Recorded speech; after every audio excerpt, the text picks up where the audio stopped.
Chapter 259. After leaving a sole coordinate in Jia Kuan's palm, Danny silently returned to the wine bottle bedroom. She lit the glass candle and entered the library again to flip through the collection of books in the City of Knowledge. Other than Magic Net and Witchcraft Lens User's Manual, Friar Bath's Dragons, Dragonworms, and Pterosaurs, The Unnatural History of the Dragon Clan, shocked Danny the most. Unnatural history was not the first time Danny had heard of it. A long time ago, when Danny and the centaur maid were discussing the origin of dragons, Barristan had mentioned this book to her and strongly suggested that she look for it. Well, the book that the White Knight saw in Illyrio's private library was not complete. A few books were missing. The author of Unnatural History was not a scholar, but a friar, the hand of the king, Friar Bath of the King of Rinrui. The King of Rinrui, Jehores, was almost equivalent to the Emperor Kangxi of the Targaryen dynasty. He was the grandson of Aegon the Conqueror. Not only was he the smartest and wisest of all the kings, he had also been on the throne for the longest time, a full 55 years. Of course, compared to Bath, who had been prime minister for 40 years, the life of the King of Rinrui, Jehores, was not too legendary. Bath was the son of a blacksmith. When he was young, his family was poor, and his father sent him to the church to be a friar. It was very likely that he owed the church money and used his son to pay for it. Just like how Wei Xiaobao met Kangxi. The young Friar Bath worked in the king's library and met the young King of Rinrui, who loved to read. The two of them hit it off at first sight and fell in love with each other when they met again. In short, they became good friends. Prime Minister Bath's talent in learning and magic was like Wei Xiaobao's talent in flattery and taking advantage of the situation. It was unknown if it was because of the royal library or if Bath had other sources of information, but he had written a book that recorded the knowledge of dragons in detail: dragons, dragonworms, and pterosaurs, the unnatural history of the dragon race.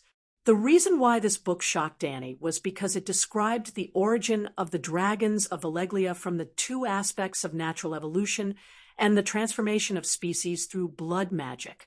Basil believed that Valeglia's dragons were different from the megalosaurus that appeared in other regions and other historical periods. Valeglia's dragons were biological weapons that were purposefully modified through blood witchcraft. Unnatural History put forward two viewpoints. First, the pterosaurs in the forests and swamps of Soros, the dragonworms in the 14 Fire Peaks, and the megalosaurus all had the same ancestor. Megalosaurus was the most perfect evolution. The pterosaurs had the body of Megalosaurus, but they did not have the ability to control magic like Megalosaurus. They could not breathe fire. On the other hand, the dragonworm had magic power, but it did not have the body of the Megalosaurus. It could not fly. Secondly, the Megalosaurus of Valeglia was created by the blood shaman using a pterosaur.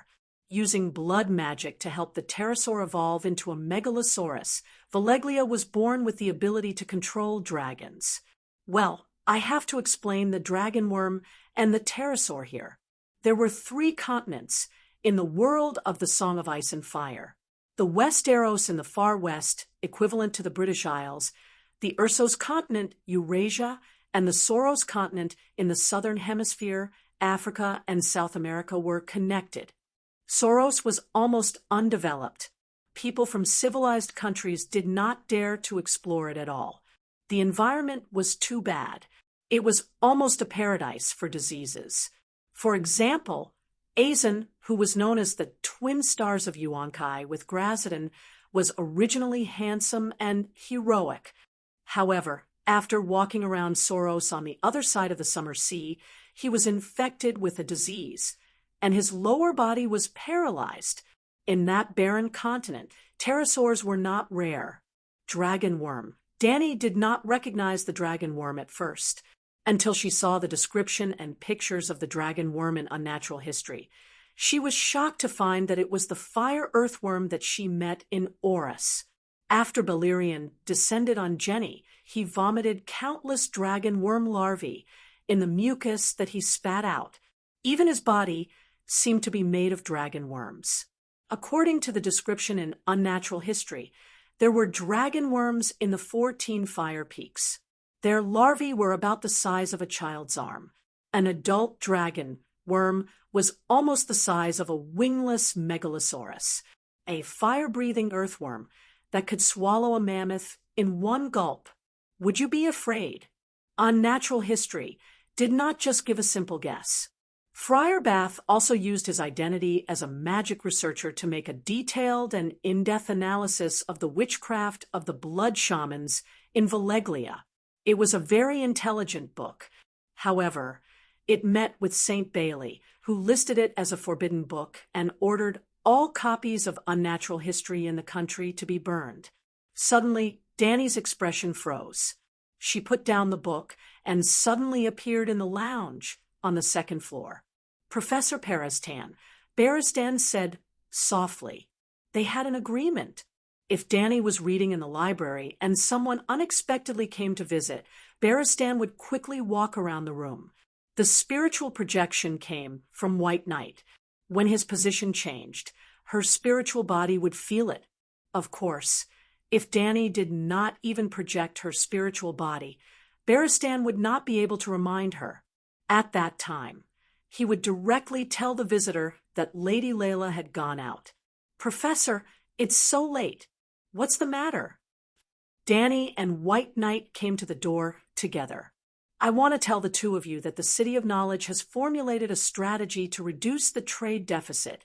The red-nosed old man walked to the table, opened a folder, and pushed it in front of Danny.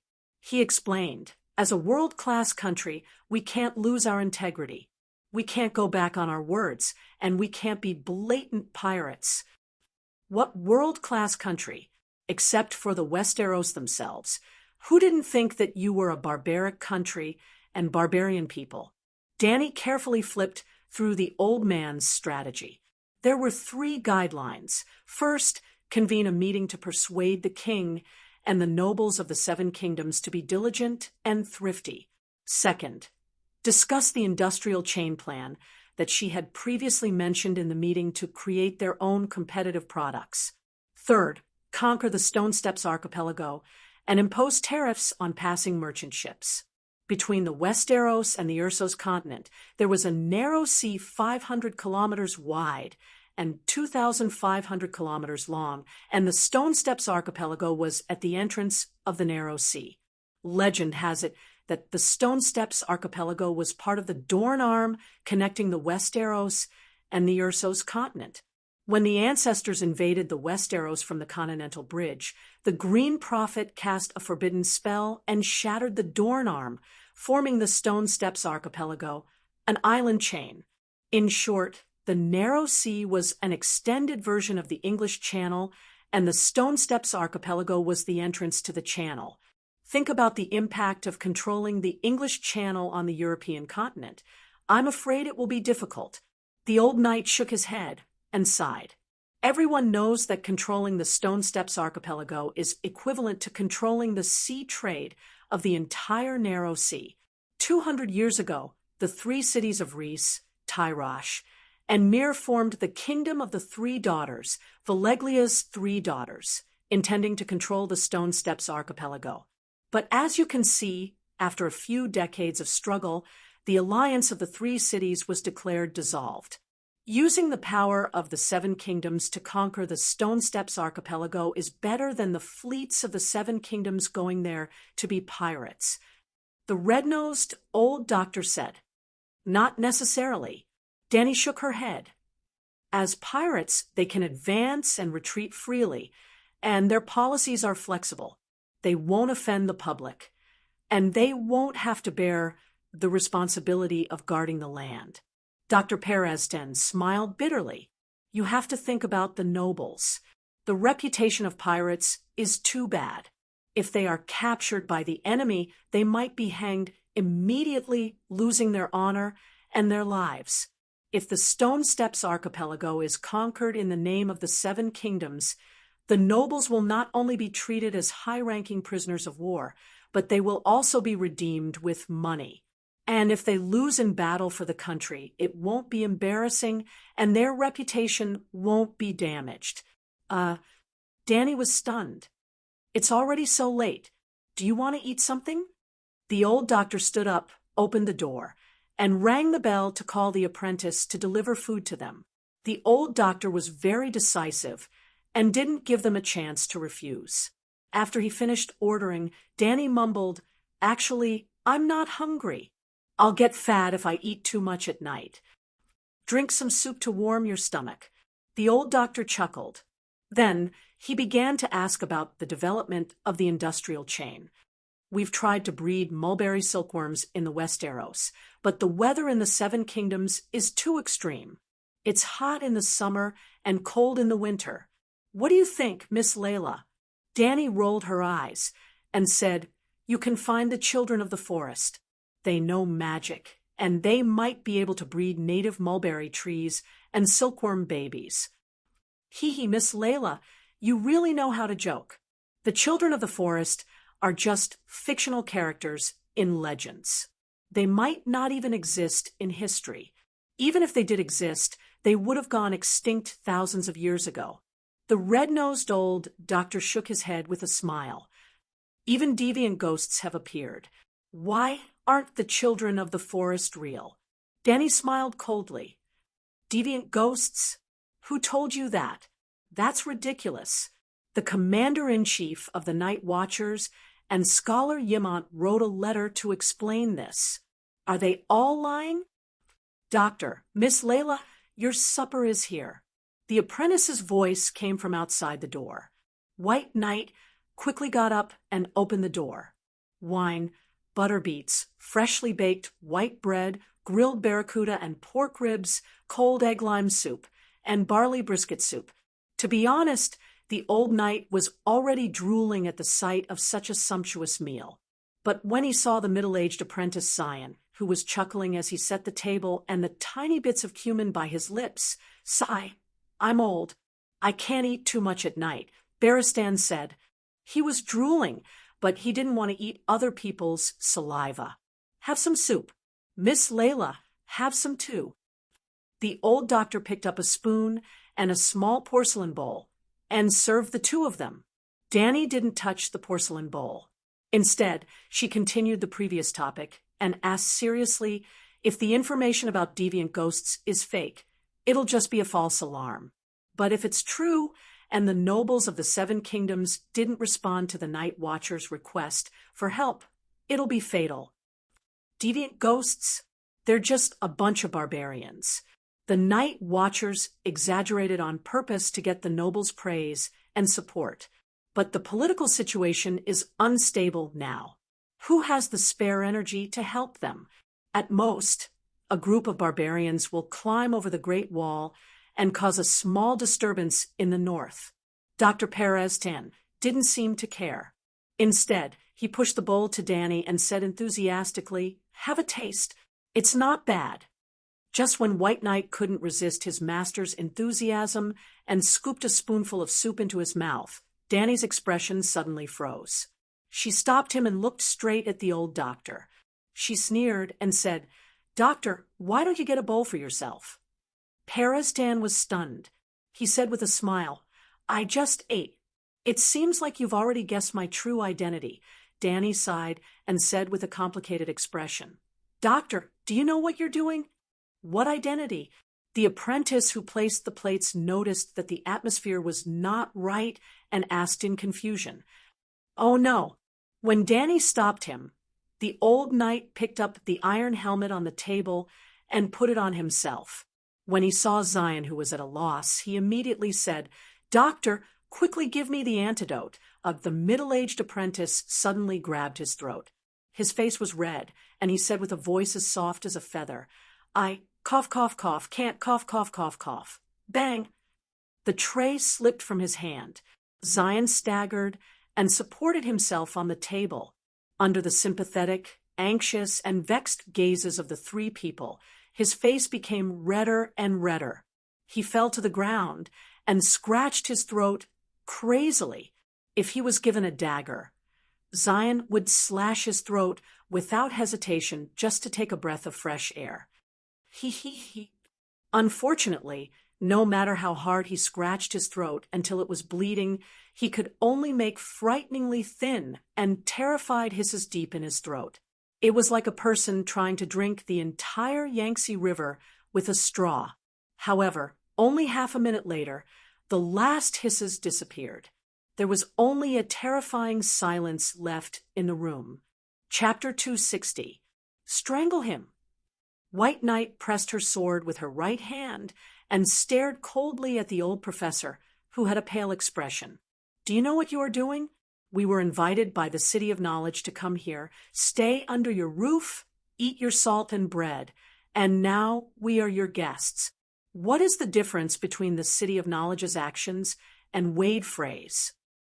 For the peace of the 7 nations, for the welfare of millions of people, to reduce disputes and wars. Although this method is not honorable, it is the simplest and most effective. Professor Perestan smiled bitterly. You idiot! The etiquette that has been passed down for thousands and thousands of years is the spiritual framework of the Westeros. The City of Knowledge should protect those beautiful traditions and values with all its might, not take the initiative to destroy the souls of the 7 nations. Barristan's eyes were spitting fire as he clenched his teeth. Dany shook her head and sighed. Not everyone can represent the 7 nations and all the people. Think about it. Professor, are you willing to be represented by Rat Chef and Wade Fry? Maybe Rat Chef also shouted, representing the justice of the 7 nations when he cooked the King of Undulls, or maybe Wade Fry shouted, to reduce disputes and wars between the 7 nations when he slaughtered the guests from the Northern Territory during the wedding banquet, just like you are now. Because of you, Slave Bay and the Free City have been plagued by wars for years, and the people of the world are crying and wailing under the dragon flame. In the foreseeable future, the 7 nations will definitely repeat the same mistake as Slave Bay. I am guilty. The City of Knowledge is guilty. I admit it, but we have reduced deaths and wars. We are not wrong. Perestan's face was pale, but his gaze was firm. Is the 7 nations very peaceful now? Music is broken, etiquette is broken, morality is lost, wars are endless, and the people have no way to make a living. Barristan glanced at Dany and said bitterly, "Do you know why Her Majesty the Queen traveled thousands of miles from Slave Bay to the Westeros to investigate the enemy's situation? The nobles of the 7 nations did not care about the fact that winter is coming and continued to play the game of power. Only Her Majesty the Queen cared about the safety of the people and was unwilling to start the Restoration War in winter. When she found out that the 7 nations did not prepare for summer grain storage, she did not care about the dangerous situation of Slave Bay being surrounded by enemies and brought the 2 dragons to the Westeros to investigate the people's situation. You've seen it for yourself. She won the tournament with her strength, and even the professors of the City of Knowledge were impressed by her intelligence. She's concerned about the lives of the people, worried that they won't have enough to eat in the winter, worried about the terrible trade deficit that Robert created, and the extravagant lifestyle of the nobles. How could such a benevolent and wise king not be worthy of the Iron Throne? Is Lannister, who killed his husband, committed adultery with his brother, and usurped the Iron Throne, worthy of your love and respect?" Dany rubbed her nose awkwardly. Her strengths were so obvious that even Barristan, who had never been a sycophant or a sycophant, had described them in plain language. Didn't he see that the old doctor, who was unyielding and looked like a revolutionary martyr, also changed his expression and looked ashamed? Plot, the old doctor was so ashamed that he prostrated himself on the ground. "Be careful, there's something strange in the next room." The old knight listened carefully, and his expression changed. They've also set up an ambush, with axemen on both sides. Bam, bam, bam, bam, bam, bam. The sound of bowstrings was like thunder, and the sound was deafening even though they were separated by a brick wall. It was accompanied by the dense sound of bowstrings. TSK, TSK, TSK, TSK. Dozens of holes were instantly pierced through the wall, and the chairs and plates in the room were in a mess. Occasionally, there was the sound of metal clashing. Dragon-slaying crossbow. The candle fell to the ground and went out, but in the dim moonlight that shone through the window, Danny could see that the narrow room was filled with crossbow bolts that were as thick as a thumb and as tall as a man. The bolts were made of fine iron. Unlike the siege crossbows, although the crossbow bolts here were also made of solid metal, they were not cylindrical. They looked like elongated and twisted willow leaves. The thief is not dead yet. Danny's scream reminded Perez-Tan, who was hugging his head and lying on the ground. Then, the sound of arrows being loaded and bowstrings being pulled could be heard from both sides of the wall. I'm going to die. Danny dragged out her voice and let out a shrill cry. Then, she dispelled her mental projection. SSSS, SSSS. At the same time, the roar of the megalosaurus could be heard from above the city of knowledge. Yes, when the red-nosed old professor was scooping soup for Danny, she sensed a slight danger and immediately entered the dragon's spirit state. Blackie's soul clearly sensed the danger, and she began to summon the megalosaurus. When she talked to the old professor earlier, other than feeling indignant, she also wanted to stall for time. Although her main body had been hiding in the inn, Barristan could not give up. Your Majesty, you can't die.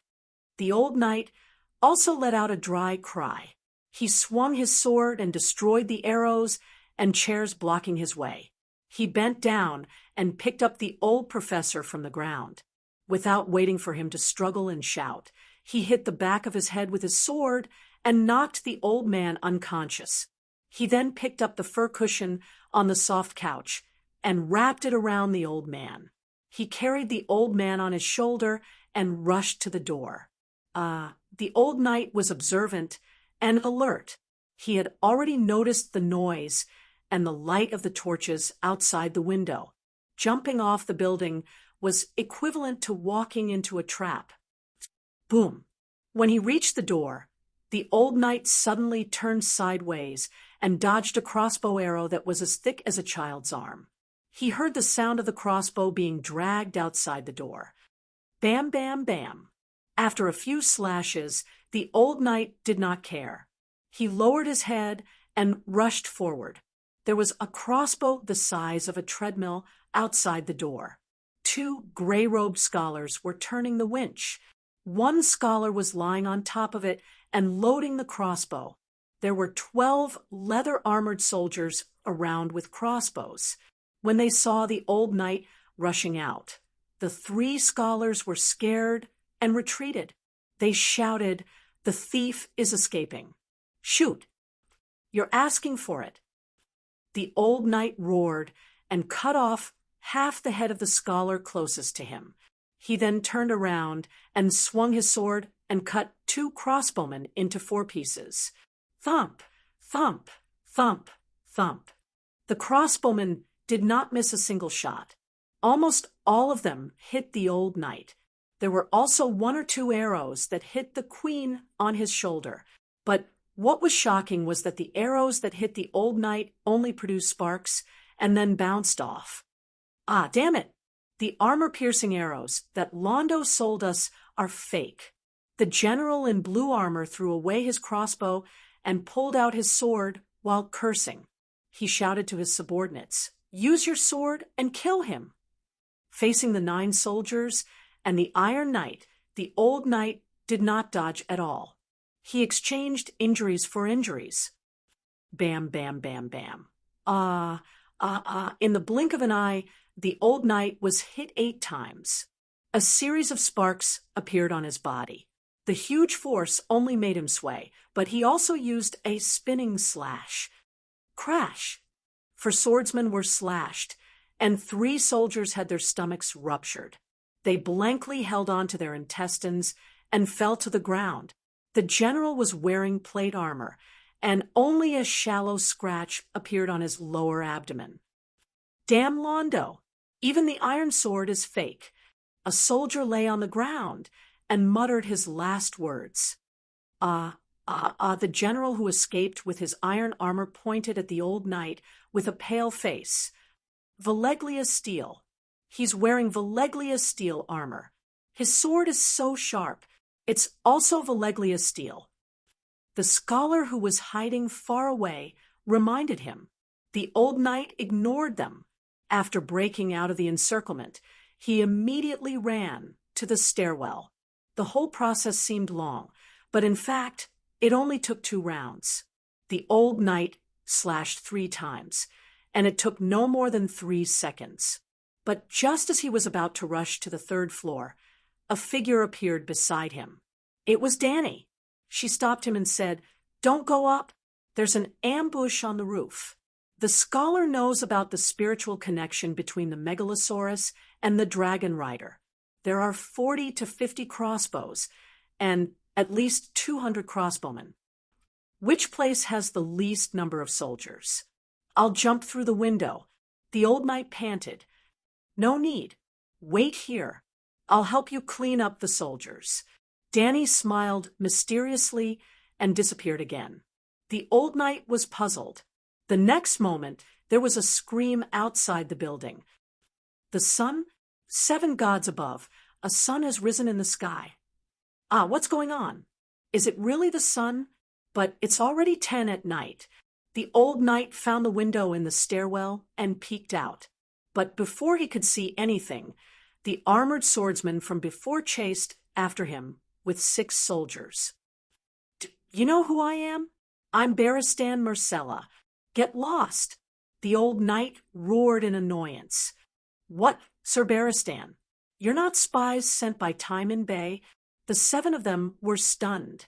The general put down his crossbow and carefully walked forward. Are you really Sir Beristan, the fearless? I'm Dax Norton, a knight under Count Hathar. I've met Sir Beristan a few times. You know me? No. Then why don't you lift your visor and let me see? Knight Norton suggested. All right. The old knight took a few steps forward. Then, *chi-ding*, almost at the same time, the old knight thrust his sword towards the gap in the knight's throat. Norton also raised his hand and shot towards the old knight's eyes. Unfortunately, the old knight was already prepared and dodged the attack by ducking his head. You! Knight Norton clutched at his bleeding throat and staggered backwards. He shook his head and said, No, you're not. You're not Sir Beristan. He wouldn't be as shameless as you. You're right. I'm not him. White Knight let out a long sigh and swung his sword, slicing Norton's throat and neck into 2 pieces. Norton's head flew 7 to 8 meters away and landed right in front of the other 6 soldiers who were still hesitating. Blood spurted out, and Norton's headless corpse fell to the ground. The old knight roared again. Get lost! Clang. A swordsman dropped his crossbow and ran away. He was still shouting. Lord Norton was killed by Sir Beristan. I'm not. Sigh. The old knight reached out his left hand in a daze, as if he wanted to grab hold of something that had passed away. In the end, he could only sigh and shake his head. At this moment, the soldiers surrounding the steward's pavilion became louder and louder. The sun is setting. The old man didn't care about the archers downstairs. He hurriedly stuck his head out of the window and looked at the sky. With just one glance, his eyes widened. A dark red fireball the size of a small house was falling from the sky. Although it was just a fireball, it felt heavy as if a huge star was falling from the sky. Chapter 261. I'm so strong. To be honest, Danny herself did not expect her cooperation with Dahe to be so coordinated. The City of Knowledge was very familiar with the habits, abilities, and weaknesses of the Megalosaurus. There were hundreds of dragon-slaying crossbows and hundreds of crossbowmen lying in ambush below. If Dani died tragically on the spot, her dragon would definitely sense it and chase after her to find her body and take revenge on the enemy.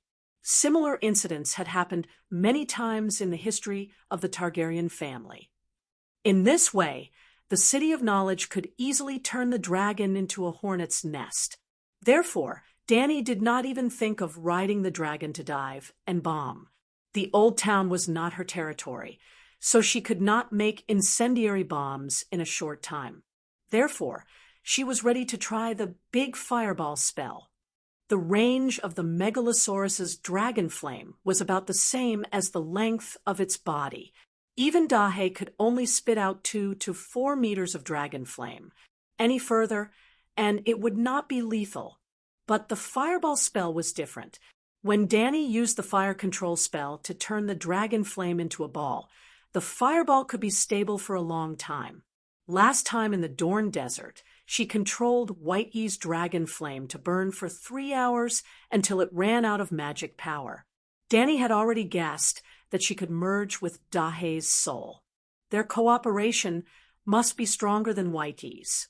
But she did not expect that the 9-colored vortex in their sea of consciousness would spin at the same time at the same frequency. Under the dragon spirit state, their wizard power gradually connected and merged. Then, Dahe transformed into a tailed beast.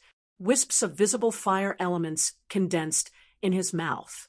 The exaggerated scene, similar to a Bijadama, almost scared Dani out of witchcraft control. The fireball expanded rapidly from the size of an egg. It lasted for about 40 seconds, the time that Dahe continuously spat out dragon flame, 20 seconds before Dani helped him to condense the meditation runes. A dark red fireball the size of a baby's bathtub formed in his mouth. That kind of heat and heaviness made Dani tremble with fear. The fire control spell had 10 times more control over the dragon flame fireball than ordinary flames. Ordinary fireballs would disperse when they were 1 or 2 meters away from Dani, but the dragon flame fireball could fly freely within 100 meters of her body. Even so, the fireball in front of her was too big.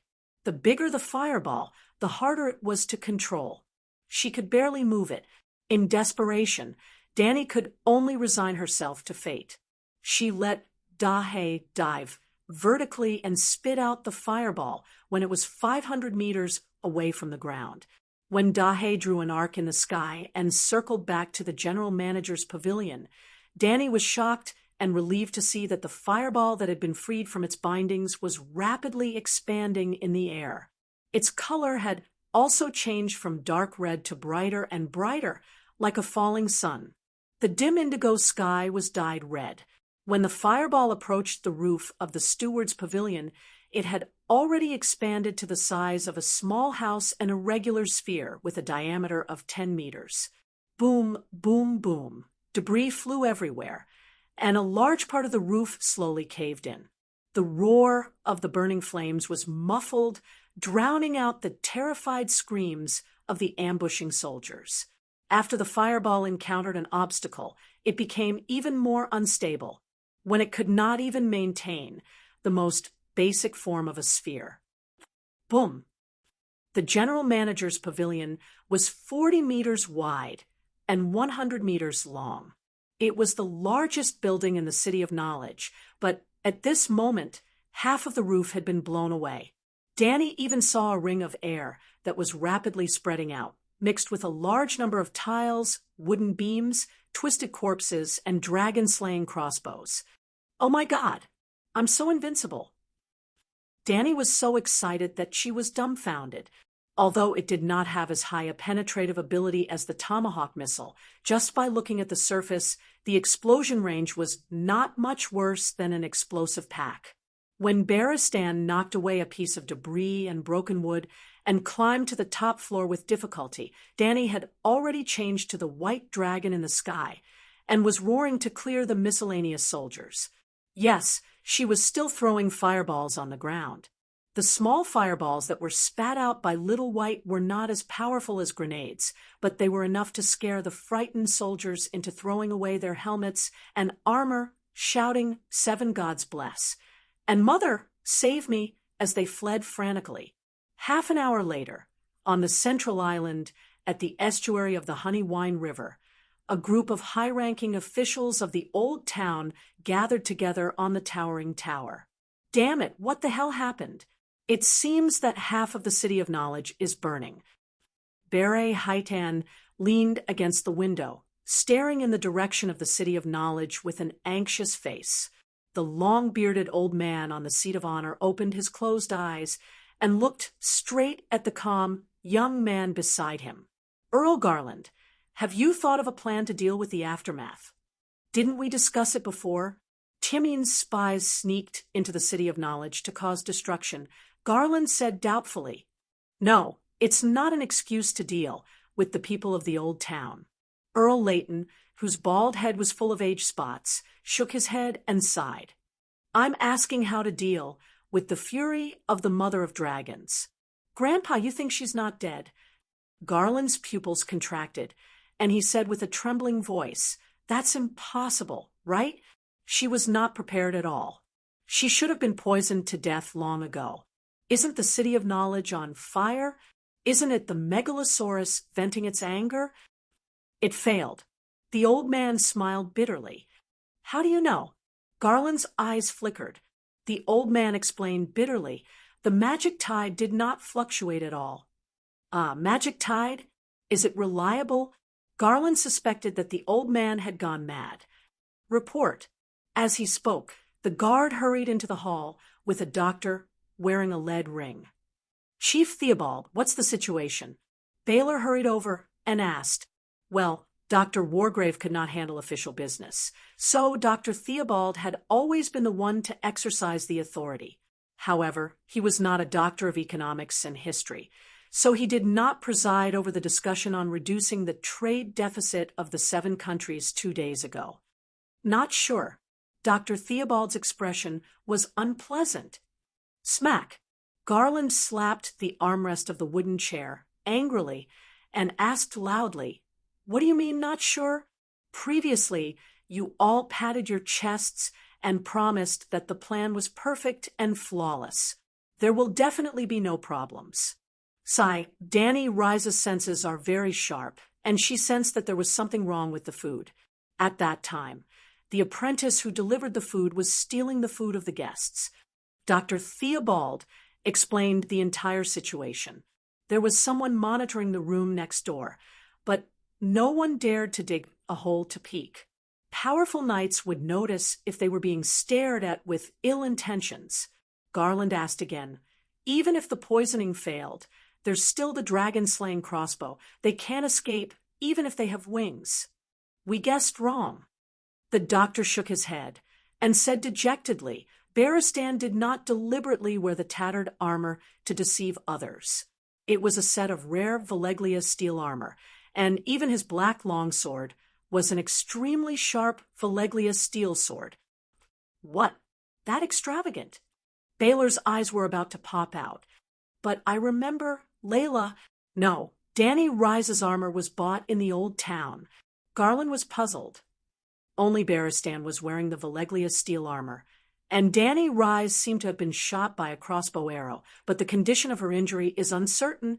But since the dragon could still carry the 2 of them away, it means that she is not dead yet. What was that red sun just now?" The old man asked.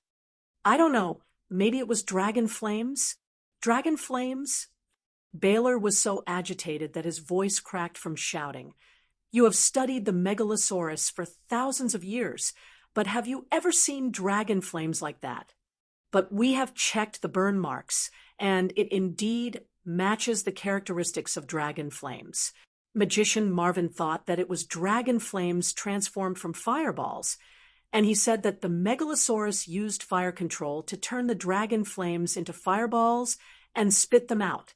The old man stroked his long white beard and asked thoughtfully, just like the fire warlocks at the docks who control fire to turn it into a fight between beasts. Yes, dragons can use magic. Garland and Baylor were dumbfounded. We don't want to believe it either, but this is not an exception. Dr. Theobald's smile was bitter and desperate. The Dragon King may not be the great wizard, but the great wizard must be the Dragon King. According to the records, great wizard Valeglia's Megalosaurus can spit out fire rings, fire birds, fire dragons, fire snakes, and even fire giants. Compared to that, the mother of dragons' dragon spitting out fireballs is nothing. Great wizard Valeglia. The old man's eyes flashed, and he suddenly thought of a possibility. He glanced at his grandson, but kept his mouth shut. Sigh, how are we going to deal with the aftermath? Baylor slumped against the back of his chair, his face numb as he muttered to himself, I was against assassinating her before. Not to mention violating the guest's rights. We get along well with her. Danny Rise is gentle and polite, smart and wise, brave and good at fighting, and close to the people. So what if Targaryen is restored?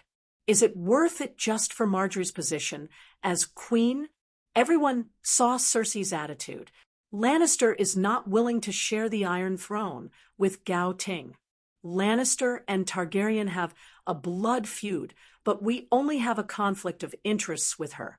What's the point of this? This has nothing to do with Gao Ting. Galantier's expression froze, and she looked around at everyone. She emphasized in a serious tone, Grandmother only said that we can cooperate with the City of Knowledge, but we, the Tyrell family, will not participate. Then who is responsible? I was against this from the beginning because Garth planned to sneak out and report the assassination to her. You even locked him up in the confinement room on the 4th floor.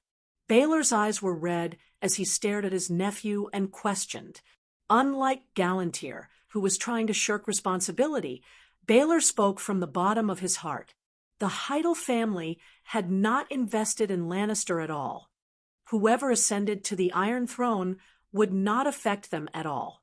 Furthermore, from their personal impressions, Baylor and Garth admired the beautiful champion of martial arts Layla, and even secretly admired her. If Layla Vesuvius had a higher status, Garth would have thought of pursuing her. Well, of course, now that he found out Layla's true identity, he felt that her status was too high. Baylor's status was suitable, but he already had a wife, and Garth was only the second son, without the right to inherit. Thinking of this, Baylor looked at his father with some resentment. Since he had been studying magic at the top of the tower, he should have continued to train. Why did he have to come down and participate in such a troublesome and unrewarding matter? The old man stood up and said to his grandson with a wooden face, Garth, ask Lady Alina. This matter is beyond the Hyder family's ability. No matter what the lady and the City of Knowledge come to an agreement, I will fully support it. But it's late now, so let's all go. All right. The old man walked a few steps with the help of his maid, and suddenly turned back to Professor Theobald. Sir Steward, after you return to the City of Knowledge, please ask Professor Marwyn to come over. I want to ask about the dragon fireball. All right. Baylor looked at his father, who was staggering away, and then at Garth, who was calling for the scholar to write a letter. He shook his head and went downstairs. Chapter 262. The next morning, the sun woke up from the eastern horizon, and the sky was red. In the Crimson Mountain Range, 1,000 kilometers north of the Old Town, 2 megalosaurus, 1 black and 1 white, passed through the thin mist surrounding the mountain and landed on the cliff with pine moss growing on it. The breeze blew the hair on the girl's temples. Danny frowned and came to the old knight's side. She looked at the old red-nosed doctor in his arms and complained, this kind of villain who violates the guest's rights, why don't you just throw him down and kill him? Why do you have to treat him? She originally planned to cross 1,700 kilometers in one breath and go to King's Landing for lunch. I want to know what the City of Knowledge is thinking. The old knight lowered his head and carefully pulled out an arrow that pierced through Pereston's thigh. Ow, ow, ow. Even though White Knight's actions were skillful and gentle, the red-nosed old man still howled like a pig being slaughtered. Give me poppy milk. We didn't bring poppy milk. White Knight took out alcohol and cotton from her backpack and began to disinfect the old man. The alcohol contaminated the wound and caused another round of miserable howls. After more than an hour, Danny had already eaten the burnt cow hind leg caught by Dahe. White Knight finally dealt with the 5 crossbow bolts and 4 broken bones on the doctor's body. You're really lucky. None of the wounds are fatal. Danny sat on a large blue stone and leaned her back against Dahe's warm wings. She was very relaxed. White Knight used a dagger to slice off a piece of hind leg meat and stuffed it into her mouth. She said vaguely, "He's not lucky. I disguised him as you, so I naturally have to protect him and not let the arrows hit his vital parts." Danny nodded. Spiritual projection was a very important trump card. It was best not to expose it if it could be kept a secret. White Knight cut a piece of bloody red meat and gave it to the red-nosed old man. She asked, "Doctor, how did you discover Her Majesty's identity?" The sun climbed to the top of the mountain, and the mountain fog had dispersed. Looking around at the edge of the cliff, the green forest and the dark red ridge were clearly visible. Perestan retracted his numb gaze and sighed. He took the beef and started chewing on it, he said as he swallowed. After Dr. Wargrave's reminder, several doctors who had seen Queen Layla noticed the abnormality. Danny Rise was her daughter after all, so there were some similarities between them. It's just that we didn't think about it before. It's too crazy to travel thousands of miles from Slave Bay to Old Town. However, there was one suspicious point, and then countless other suspicious points. Her name is Layla, and she's from the royal territory. Her father is the great feudal lord who lost his territory. Then he turned to Danny and proudly said, "More importantly, we found a strand of your hair. After washing it with medicine, it turned out to be silver hair. Look at how smug you are. You've seen Sir Barristan countless times, but you still can't recognize him." Danny sneered. "He has changed too much. His temperament and appearance have changed." White Knight asked seriously, "Why did you attack His Majesty?" "For the 7 kingdoms." Danny waved her hand and interrupted him. "For the real world." How? How do you know about the real world?" Pereston's eyes bulged as he asked in disbelief. "I already know all the secrets of the City of Knowledge. The mad dance of the blood dragon and the extinction of the megalosaurus were all you're doing." "What?" White Knight stood up in horror and said in shock, "Why did the City of Knowledge do that?" Danny smiled bitterly and told him the purpose of the City of Knowledge and the secret behind the extinction of the megalosaurus. White Knight was still in disbelief. He turned to look at the red-nosed old man and asked with a complicated expression, "Is this true?" "I have nothing to say now. Just kill me."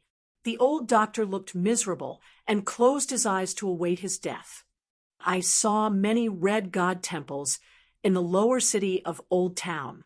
Danny suddenly changed the topic. "Other than Slave Bay, the mainland of Ursos, including the various cities of the Jade Sea, all the sea trade cities have red god temples, and a large number of devout red god believers. If the areas under the influence of the church were marked with color, the entire world would be dyed red. Even the Westeros had a king who believed in the red god, Stannis. May I ask, Dr. Perestan, how do you plan to deal with Lalo?"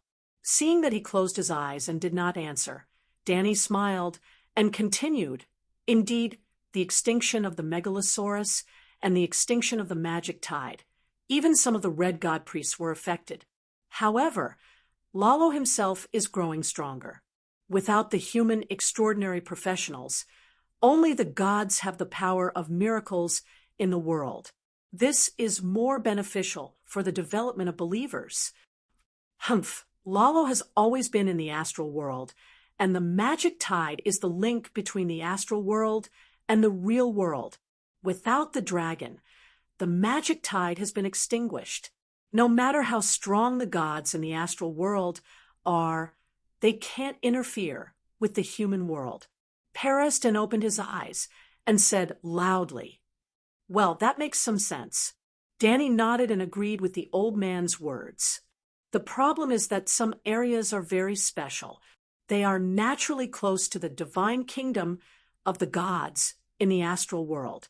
For example, Asia and beyond the Great Wall. Those areas can even trigger a magic tide of a higher energy level. There's an energy level for the magic tide. Perestan doubted. To be honest, I wasn't sure before. These 2 days, I read a lot of secret books in your library. As my knowledge increased, I realized something. Danny smiled bitterly. "Do you still remember the red comet 2 years ago?" she asked. "The whole world saw it. No one can forget it. That's the appearance of a higher energy level magic tide." Danny sighed and looked up at the bright blue sky. She said slowly, "I'll tell you clearly, the hatching of the dragon has nothing to do with the sacrifice. The activation of the stone egg requires 2 key elements, the fire element and the active soul element. The process of giving the 2 elements to the dragon egg is magic itself. In the age of magic without dragons, I can use magic to hatch the egg. This means that the magic level of the hatching dragon is higher than the ordinary magic used by the extraordinaries." Do you understand?" Looking at the 2 people's blank faces, Danny looked depressed. After a while, Perestan nodded and said, "I've realized something." "What have you realized?" Danny was a little surprised. "You and the Megalosaurus are the same. Both of you can trigger the magic tide. Both of you deserve to be killed." Danny gritted her teeth. She wanted to immediately draw her sword and slash this bastard. "You idiot!" Although the mother of dragons is the source of the magic tide, other than having a higher energy level, it's essentially no different from the extraordinaries like the fire warlock and the shadow binder. Whether the mother of dragons can hatch a dragon or not is determined by the existence of a higher level, seeing that the old man was still wearing an expression that said, "You can continue to quibble, but I can see through the truth." Danny was furious and asked with a smirk, "Do you know when the other ghosts appeared?" "The deviant ghost is fake." The old professor's tone was firm.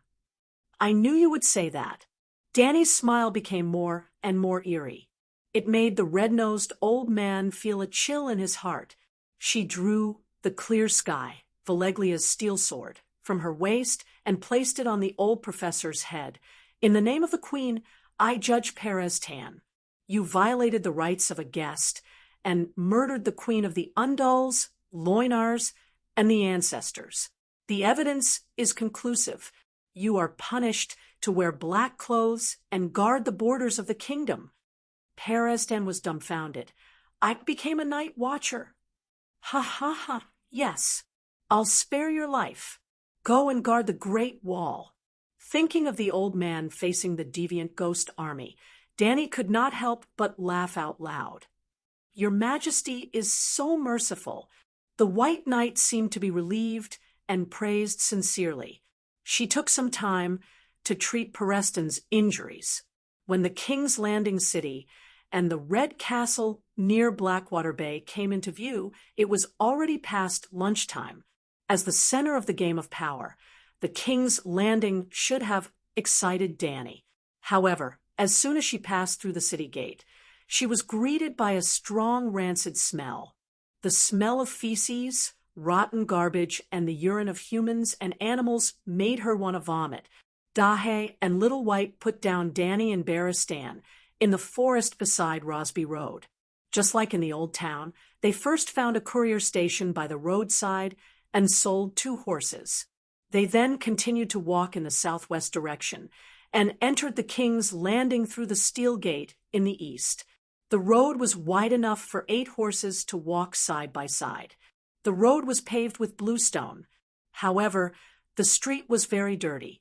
The thick mud and layers of feces made the horses feel like they were walking on a thick carpet. The layout of the buildings was also poor. The houses on both sides were uneven. Most of the houses were 2 or 3 stories high. The front yard and the backyard were connected to the pigsty, the stable, and the garbage dump. Danny had the urge to flatten them all. However, there were a lot of people in the King's Landing. Most of them were poor. They wore gray linen clothes and were barefoot. They did not care about their appearance and were dirty and unkempt. They looked like refugees struggling for their lives. Even the few nobles who rode horses with swords were mostly wearing dark leather clothes and leather armor. They were not as gorgeous as the free city's merchants. At the crossroads, a group of beggars approached Danny. There were more than 20 children who were less than 10 years old. They only wore a dirty t-shirt sewn with patches. Half of their dusty buttocks were exposed. Their small arms were as thin as firewood sticks. They held a broken wooden bowl and looked at her with pitiful eyes. They shouted dryly, "Miss Knight, please be kind. I'm hungry." Danny was upset. She was about to take out her purse and give them a handful of copper. Money is useless. They have someone behind them. The old knight stopped her and led her and the group of children into a small alley. They navigated the maze-like alleys with great familiarity. The buildings here were more densely packed than the houses on the street. The low yellow mud-thatched houses looked like 1,000 beggars squeezed into a 100-square-meter garbage dump. There were alleys everywhere, but there seemed to be nowhere to go. The sewers had long been blocked. Black and smelly waste water flowed freely on the road. However, the alleys were not even paved with bricks. It was a long stretch of mud. The children left footprints with every step they took.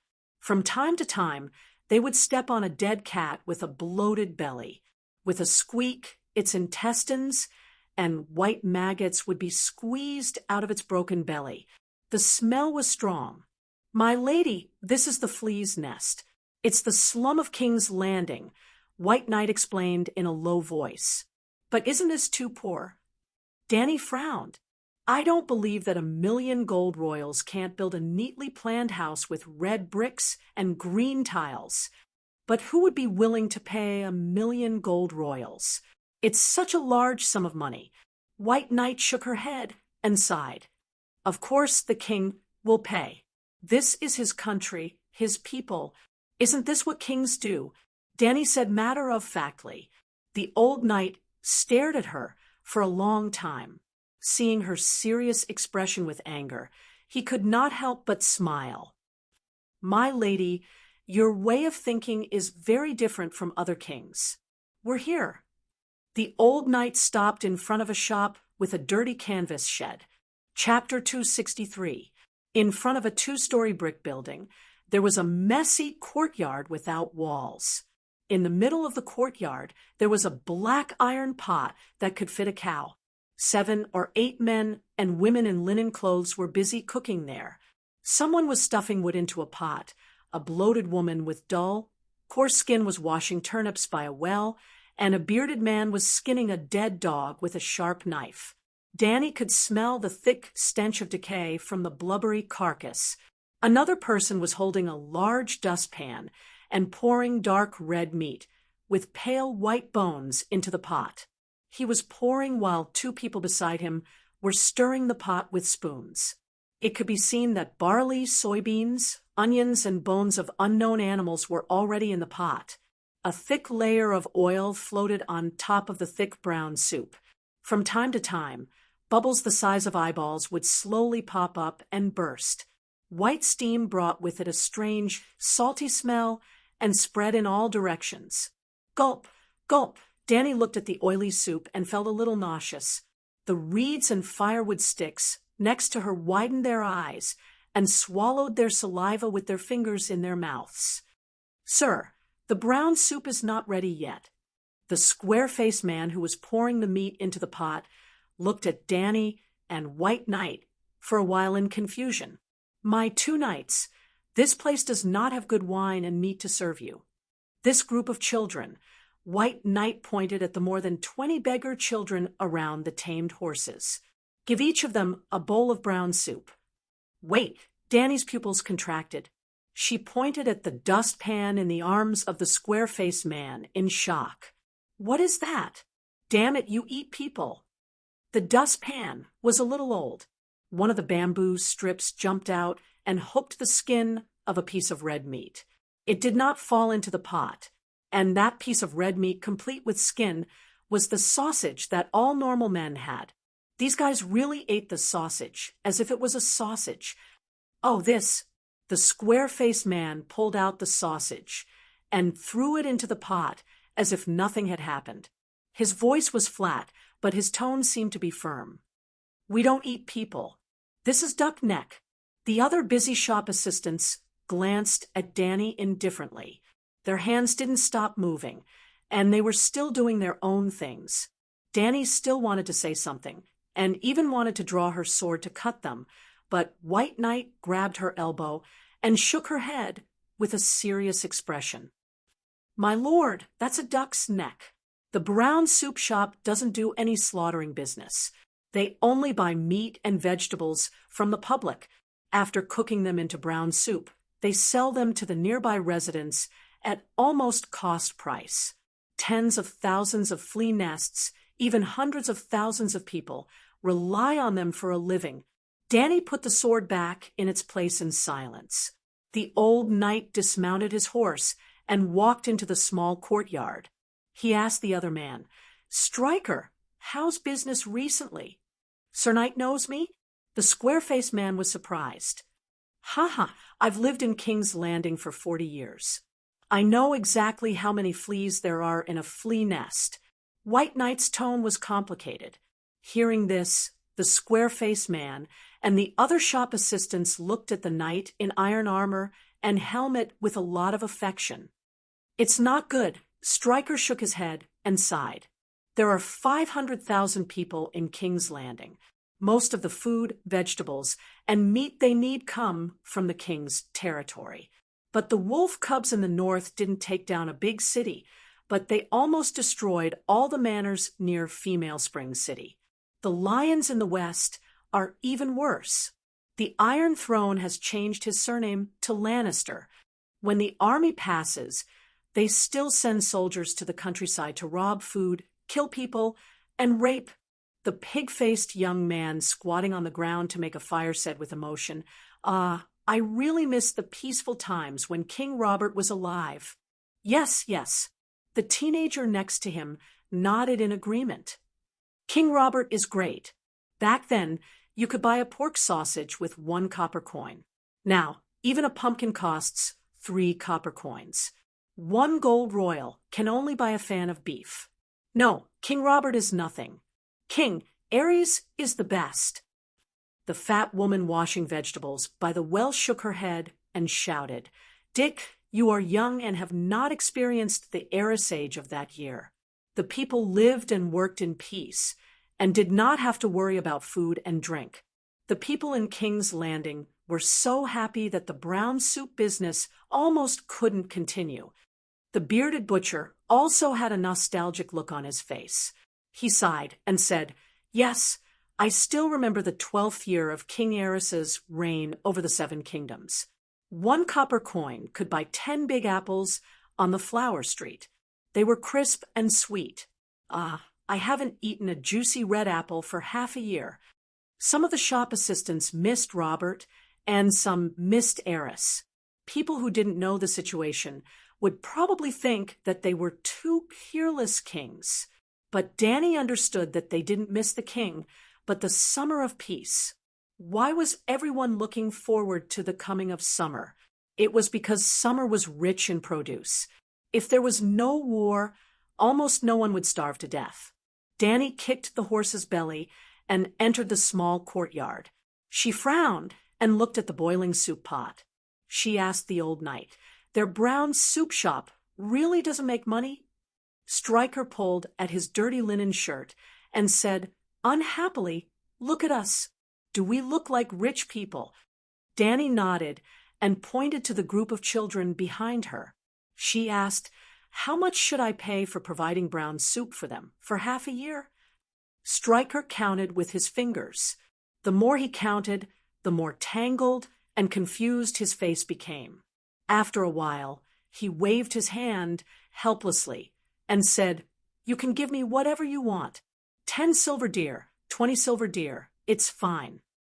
"Will you be greedy for my money but not give them food?" Danny asked again. "How is that possible? I, Stryker, am also a famous person in the flea's nest." Stryker blushed with anger and pointed to the White Knight. "Your companion knows me. Ask him. Give him 20 gold royals, and old Stryker won't be greedy." The old knight said affirmatively. Stryker was so moved that his eyes turned red. "Old knight, open your mask and let me see. Someone who knows me so well must be my good friend." So the White Knight opened his mask, revealing a hairy beard. "You are." Stryker was shocked. "Columbus of Mud Street? Where have you been these years? You haven't come to drink with me for a long time." "Danny, I'm not Columbus." The White Knight pulled up his upper armor with some disappointment. "Forget it. I've seen you many times, but you don't know me." "Oh, that's right." Stryker scratched the back of his head and smiled apologetically. "Brother, I'm sorry, just like I know Queen Mother Circe, but she certainly doesn't know who I am." This metaphor, ahem, it's not 20 gold royals. Danny coughed a few times, interrupting the awkward conversation of the two old men. "I have a huge sum of money to donate to your shop. I just hope that there will be hungry children coming over in the future, and they can all have a full meal." "Are you stupid?" Stryker looked at her blankly. "How am I stupid?" Danny was puzzled. "You're a noble lady from a rich family. Why do you care about those little bastards who have no one to raise?" Stryker asked. "I have money and I'm happy." Stryker's mouth twitched. He dropped the dustpan, wiped his greasy hands on his clothes, and reached out to Danny. "Don't worry, I won't be greedy for a copper coin." Danny opened her backpack and tossed a leather bag over. The bag was about 4 to 5 pounds heavy. Caught off guard, Stryker almost dropped it. "This silver coin is enough for 20 gold royals?" "Bullshit." He glanced at Danny and began to untie the leather bag while muttering. A bright golden light almost dazzled his eyes. This. Stryker looked shocked and dazed, looking at Danny at a loss. "It's just 200 or 300 gold royals. Don't be so ignorant." Danny waved her hand and said casually, "What, it's all gold royals." The other shop assistants didn't even do their work, and all ran over to watch. When they saw the shiny and adorable little golden dragon, the way many people looked at Moneybag, and Danny changed. Greed, hesitation, viciousness, and even eagerness to have a go at it. Stryker woke up in an instant and shouted at his shop assistant. "What are you doing? What are you doing? Haven't you seen the world? It's just a few hundred gold royals. Go back to work." His tone was harsh, and his voice was like thunder. The shop assistants lowered their eyes and retreated silently. "My lord, you can—" At this time, Stryker shook his head with a wry smile and said to Danny, "You think too highly of me." Danny raised her chin to the White Knight and said with a smile, "His recognition is worth far more than this bag of gold royals, but I only have this much cash left." Otherwise, Stryker was shocked, looked at the old knight again, and solemnly said, "Who are you?" "Dornaston, worked in King's Landing for a few years." Stryker thought hard, but he still couldn't remember such a luxurious hero. He shook his head and solemnly said, "I can't accept this money, and I'm not qualified to accept it. But I can help you pass it to the big sparrow only he can hold, and use your donation. You know, the big sparrow? Did you join a poor person's party? Danny frowned. No, I don't know the big sparrow, and I haven't joined any church armed organization, but the big sparrow has heard of my name. Stryker straightened his chest and said proudly, he often sends cultivators to send food to me, asking me to reduce the cost of brown soup and help more people. Danny was shocked. Has the big sparrow been doing these things? Well, he sold almost all the valuable things in the Holy Church. Even the Archbishop's crown was sold to buy food to relieve the poor of King's Landing. Therefore, recently, the unemployed people in the King's Territory and Hudson County have been gathering in King's Landing. Danny's face changed a few times, and she asked, Are you going to see the Archbishop now? Of course. Stryker raised his money bag and smiled bitterly. If I don't go now, I'm afraid I won't live past tonight when the news spreads. Is King's Landing so chaotic? The White Knight frowned. I'm so hungry. Leaving the group of little beggars in the brown soup shop to wait for the soup to be cooked, Stryker stuffed the money bag into his pocket and left with Danny. The three of them passed through the narrow alley in silence. When they came to the main road, the dignified look on Stryker's face dissipated a little. He took a deep breath and said slowly, The weather is getting cold. I heard that there was a light snow in Hudson County 2 months ago. Everyone knows that winter is coming, but the kingdom is now. Miss, you have shown your wealth. Don't go to the flea nest again in the future. A year ago, the famine in King's Landing rioted. Even several Kingsguard died. And even the Archbishop. Although Stryker didn't say anything more, Danny still guessed that the Archbishop was probably made into brown soup. After thinking about it, Danny pulled out a piece of parchment with complicated patterns and exquisite manufacture from her backpack. This is also for you. What is it? Stryker took it and looked at it. I can't read, but the mark of the 7 gods and several strings of numbers on it looks a bit like the deposit certificate of the church bank. Chapter 264. It's a certificate of deposit from the church bank. It's anonymous and can be exchanged for money at sight. This world sea trade was particularly developed, and even the banking industry was prosperous. It was unrealistic to issue paper currency, but things similar to the Song dynasty's jiaozi had long existed. However, most of them were large-amount certificates of deposit with real names.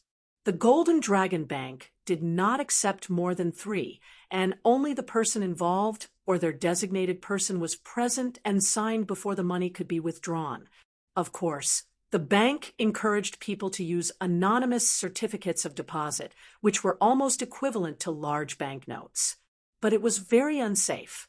If Danny was robbed, she would lose 20,000 gold royals at once, but the ransom of a baron was only 100 gold royals. Therefore, even if Danny took down the 3 major cities of Gith, she didn't get many anonymous certificates of deposit from the slave merchants. Stryker's eyes widened, and his fingers trembled as they slid on it. 1, 10, 100, 1,000, 10,000. 7 gods above, 20,000 gold royals. It's a small matter. Danny waved her hand lightly. Tell the big sparrow to use the money immediately. It's best not to buy food in the 7 kingdoms. Go to the other side of the narrow sea to find a food merchant. 20,000 gold royals is a small matter. Are you a billionaire? Sure enough, no one is perfect. This Miss Knight is kind, beautiful, and good-looking, but she loves to brag.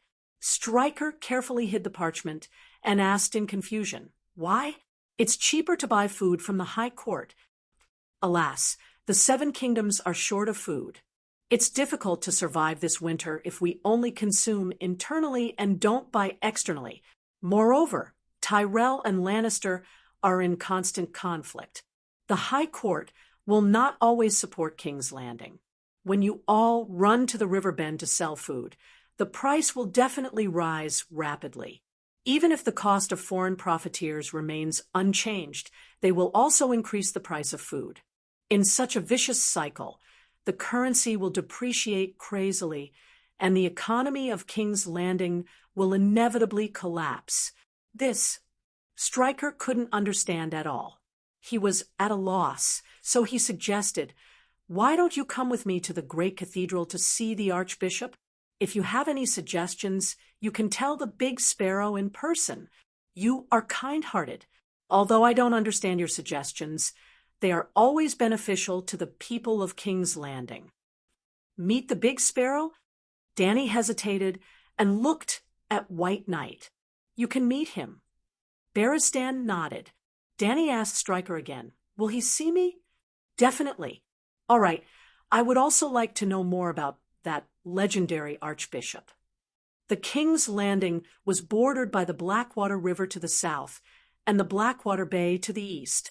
The city was mainly composed of 3 hills, named after the names of Aegon the Conqueror and his wife.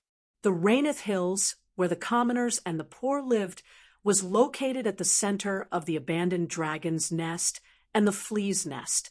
The Visania Hills, where the artisans and the middle class lived, represented by the great Cathedral of St. Bell, the Church of the Seven Gods. The king and the nobles lived in the high hill of Aegon.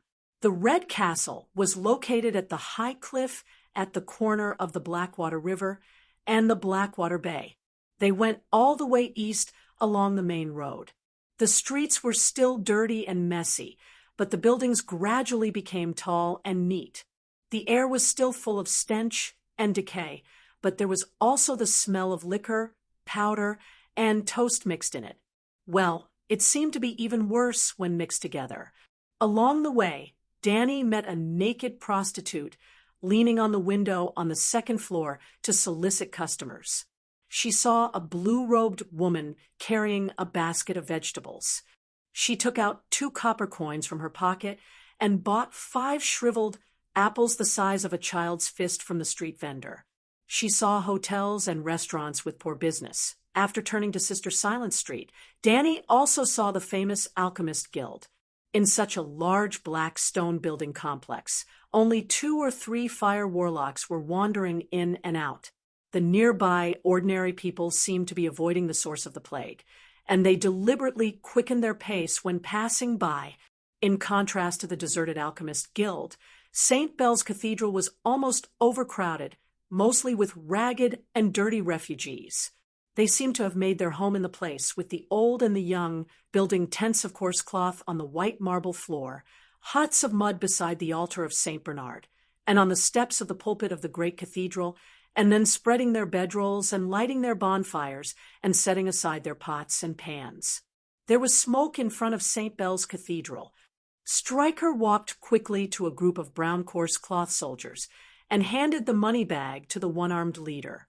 While explaining, he also pointed at Danny on the side of the square. Soon the group of soldiers came to Danny.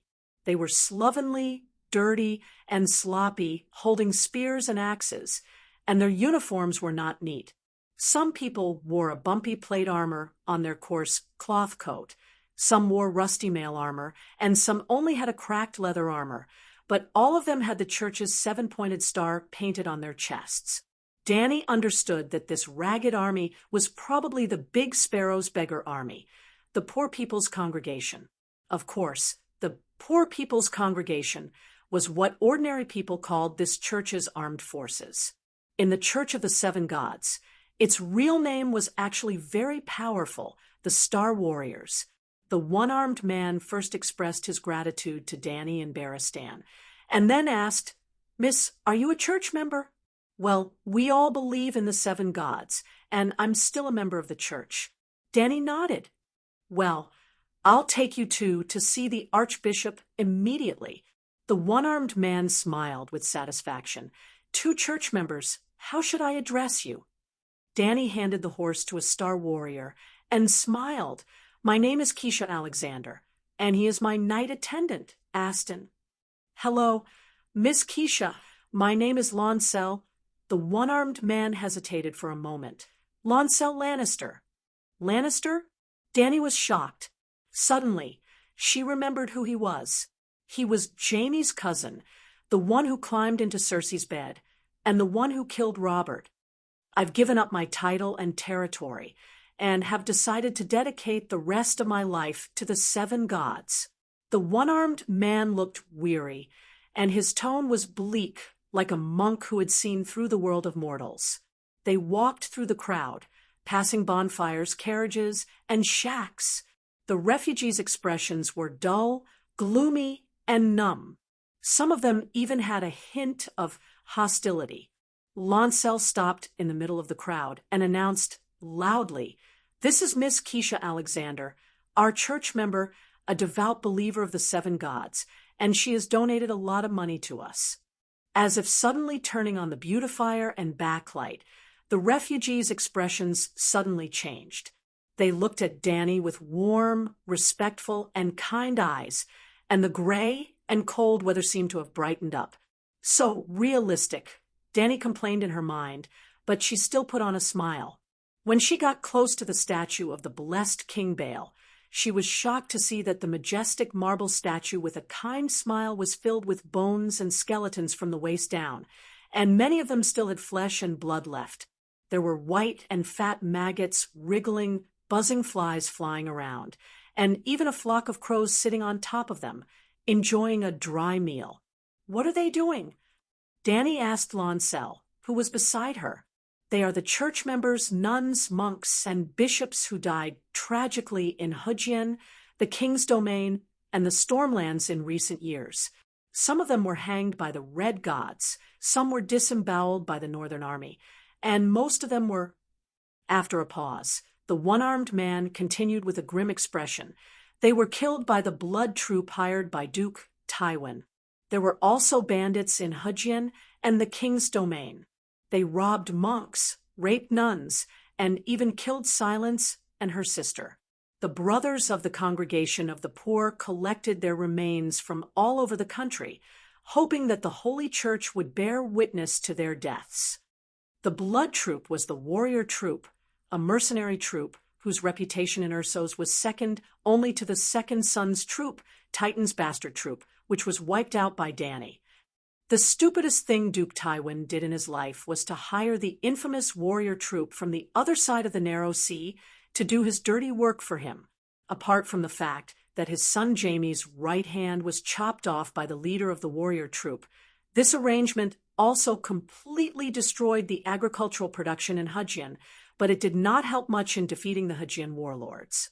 After the War of the 4 Kings, the Three River Basin, as the granary of the 7 kingdoms, became the biggest burden for the Iron Throne. The Big Sparrow, including the little sparrows under his command, were all refugees from the Three River Basin. Walking on the stone steps in front of the Holy Church, Lancel reminded, "Miss Keisha, according to the Archbishop's order, weapons that are not armed members of the Church are not allowed to enter the Holy Church.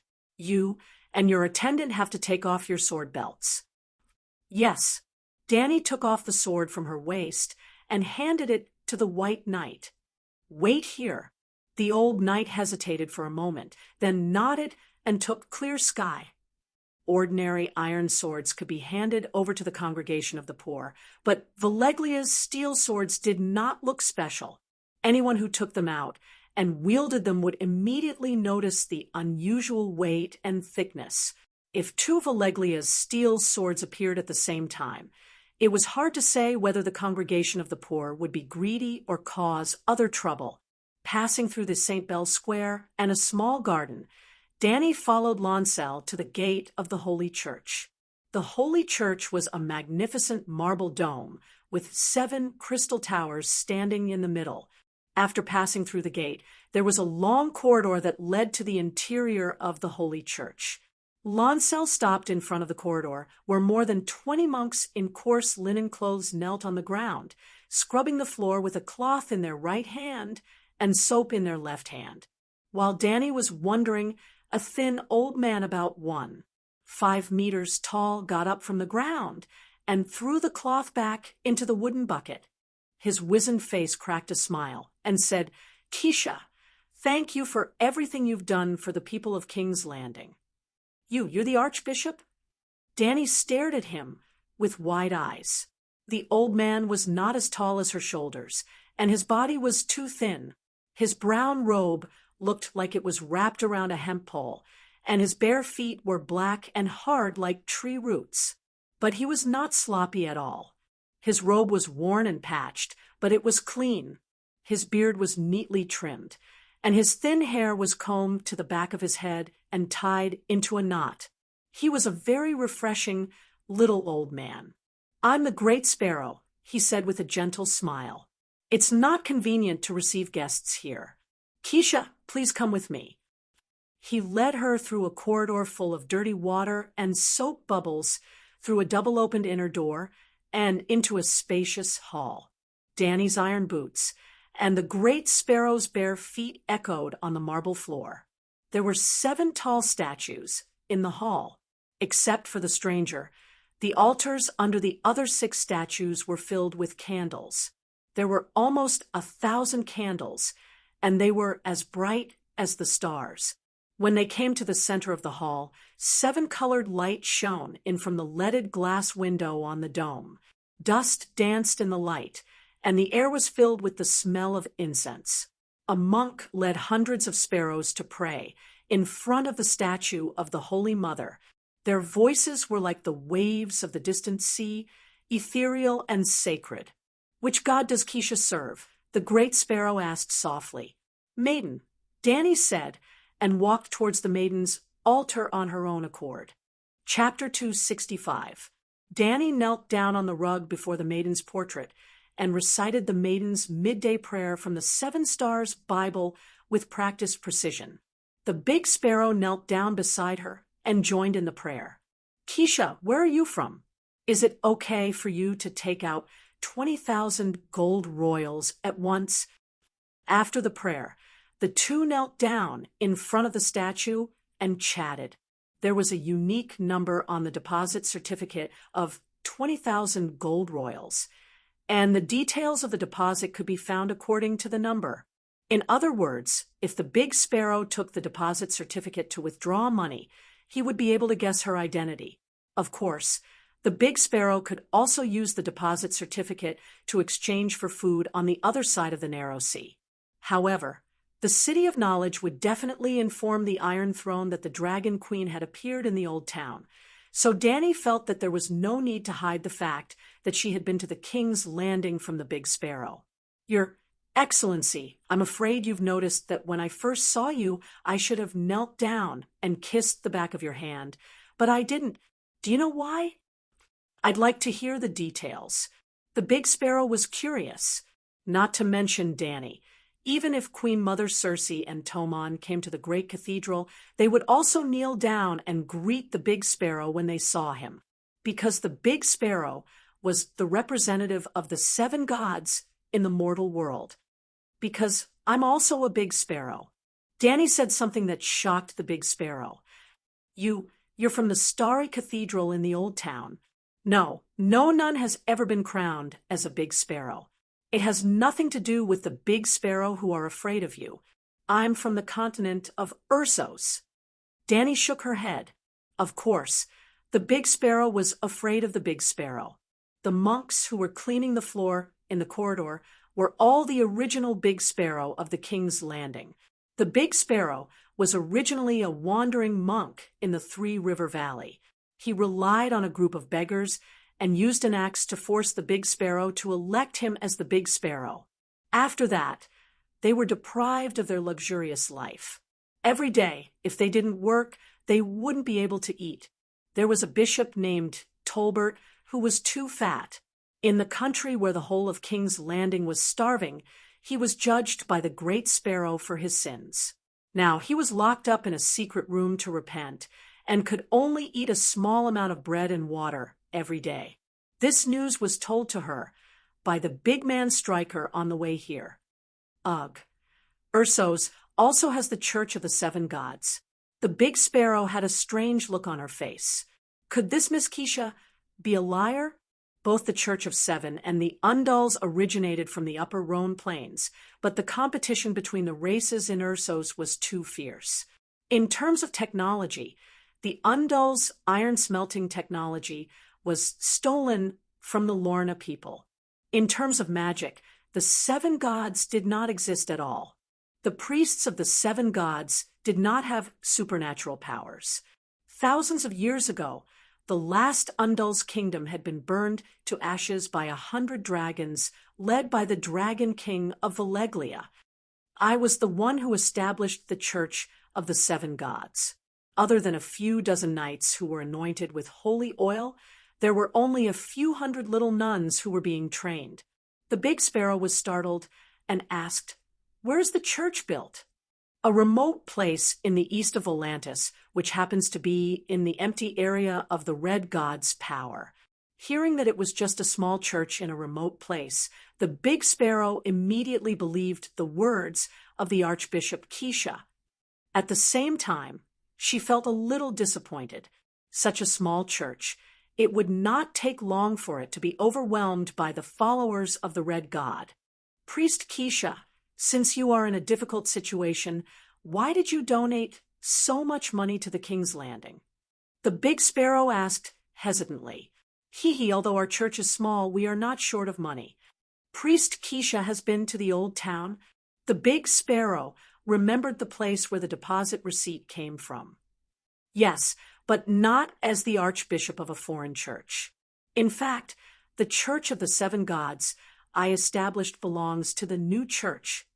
If the archbishop is the same as the archbishop of the old town, I will not reveal my identity at all." New church. The big sparrow frowned and asked unhappily, "You changed the doctrine of the Church of the Seven Gods?" "Sigh, the whole world is about to be dyed red by the Light King. I have to improve the survival of the church," Danny said helplessly. In terms of combat power, the Church of the Seven Gods was not even worthy to carry the shoes of the Red God priest.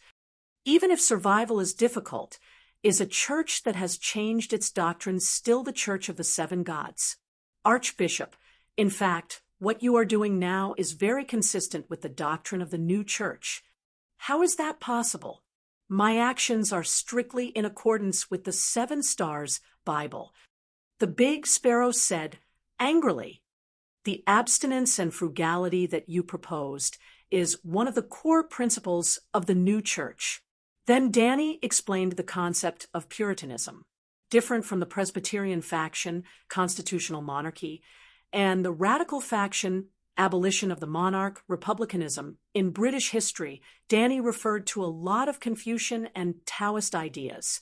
There were restrictions on the power of the monarch, but strictly followed the political idea of the monarch and his minister, father and son. Puritanism, this. The big sparrow's face was full of anger at first, but gradually it became thoughtful and enlightened. Finally, it opened its eyes wide, and its expression was excited and yearning. "This is the ideological state that I have been searching for. Archbishop Keisha, you are Saint Bailey alive, and you will definitely leave a glorious page in the scripture of the seven gods in the future." "Ha, you are flattering me. The abstinence that I proposed is not a narrow ban on the sex between men and women. It's just that Archbishop Keisha is still a little conservative." The big sparrow smacked her lips and said, "The church shouldn't be subordinate to the monarchy. Under the seven gods, we are all equal." Danny's face was blank, and she did not comment. She should have thought about it earlier.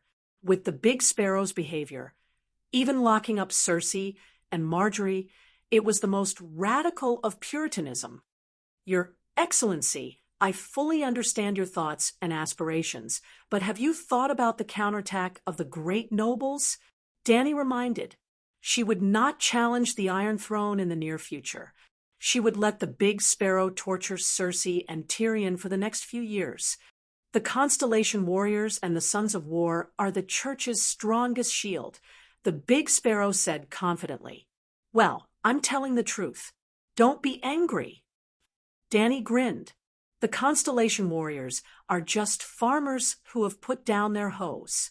When faced with a fully armed Iron Knight, 10,000 of them will not be able to defeat 200 of them. The Sons of War are true knights who have been anointed with holy oil. We now have 100 Sons of War. The big sparrow said proudly, "Not enough, far from enough." Danny shook her head, not to mention whether the sons of war, who are both nobles and disciples, are trustworthy. 100 knights are too few. You are challenging the authority of the Iron Throne. Indeed, there are too few people, but why not? They have all sworn an oath before the 7 gods. If oaths were useful, Prince Rhaegar would not have violated the sacred marriage law.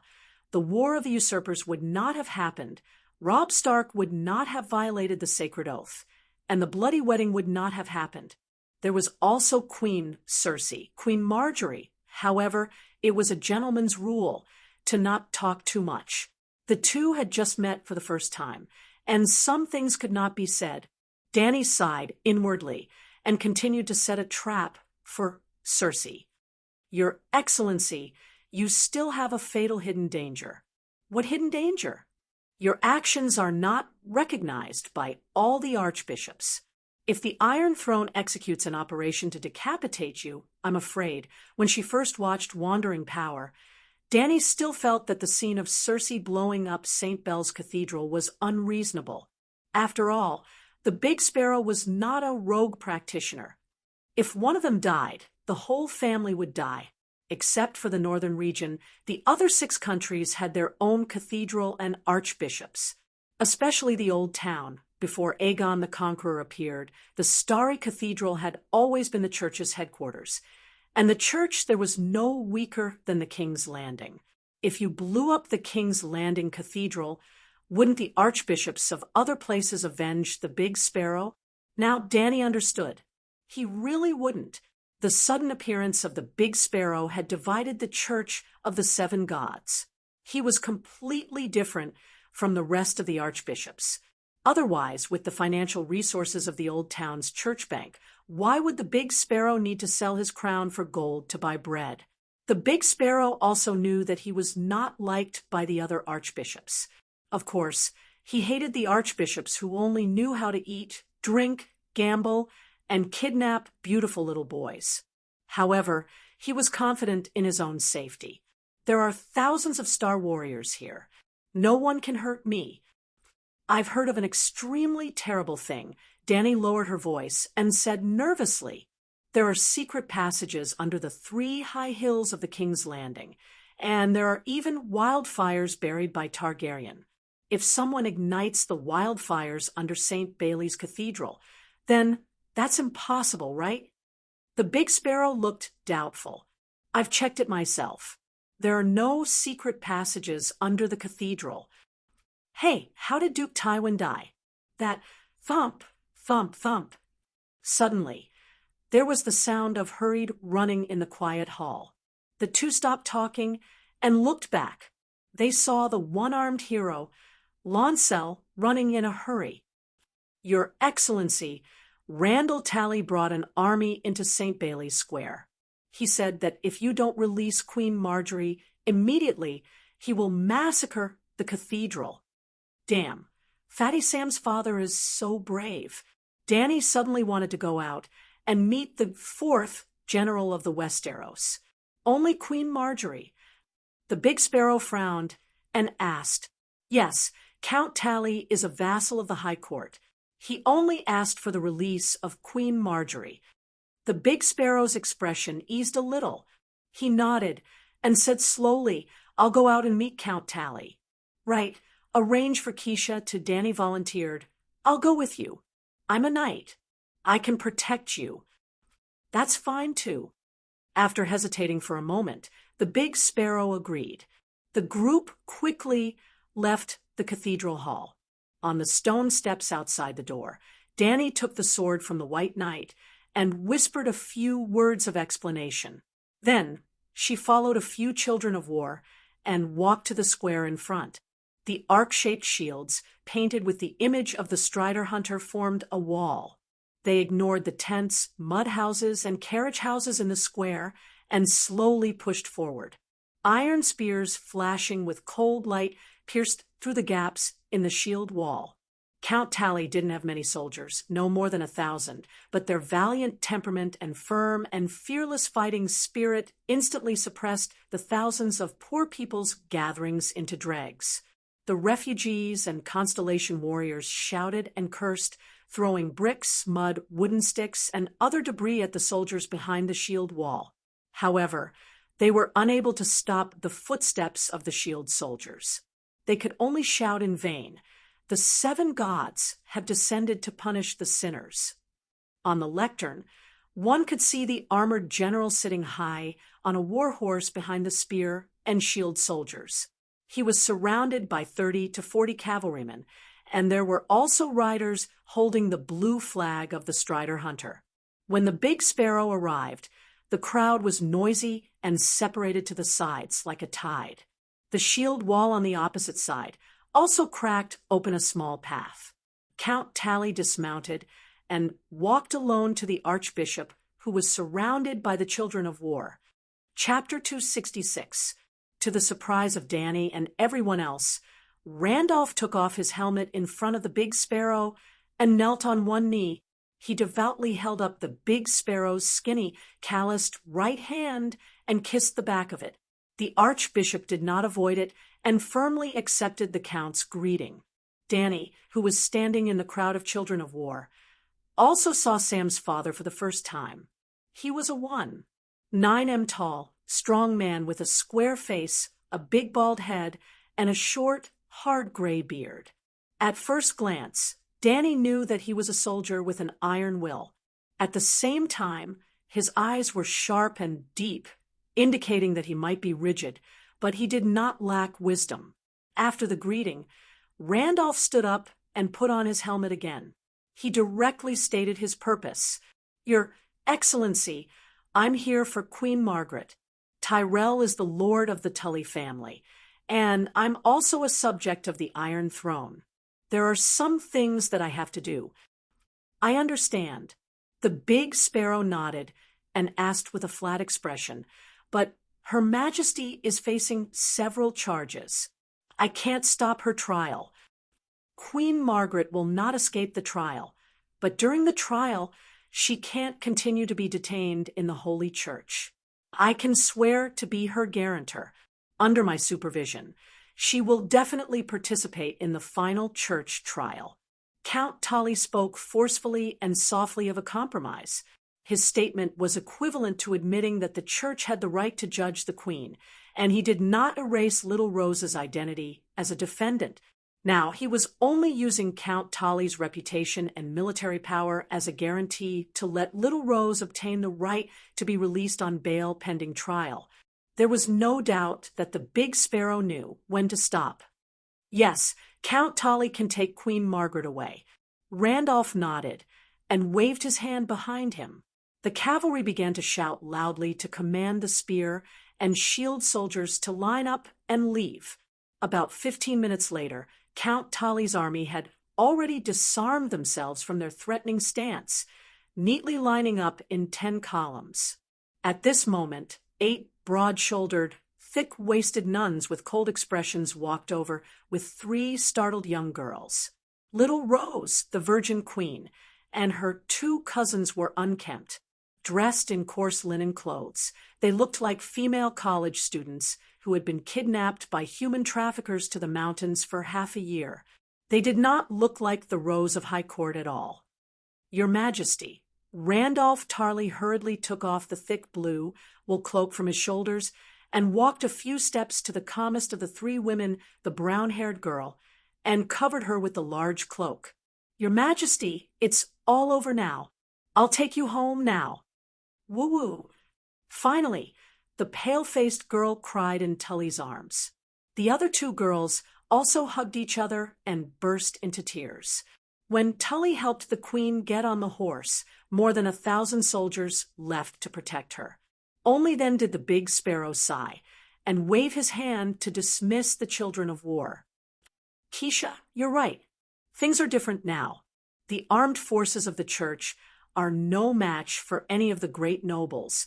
The Big Sparrow sighed, helplessly when they returned to the sanctuary hall. "Archbishop, you don't have to worry too much. You have a high prestige in the hearts of the people of King's Landing. No nobles would dare to risk universal condemnation and stain the sanctuary with blood. Danny comforted him. Hold on, Big Sparrow. You can't back down. Forget about Marjorie. At least you can't back down when it comes to Cersei. You have to teach her a lesson. Thinking of this, Danny could not help but suggest, Your Excellency, the biggest problem in King's Landing now is food. Whoever has food and can fill the stomachs of the common people will have the right to speak. Your most important problem now is to quickly find the people of Bravos for a loan and plunder every grain in the Free City. What can I use as collateral? The Big Sparrow frowned. The church's bank. The church's bank in the old town can be used as collateral for at least 3 to 4 million gold royals. The church's bank loaned 1 million gold royals to the Iron Throne alone. Even after the Grand Sparrow of King's Landing waived off the debt, the bank in the old town did not show any signs of bankruptcy. From this, one could see how wealthy the monks who claimed to serve the 7 gods wholeheartedly were. My order can't be conveyed to the old town, the Big Sparrow said awkwardly. Waiving the debt of the Iron Throne was just a matter of words. No matter how reluctant the church's bank was, it could not force the king to repay the loan that no longer existed. However, it was another matter to ask the church's bank to take the initiative to help the refugees in King's Landing, unless one day the Big Sparrow led a group of small sparrows to the sanctuary of stars. Cheap. Danny's eyes flashed, and she sneered. Of course, the Iron Treasury knows that you can't control the church's bank. Otherwise, you wouldn't need to borrow from them. However, since the founding of Bravos, no one has ever owed the Iron Treasury a single copper coin. Therefore, they have never lacked the confidence to collect the debt. The key is whether the business is worth their effort. If the total value of the church's bank is 5 million gold royals, you can mortgage it to the Braavosians at a 50% discount. They will definitely give you 2.5 million gold royals. No, I can't do that. The Big Sparrow shook her head and refused. I can't sell the church's property at a cheap price. The 7 gods can't forgive such a sinful act. Hey, Your Excellency, you're too honest. Danny sighed and shook her head as she came up with a bad idea. I tell you, the church won't lose a penny.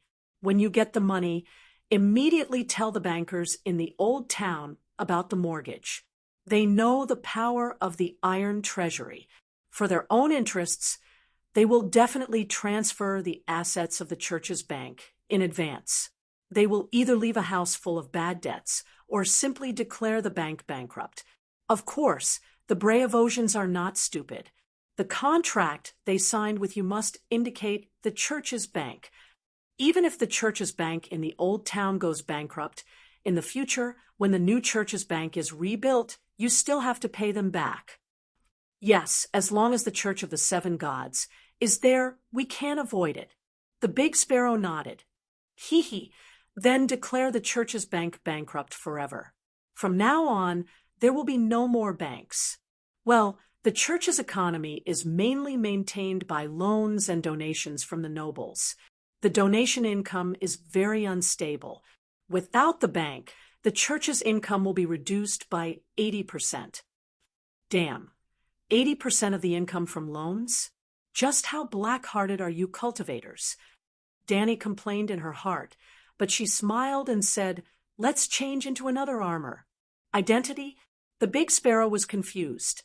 Let the Iron Throne and the Hyder family come forward and establish a central bank of the Westeros. The shares are all controlled by the church. The 7 countries, the Iron Throne, and the Hyder family are the guarantors. The credibility is definitely not worse than the church's bank. The Big Sparrow understood. Although it was a little shameless, it was very feasible. He looked at Danny in surprise and sighed in his heart. Not only did she make the Iron Treasury bleed, but she also took care of the disobedient archbishops in the old town. This Archbishop Keisha is really cunning. Then he thought, that's right, if someone can establish the church of the seven gods in the land of tigers and wolves like Ursos, the church will not be able to survive if she is not cunning. Let me think about it. The church can still survive for a while. There's no time to think about it. I'll be honest with you.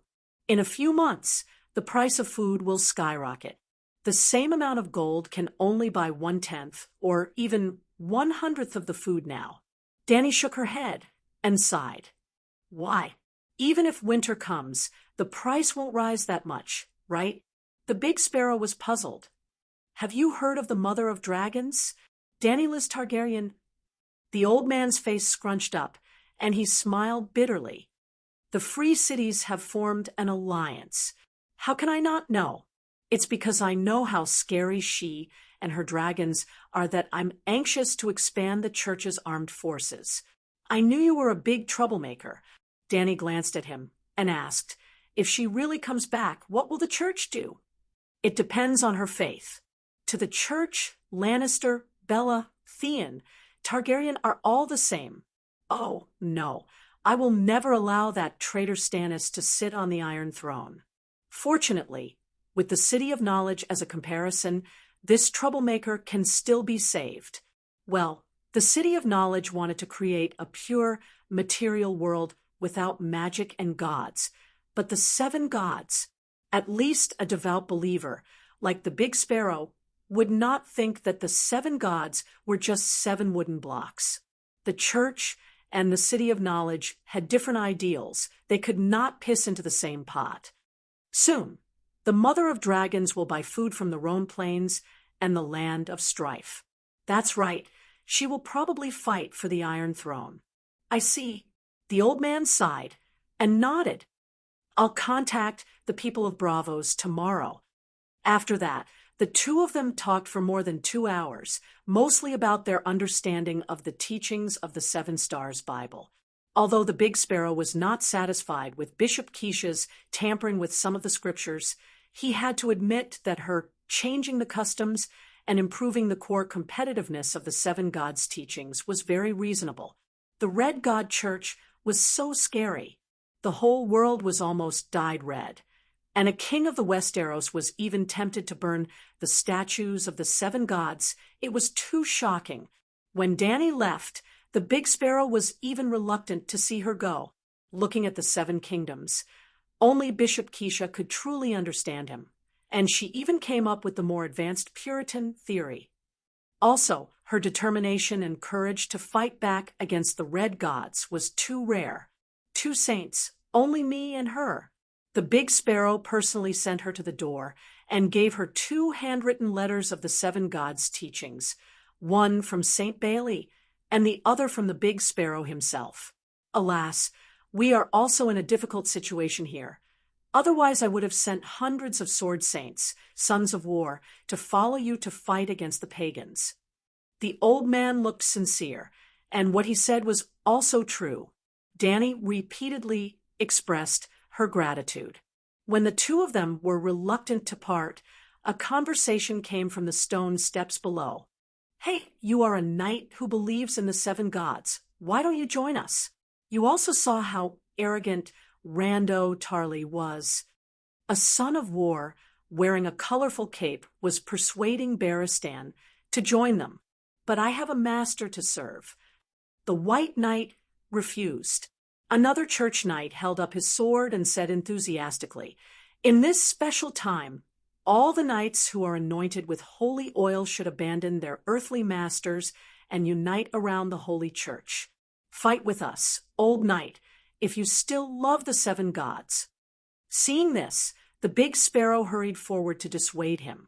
Dustin, Knight Aston has his mission. He can't stay here. I can't wait to give you all to Bishop Keisha. They are just a small church with dozens of knights, but they have to face thousands of sacred fire hands, armed forces of the Red God Church. It is too difficult. Chapter 267. At this time, King's Landing was desolate, dirty, cold, gray, and crowded with refugees. There was no special scenery or food. When Danny left the great cathedral, it was almost evening. She even refused Barristan's suggestion to eat some hometown food. Who knew where the meat came from? The two only bought 3 large loaves of lemon-flavored white bread and a few fur coats on the side of the road, and left. They did not go back the way they came. The area in the northwest city was too chaotic. Barristan was worried that a mob would rob them. This was not a groundless worry. The news that Danny gave Stryker a bag of gold royals must have spread. Many people were looking for her on the street, even though Danny had taken the gate of all gods in the northeast direction. And even though they did not delay at all, they were still 3 kilometers away from the city gate. Seeing that the sky had completely darkened and the surroundings were desolate, 5 chain-armored riders on thin horses still surrounded them. There was no need for Dahe and Whitey in the sky to make a move. Barristan fought against 3, and Danny fought against 2. The 5 bandits only had time to shoot a wave of crossbow arrows, but the arrows clanged on their bodies, but it was useless. Then, like chopping vegetables, he cut off the neck and split the head in 2. The gangster who attacked Danny died on the spot. The White Knight wiped the bloodstains on the blade with the dead man's woolen sweater and said with a complicated look, "They are the makers and sources of the pork in the brown soup. If there are no wild wolves nearby, the bodies will be sent to the flea nest tomorrow." Danny frowned and pondered. According to her previous idea, she naturally did not care about the life and death of the Westeros. She even had the excuse of not interfering in the War of the 7 Kingdoms and the deviants going south. She was besieged by the Allies. This was also the reason why she deliberately did not go north to integrate the Dothraki. With the 4 dragons and the 4,000 or 5,000 roaring warriors accumulated from the liberation of the slaves, Danny was sure that she could unify the Dothraki within half a year. And the best defense was offense. Leaving the Mother of Dragons guards to guard Slaver's Bay, she would lead 100,000 roaring warriors on an expedition to the west. What Kohler, what Volantis, what Mir, Novos, and even Bravos, whose navy was developed and whose army relied on mercenaries, were all trash. But what about after conquering all the city-states in the Western continent in 2 years?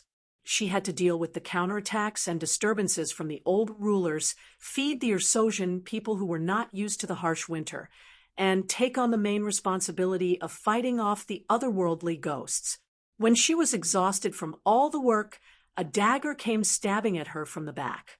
In order to deal with the old nobles of Gith, she even got a scholar. What should she do? Even if a real scholar were to descend, she wouldn't be able to handle it. Should he just kill them all? If the great god of harmony wasn't so awesome, a certain 8 banner elites would have been able to pull off, no hair left behind, the 3 butchers of Keles, and the 10 days of Volantis to end all troubles once and for all. The old nobles were a big problem, but what was even more frightening was the habit of Ursos. The southern cities such as Volantis, Lys, Tarosai, and Mir rarely stored grain for winter. From the map of the world of ice and fire, the northernmost Bravos of the Ursos continent was about the same latitude as the Aran Valley in the Westeros. What did that mean? Ursos had a subtropical, tropical, and equatorial climate. Most of the cities were located in the tropical and equatorial regions. So many people rarely saw snow, and there was no snow in winter either. Just like how Galen Tyrell was puzzled by Garth's release of peasant soldiers to collect grain, Riverbend was also located on the edge of the tropical and equatorial regions. The climate was hot, and the winters were short. Even the sunshine in winter was enough to grow wheat. Under normal circumstances, Riverbend did not store grain. If grain did not flow out, only a few poor people would starve to death in winter. On the other hand, in the north, even if grain was stored in the late summer, large numbers of people would starve to death in winter, and then go south to beg for grain.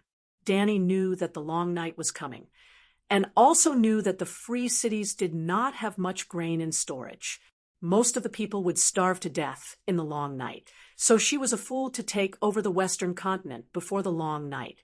Do what you are in your position. Do not do what you are not in your position. The meaning of this sentence could be understood as follows. Do what you are in your position. Do not do what you are not in your position. She had taken over her own cities, and as a king, she had to be responsible for her people. When there was not enough food, and the people starved, only the king would be the one to curse, and some would even think that the Dragon Queen had caused the long night to come. On the other hand, if Dany had stayed in Slaver's Bay and waited for the Alliance to attack, and then the long night came, the people would curse the Alliance leader for going against the righteous mother of dragons, causing the long night to come to punish the people. At that time, at the end of the long night, after defeating the Night King, Dany would casually send any amount of grain from Slaver's Bay to help the people who survived. Then, she would be the child of prophecy, the merciful Bodhisattva. The people of the world would remember her kindness. Freeing the slaves would become a matter of obedience, and Dany's dynasty would be recognized by the world as the rightful ruler of the dynasty. Dany was not a fool, so, of course, she would choose a plan that was beneficial to her. However, after seeing dozens of children pitifully drooling around the brown soup pot at King's Landing, she suddenly felt touched. The long night had not come, and such a tragic thing had already happened at King's Landing.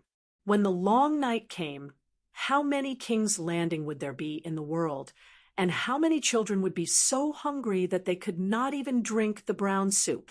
When the millions of people who starved to death and froze to death were no longer a string of cold numbers, but the men, women, old people, young people, and children in front of you, then imperial ambitions and whatnot would not be that important. There was not much that Dany could do, but she intended to try her best. Professor Perestan was thrown onto a small reef in Blackwater Bay by Dany, about 40 to 50 square meters in size. When the two dragons found the scorched island, the tide of the night had already flooded half of the island. The old professor was shivering in the crevice of the rock. His lips were frozen black. Yep, he was still wearing the gray cotton robe from the old town. Hee, now you can really feel that winter is coming, right? Dany threw a sheepskin coat over and lamented, the City of Learning should not have been placed at the southernmost part of the Westeros. The environment in the old town is too good, so good that you scholars don't have any sense of crisis and urgency and only think about nonsense all day long. Most people in the country can't even fill their stomachs, but you are thinking about the illusory problem of the real world. I've decided. She stood up and announced to the old man who hurriedly put on the sheepskin coat, when King's Landing, the City of Learning must move to the north. The old professor was wolfing down the white bread, but when he heard that, he could not help but have half a piece of breadcrumb in his mouth. He asked blankly, "Move to where?" "The Great Wall, or Bear Island." Mormont would definitely be happy to see the City of Learning move to Bear Island. A large number of scholars could drive the rapid economic development of Bear Island, and the Count of Bear Island would no longer have to worry about not being able to support his prodigal wife. They did not stay on Scorched Island for long. The place was too small, and the wind was too strong. It was not suitable to spend the night there. After flying for another half an hour to the north, they landed in a ginkgo tree forest. When the White Knight was setting up a tent for Dany, Blackie and Whitey went to the nearby castle and brought 2 cows over. Dany was the only one who had a small tent of 3 square meters. The old knight and Perestan wrapped themselves in thick cloaks and fur cloaks by the bonfire and spent the night there. The old professor, who was warming himself by the bonfire, said with a complicated expression, "It's really convenient to have dragons. We can travel thousands of miles in a day and come and go freely." "So, you mortals are jealous?" Dany sat cross-legged in the tent. The tent flap faced the bonfire, and it was warm and cozy. Perhaps the old man did not deny it, but the megalosaurus only increased the Targaryen's arrogance and cruelty. It has no benefit to ruling the kingdom. You can say that after you go to the Great Wall. Dany pulled the tent flap and said to the White Knight, who was cutting meat, "Let me see where Gino is." "Who is Gino? What does she mean?" the old professor asked curiously. "A trainee White Knight who is on his way to Bravos. His Majesty wants to contact him through the glass candle. Glass candle for long-distance communication." The red-nosed old man widened his eyes and said in disbelief, "She knows witchcraft." The White Knight was stunned. This old man did not notice the matter of the spiritual projection last night. Now, he was a little embarrassed and said hesitantly, "His Majesty has inherited part of Valeglia's witchcraft." As he said that, the tent suddenly projected wisps of gray light, and then quickly dimmed. About 5 minutes later, when the tent flap was pulled open, Dany saw 2 pairs of inquisitive eyes. "Where is he? Did you really light the glass candle?" The 2 of them spoke at the same time and asked 2 different questions. Dany only glanced at the old professor and said to the White Knight, "He is still floating on the narrow sea. If there are no accidents, he will reach Bravos in about half a month." Other than the Dark Star, Dany also glanced at the 2 faceless. The one-eyed female faceless was also on the ship. Jia Cohen. It was very awkward. Jia Cohen was cleaning the magic pot and would kiss and caress it from time to time. He would call out, "Mother, your son is filial." Cold, mysterious, and handsome, the most pretentious faceless in Game of Thrones, had his face covered in blood and became an idiot. It was too tragic. "What about the old town?" the White Knight asked again. "Old town?" The extraordinary gathering. The old knight reminded her. Today is the 3rd day. If you didn't mention it, I would have forgotten." Dany smiled awkwardly and closed the tent flap again.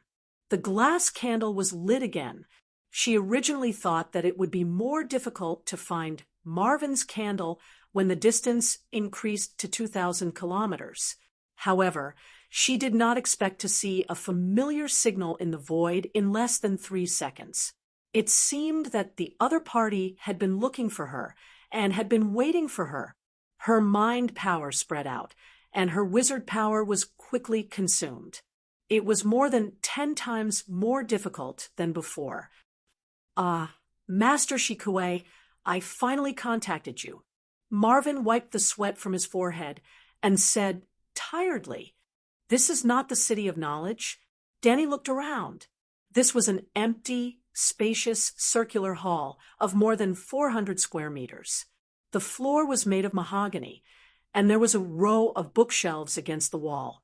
The books were neatly arranged, clean and tidy. In addition to Marvin and Larissa, there was an old man with a long silver beard and a middle-aged woman in a white robe. "Master Shikue, I'm from the old town of Ladon Hyder." After the old man introduced himself, he pointed at the woman who was curiously staring at the silver shadow. "This is my eldest daughter, Maroya." "Haha, Count Ladon, do you know who I am?" Dany smiled strangely. The old man sighed and knelt on the ground, howling, "Your Majesty, Dany Liz, the assassination attempt had nothing to do with me or the Hyder family." Chapter 268. "You're smart." Dany sneered. The old man knelt on the mahogany floor and said, "Honestly, Professor Marwyn told me that Wizard Shikue is a young lady who has inherited part of Valeglia's witchcraft. The fireball that fell from the sky last night was very similar to the spell that great wizard Valeglia used to control the form of the dragon flame. There are not many extraordinaries in the old town. Also, we waited at the dock for a long time this evening, but Wizard Shikue didn't come. This series of coincidences can only mean one thing, Your Majesty. You are Shikue." "Don't call me Your Majesty." No noble would violate the rights of a guest. and assassinate their own king. This, the old man looked around and said to his daughter, Maroya, bring the 2 guests downstairs for a cup of tea. I want to talk to His Majesty alone for a while. As he spoke, he glanced at Marwan and Larissa. Marwan frowned and glanced at Danny. Seeing that she nodded slightly, he left with his assistant scholar and crazy woman Maroya. Your Majesty, I'm innocent. As soon as Marwan and the other 2 disappeared into the stairwell, the old man wailed, Don't take me for a fool. This is the old town. Without the permission of the Hyder family, how could the City of Knowledge find more than 100 dragon-slaying crossbows and nearly 500 elite soldiers? Your Majesty, the City of Knowledge is in the old town, and I'm the guardian of the City of Knowledge. However, the City of Knowledge has developed to this day just like the Church of the 7 Gods. It's no longer under the control of the Hyder family. Okay, if that's all you want to say, then there's no need for us to talk anymore, Danny said impatiently. There was no doubt that the City of Knowledge was the mastermind. The Hyder family definitely didn't want to build the real world. Otherwise, the old man and crazy woman Maroya wouldn't be so obsessed with magic. However, the Hyder family must have been involved in the assassination, and their involvement must have been very deep. If Danny had burped at that time, the old man would most likely have held a celebratory feast and invited all the professors and generals of the City of Knowledge. He would not have shed a single tear for Her Majesty Danny. However, the failure to assassinate the dragon would definitely incur the dragon's wrath. The old man in the old town was afraid of Danny's revenge. Danny promised that there would definitely be such a thing. That was why he kept saying, Your Majesty, begging and quibbling. Your Majesty, the Hyder family is willing to be at your beck and call. As long as you give the order, I will immediately lead my men to massacre the City of Knowledge. The old man gritted his teeth and said with a sinister expression. Danny said indifferently, Count, I have to say that you have miscalculated and underestimated me. I won't kill any of the scholars and professors who tried to kill me. I won't destroy the City of Knowledge either. They will be punished, but I won't destroy the world's largest and most formal academic organization. The old man also heaved a sigh of relief and shouted, Your Majesty is benevolent. Your Majesty is magnanimous. It had nothing to do with benevolence. Those scholars with firm beliefs were all stubborn. For the sake of their ideals, they were not afraid of death at all. If Danny had gone all out last night and burned the City of Knowledge to the ground, the scholars would only think that they had sacrificed their lives for a righteous cause.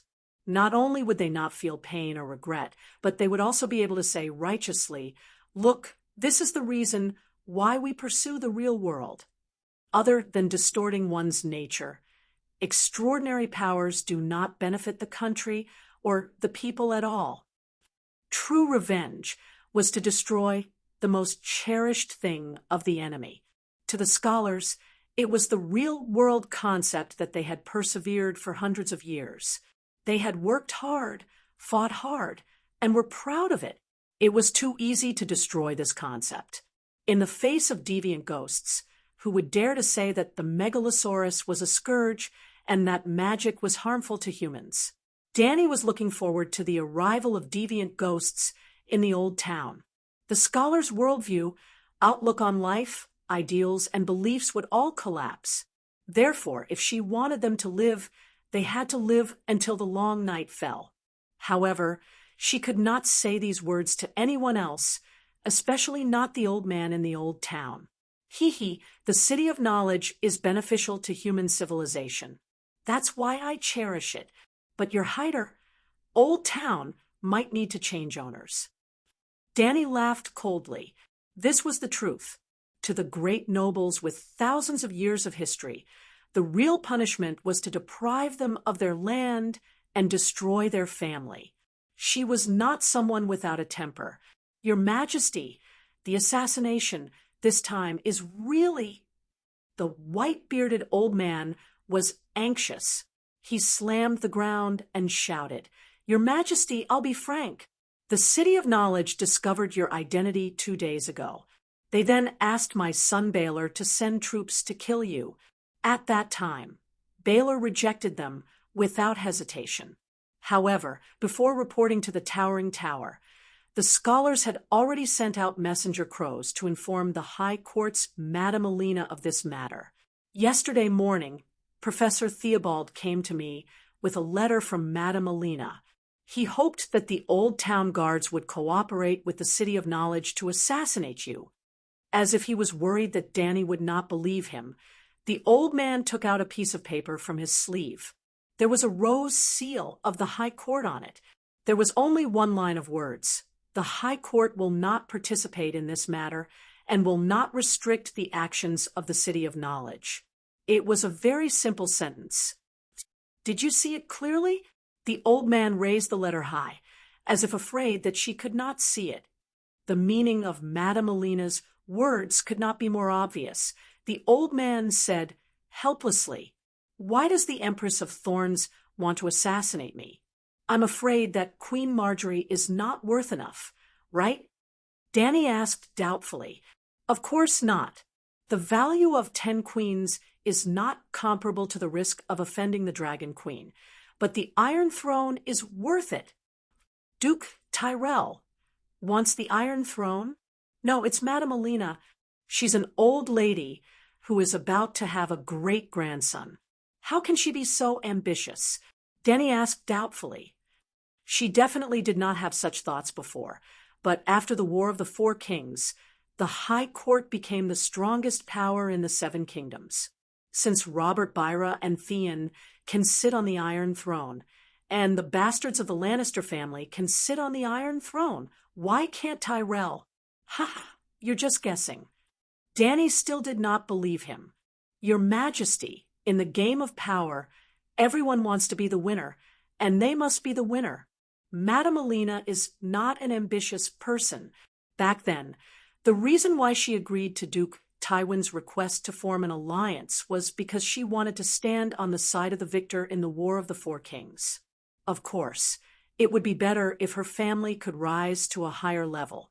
But the game of power never stops. After eliminating the rebellion, Lannister treated the High Court as his new opponent. Madame Alina just does not want to lose. Be more specific. Other than Cersei being crazy and doing some foolish things, I don't think Lannister has ever targeted the High Court, right? Danny said with a frown. Sigh, Duke Tywin has already made his move on the High Court. First, he broke the marriage alliance between Villa, the heir of the High Court and Garland's elder brother, and Sansa Stark. Then, he gave Brightwater City to Garland. Your Majesty, do you know what's special about the Florin family in Brightwater City? Trying to sow discord between Hightower and Tully. It's not just me and the Tully family. Danny saw that the old man was holding his waist as he spoke, looking pitiful, so she said, "Get up and talk." "Thank you, Your Majesty." The old man happily got up and explained even more diligently. The bloodline of Riverbend's nobles can be traced back to the legendary hero of the ancient era, Greenhand Garth, including Florin of Brightwater City. Danny was deep in thought. Just like how Stark had an awesome ancestor, city builder Brandon. In the era of the heroes, Riverbend also had a legendary character, Greenhand Garth, also known as Green Garth. It was said that his hair and skin were green. Garth was especially good at breeding. Other than cultivating high-quality food for the farmland, he could also help women sow seeds. It was said that as long as he touched, an infertile woman could become pregnant, and an old woman who had lost her period could give birth again. Mothers were pregnant with twins or even triplets under his blessings, and little girls became young girls with periods under his smile. Wherever Garth went, the local nobles and ordinary people were willing to offer their chaste daughters to him. In the coming year, their crops would have a good harvest, and the fruit trees would be full of fruit. The young girls who were raped by Garth would also be pregnant with strong sons or beautiful daughters. No wonder he was called Green Garth. By the way, it was because of Garth's story that Dany came up with the idea of hybrid rice. Obviously, Green Garth was 99% likely a wizard. She even suspected that the green-haired and green-skinned Garth was a hybrid of the Children of the Forest and the Ancient Era. Was he a druid? In short, Garth was a hero who was especially good at farming. He had many children. The eldest son, Garth Gardner, founded the River Bend royal family similar to Stark in the northern region. The second son and daughter were the ancestors of many River Bend nobles. Tyrell's ancestor was an Undul adventurer during the Undul invasion. He was loyal to the Gardner's family and later became the hereditary High Court chief. In the thousands of years that followed, Tyrell also had Garth's bloodline through marriage with the High Court nobles. But compared to the River Bend nobles that had been passed down from the ancient era, their status and heritage were always a little lacking. 300 years ago, Aegon killed all the male members of the Gardner's family in the blazing fury. As the High Court chief, Tyrell directly opened the Master's city gate and surrendered to the conqueror. Aegon returned the favor and let the steward inherit the Master's position, becoming the king of River Bend. This matter in itself made the other River Bend nobles secretly hate, but Aegon had a dragon. No matter how dissatisfied they were, they had to hold it in. Fortunately, the Tyrell family was smart enough. While clinging to the thick dragon leg of Targaryen, they married into the major Green-Hand bloodline families. 300 years had passed, and they finally stabilized the rule of River Bend. But they had already occupied the Gardner's family's high court and the title of King of River Bend. Now they had taken away Florence's title and fief. What would the other Green-Hand families think? It had to be said that Tywin had made a smart move. The Florence family's Brightwater City was one of the richest territories in River Bend. The bait was too tempting. Tyrell knew that it was a poisonous apple, but he still couldn't help but swallow it. Perhaps Tyrell thought that he could slowly digest this fat piece of meat with time and military force, just like 300 years ago. The old man of the old town continued, "Your Majesty, Randall, Tarly, and Pixter Redwyn are known as the twin heroes of River Bend. They are the two core pillars that maintain the High Court's right to speak in King's Landing. As for Duke Mays, sigh, that inflatable fish, my son-in-law, is an idiot with high standards but low abilities. Lady Alina came from the Redwyn family. She was Count Pixter's aunt, and also his mother-in-law. In other words, Redwyn and Tyrell had a close relationship and couldn't be separated. But Tarly was Florence's in-law, but he didn't have any relationship with Tyrell other than that of a ruler and vassal. Duke Tywin caught this flaw. Other than the matter of Brightwater City, he also purposely divided the River Bend army into two. Duke Mays led the High Court south to Windstop Castle and didn't achieve anything. Count Tarly led his own troops north to the Three River Basin to clean up the bandits and stabilize the law and order. Yet Mays was a little jealous and narrow-minded. In the end, the long-bearded old man sighed with a complicated expression. Fortunately, Tywin died early. Otherwise, who knows how he would torment River Bend. Thinking about how Randall led troops to rescue Little Rose this afternoon, Dany frowned and asked, "Will Count Tarly be instigated?" "No, he is a true soldier. Honest, wise, loyal, and brave." The old man shook his head and said with certainty, if Tywin was still alive and continued to use his methods to split the relationship between the ruler and vassal in River Bend, perhaps Count Tarly would be pulled over by the Iron Throne. But now Lannister has 2 lions, a dog, a pig, and a tiger.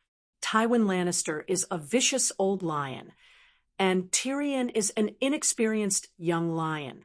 Tywin's younger brother, Sir Kevin, is Lannister's most loyal old dog. Cersei is a pig, and Jaime is fierce but not resourceful. So, Your Majesty, do you see it clearly? The old lion and young lion are killing each other. The stupid pig can only cause trouble. The tiger has broken its claws, and Lannister is only left with a stable old dog. To Lady Olenna, this is an excellent opportunity. If she doesn't take it, she will be punished. Chapter 269. Dany looked at the old man with a long beard, who was shorter than her, in surprise. She did not expect him to have such a clear understanding of the situation in the Seven Kingdoms. You think highly of Tyrion, but it's a far cry from the real world. Sigh, if Tyrion was given the body and appearance of a kingslayer, he would be the most terrifying person in the Seven Kingdoms. Cersei and Jaime inherited Duke Tywin's appearance, while Tyrion inherited Duke Tywin's soul and developed his wisdom. Your Majesty, think about it. If he was useless, why would someone try to eliminate him? Was Joffrey killed by Tyrion? I don't know how much hiding was involved, but I swear to the seven gods that Tyrion is innocent. Dany smiled faintly. Anyone with a brain knows that the imp is not the murderer, but I want to know more about the mastermind behind the purple wedding. Well, the old man stroked his long beard and said thoughtfully, Lady Olenna and Queen Marjorie must be involved. The poison was put in the wedding wine cup that Marjorie and Joffrey shared, but Joffrey was the one who died. But Sansa Stark is also a suspect. Joffrey has a deep grudge against her, and she disappeared from King's Landing immediately. That's the key. Sansa is a delicate little girl. There's no way she could have escaped from the Red Keep alone. There's someone behind her, and that person is also the mastermind behind the purple wedding. Dany asked, what do you think about the person behind Sansa? I can't guess. I can only think of Varys, but the possibility is very small. The old man shook his head. Littlefinger was indeed the #1 troublemaker and schemer in Game of Thrones. He had done so many bad things, but no one had ever suspected him. Even the old man from Old Town, who was watching the situation from afar, did not pay much attention to him. Earl Layton, even if you sold hiding, you can't wash away your crime of murdering me, Dany said calmly. The Heidel family is willing to atone for our sins, my heir, and I pledge our loyalty to you. When you decide to take back the Iron Throne, all the military and financial resources of the old town of Hyder will be at your service. And my second son, Garth, he admires you very much. After knowing that the City of Knowledge was going to assassinate you, he was prepared to sneak out to inform you. Garth was not married, nor was he married. He was locked up on the 4th floor of the Towering Tower by me. If you are willing, I can send him to Slaver's Bay in the name of exile and become your most loyal Kingsguard, just like my uncle, White Bull Jello Hyder. Damn, this old man knelt down so decisively. He even sold his son. However, becoming a Kingsguard was a glorious future for the second son. Dany frowned and began to think. According to her original plan, the City of Knowledge would be demolished and moved to the extreme north, where the books would belong to the Queen. The professors and scholars who had participated in her murder would wear black clothes and guard the Great Wall. Even if the Heidel family was not annihilated, they would have to kill the male descendants and strip them of their titles and lands. But she did not expect the old man to be so smart. Not only was he able to contact her through the clues, he also sold his titles and in-laws without hesitation. Dany naturally understood that if the situation was disadvantageous to her in the future, the old man would not mind selling her out again. But this was the nobility. This was the rule of the game of power. It was because pure loyalty was hard to come by that it was especially precious. She let out a long sigh and nodded.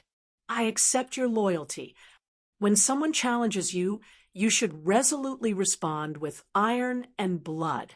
When they kneel and submit, you should personally help them up. Otherwise, no one will be willing to submit. This was what Duke Tywin had told Joffrey in Game of Thrones. Dany remembered it clearly, so she couldn't learn from Emperor Joffrey, the second Mad King. Hyder will definitely go through water and tread on fire for you, without hesitation, said the old man with an excited expression. Let me ask you, how many gold royals can the Heidel family control? Tell me the truth. Your Majesty needs money. The old man hesitated. Loyalty was easy, but gold was hard to come by. I need your loyalty, said Dany calmly. The old man looked pained. He gritted his teeth and spat out a number. 3 million.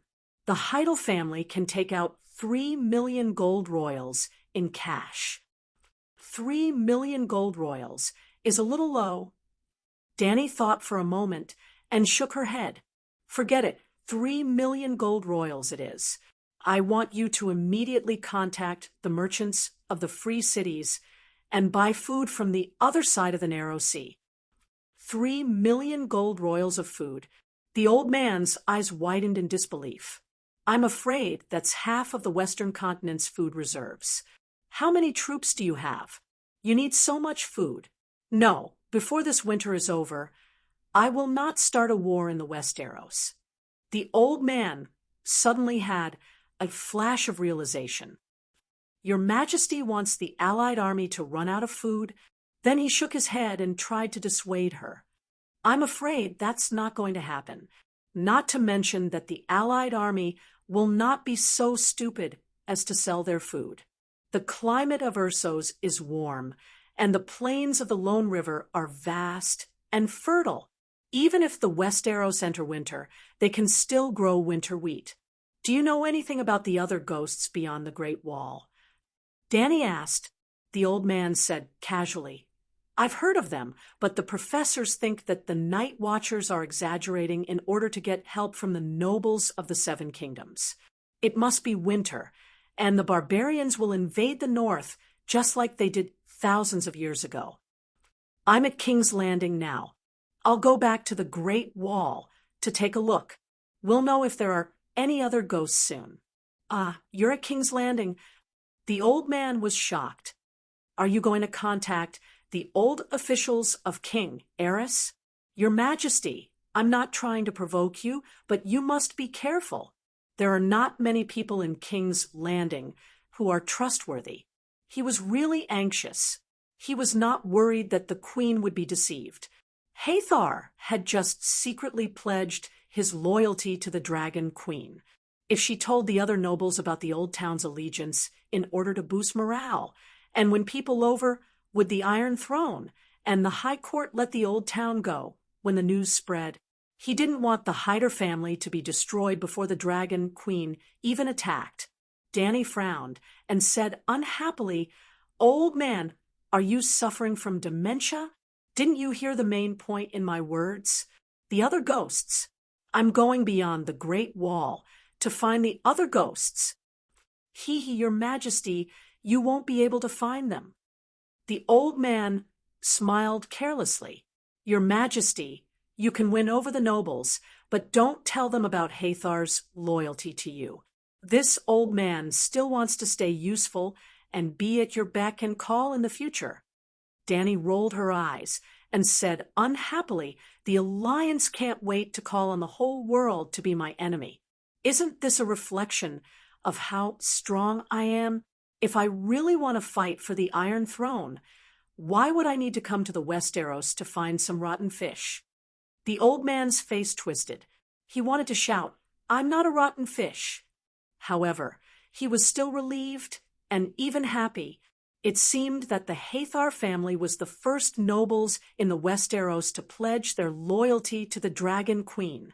Your Majesty, why are you going to the King's Landing? He asked. To observe the situation at the King's Landing and meet the Big Sparrow. The Big Sparrow? The old man was shocked. That's a dangerous and lawless person. I hit it off with him at first sight and had a good chat with him. He even accepted my suggestion and wantonly bought food from the other side of the narrow sea. Hit it off with him at first sight. The old man's mouth twitched. He asked doubtfully, What are you going to do? Let me ask you, if the other ghosts are real, what does this mean? Long night. The old man trembled as he said this word. Then his eyes bulged as he looked at Danny in disbelief. If the long night comes, there will be at least a generation of winter. If you buy all the food from the free cities, then the Alliance army. So ruthless, so vicious. The old man felt a chill run down his spine. He felt that this woman was even more terrifying than Tywin or even a devil. Seeing his terrified expression, Danny immediately guessed what he was thinking.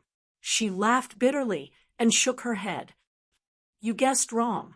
I don't want the free cities to lack food. On the contrary, I hope that by raising the price of food, the free city-states will start planting food crops in the next year or two. If the long night comes, we can save a few more people. The old man was at a loss. What do you mean? You'll give the food you bought to them? Do you know about futures? The old man shook his head lightly.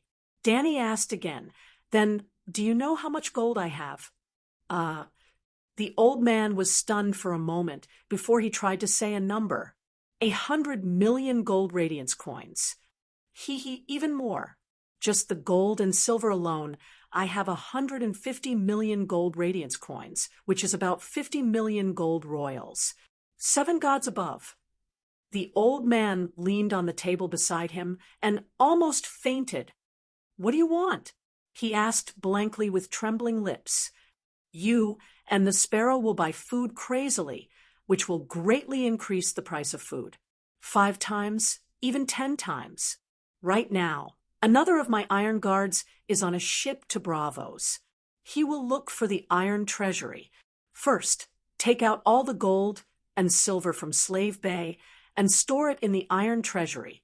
This way, the iron treasury can be used as a guarantor to buy food from the free cities. During this time, I will take Dragonstone Island and announce to the world that after the Alliance army is defeated, I will immediately lead 300,000 people across the Dothraki Sea, through the plains of the Lone River, and finally to Pentos. From Pentos, I will take a ship across the Narrow Sea and use Dragonstone Island as a stronghold to conquer the Westeros and take back the Iron Throne that belongs to House Targaryen. No one will doubt it. Naturally, no one will doubt my motives for buying food. Think about it. How much will the price of food rise at that time? The Sparrow and Hyder scanned through the goods. If the Dragon Queen came to buy food without limit, then it will probably be the most terrifying price in history. 100 times, 200 times. Because you are their enemy, the price will probably be even higher.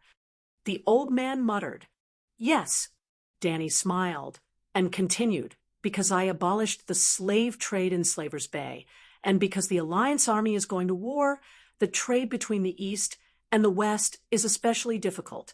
Sea trade cannot continue, and with the price of food so high, farming is obviously a better way to make money. My gold is stored in the Iron Treasury. With the Iron Treasury as a guarantor, the merchants are not afraid that I will go back on my word. At that time, I will sign a contract with all the grain merchants. I will buy their food for the next 3 years according to the current price, the price after the Sparrow and Hyder inflated it. I will take as much as they have. They do not have to give it to me immediately. They will store it in the granary first. I will also swear that even if I defeat the Alliance army, I will not go back on the contract and send troops to the granary to steal food. With these guarantees, the manor owners and merchants will flatten the cash crops in the land and open up the wasteland on a large scale. All the farmers will be squeezed to the limit. If the other ghosts are real, the long night will really come. Then 3 years later, it will be the long night. The food stored in the granary will be enough to save hundreds of thousands, even millions of people. Chapter 270. The old man was dumbfounded. He had never felt so shocked, excited, and frightened in his entire life. This kind of spending. He muttered, Suddenly, he raised his head and looked at Danny. "Your Majesty, what can you gain by doing this?" "I can save many people," Danny said calmly. "But that's 50 million gold royals. Hee, you might not believe me. I've always complained about having too much gold at home. I even had the thought of throwing it all into the sea. Now that I can save millions of people, I think it's worth it." Danny smiled happily. "But what do those people have to do with you?" The old man still couldn't understand.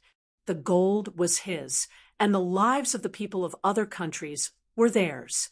What could the Dragon Queen gain? "They have nothing to do with me, but they are people, living people. There are old and young, babies and mothers, young girls and teenagers. Living people are dying miserably before your eyes. Don't you feel pity for them?" The old man from the old town pouted and said with an aggrieved expression, "There's nothing in front of me. Who should I pity?" Seeing that the old man still dared to talk back, Danny said angrily, "Humph, can't you imagine? Go to the poorest families in the old town and imagine millions of them starving and freezing to death in front of you. To be honest, even if those poor people lined up to die miserably in front of me, my old heart wouldn't be moved at all." The old man muttered in his heart, but he didn't dare to talk back. "Your Majesty, don't worry. I completely understand your plan, but what? 3 million gold royals for food is too big of a move. How can I explain it to others?" The old man asked. "Explain what?" "You send people to the other side of the narrow sea to buy food. The ships will transport the food directly to Dragonstone Island. The situation in the 7 countries is chaotic now, and the power struggle in King's Landing is intense. Who cares about your fleet?" "This." The old man thought for a while and nodded. "Your Majesty, you have to take Dragonstone Island as soon as possible. Tomorrow morning, I will send a fleet to the other side of the narrow sea to buy food." The old man probed. "Then my son Garth, all right, let him join my Queen's Iron Guard and help me transport rations.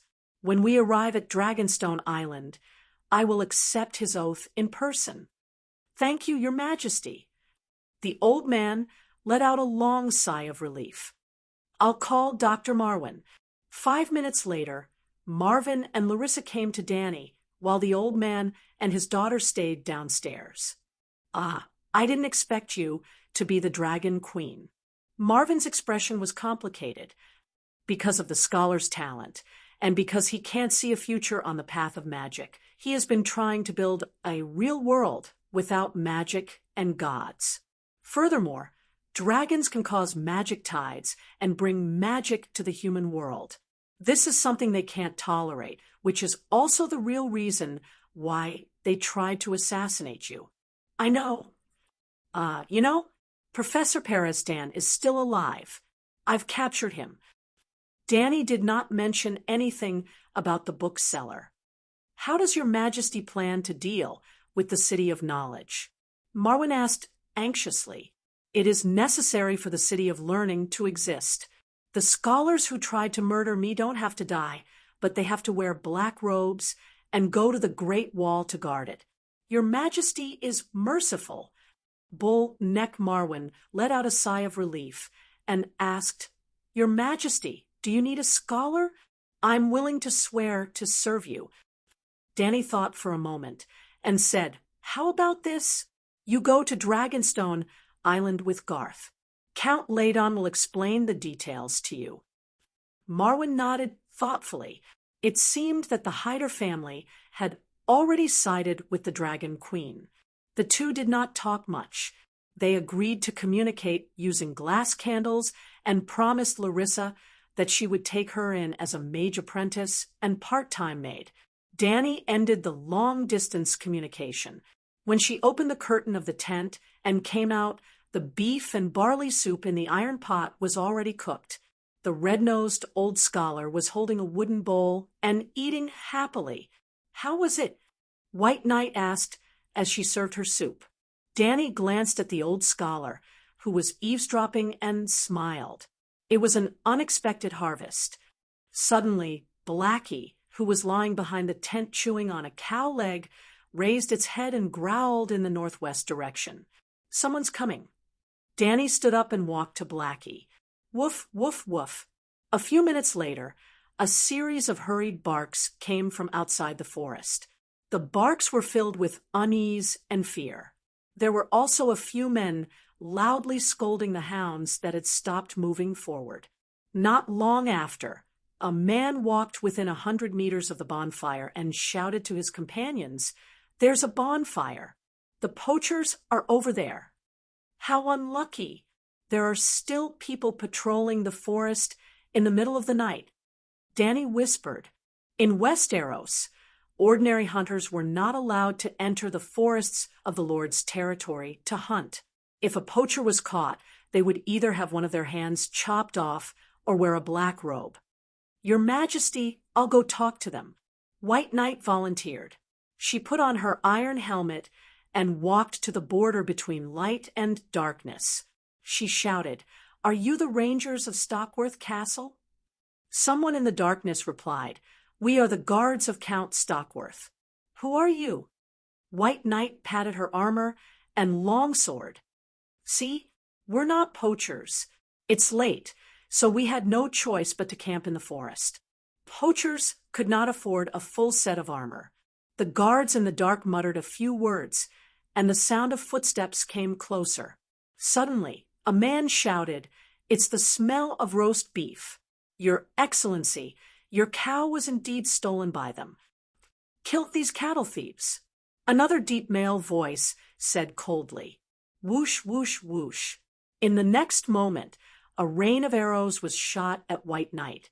The Count's guards in the darkness also shouted and rushed to the bonfire with their swords drawn. Ding, ding, ding. Sparks flew from the old knight's body. He retreated in Danny's direction and shouted, "Let's talk nicely. We have gold royals. Don't lose your lives for 2 cows." Arrogant. 20 or 30 swordsmen in mail and leather armor rushed over under the lead of a man in silver plate armor. Sigh. The old knight sighed and stepped aside. His boom. Big Black and Little White poked their heads out and suddenly spat out 2 blood-red dragon flames. The dark night was torn apart, and the flames illuminated a radius of several hundred meters. The old knight clearly saw that the group of soldiers were suddenly stunned. The ruthlessness on their faces disappeared in an instant, and it was replaced by confusion and endless fear. "Dragon! Dragon!" Feeling the temperature of the dragon flames above his head, the leading man in plate armor spat out a word from his throat. "Ah, Dragon Megalosaurus!" The soldier woke up, threw away his sword, and ran wildly out of the forest. "Come back!" Danny yelled. Her hands streaked across the night sky, and the dragon flames that were spurting towards the sky twisted and elongated as if they had a life of their own. The 2 dragon flames actually turned into 2 fire snakes that slithered through the forest, avoiding the branches of the ginkgo trees, and formed a huge ring of fire that surrounded the soldiers. "Dragon King, please spare my life." The man in plate armor fell to his knees and shouted, "Please don't kill me. I am the Count of Stockworth Castle, Bronn. I am willing to pay the ransom. Dragon King, please spare my life." The group of soldiers followed behind the Count, kneeling on the ground and wailing. "Bronn, I have never heard of your name. Where is Countess Tanda Stockworth?" The old knight asked. "The Countess fell off a horse and died." "I am Loras' husband," Bronn explained. "He fell off a horse and died?" Professor Perez-Tan limped over, sneering as he exposed Bronn's background. "This Count Bronn is a ruthless character. He made his fortune by running errands for the imps. After the Purple Wedding, he betrayed Tyrion and joined Cersei. Because of this, Empress Dowager Cersei arranged a good marriage for him. He married Madame Tanda's second daughter, Loras. Later, he tampered with Madame Tanda's horse, causing Madame Tanda to fall off and break her pelvis. Then, he used underhanded means to kill the first successor to Count Stockworth, the husband of Lady Tanda's eldest daughter, Sir Balman Bych. In the end, he chased Lady Ferris, Lady Tanda's eldest daughter, out of the house and proclaimed himself as Count Stockworth. Bronn frowned as he sized up the old professor. When he saw the long chain around his neck, his pupils could not help but shrink. "You are a scholar." "Humph, I am a self-taught scholar. Doctor of History. I know your background very well." Bronn's face darkened as he cursed, "That old bastard Candal betrayed me? He swore loyalty to me. Damn it, I knew the scholar could not be trusted." Scholar Candal swore loyalty to the master of Stockworth Castle. "Do you think the King's Landing will let you go after what you did?" The old professor sneered. Bronn glanced at Dany in front of Blackie and defended himself. "First of all, I did not betray Lord Tyrion. I only refused to participate in the trial in his place. Looking at the tragic end of the Red Viper, it proves that my decision was not wrong. Secondly, Lady Tanda was careless. She was riding a horse to hunt at an old age. The fall of the horse had nothing to do with me. Scholar Candal slandered me.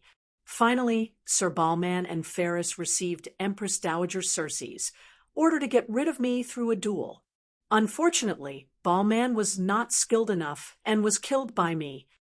You broke the rules during the spear duel and deliberately stabbed Sir Balman's horse to death with the tip of the spear.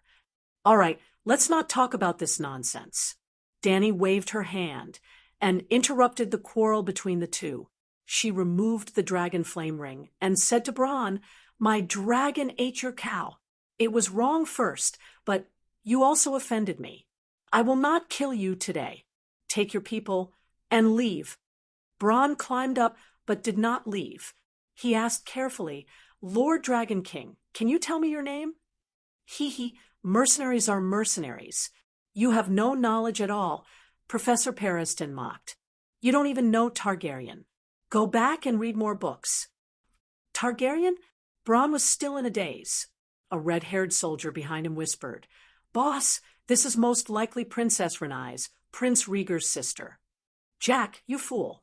Prince Rhaegar's sister was smashed to death by Tywin," another soldier said. "Dany, am I so unknown in the Westeros?" The White Knight could not stand it anymore. He stepped forward and said, "This is King Aerys's daughter, Queen Dany Rise." Then he could not help but ask, "Have you not heard of the Dragon Queen at Slave Bay?" "Oh, so—" Bronn suddenly understood and smiled awkwardly.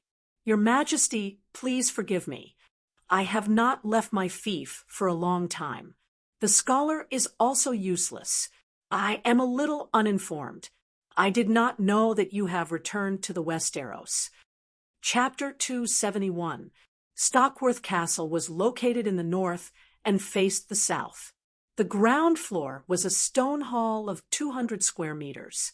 There was a 10-meter-long wooden table and 2 candle-filled chandeliers hung from the ceiling. There was a row of 5 fireplaces on the wall to the left of the long table, and 2 of them were lit.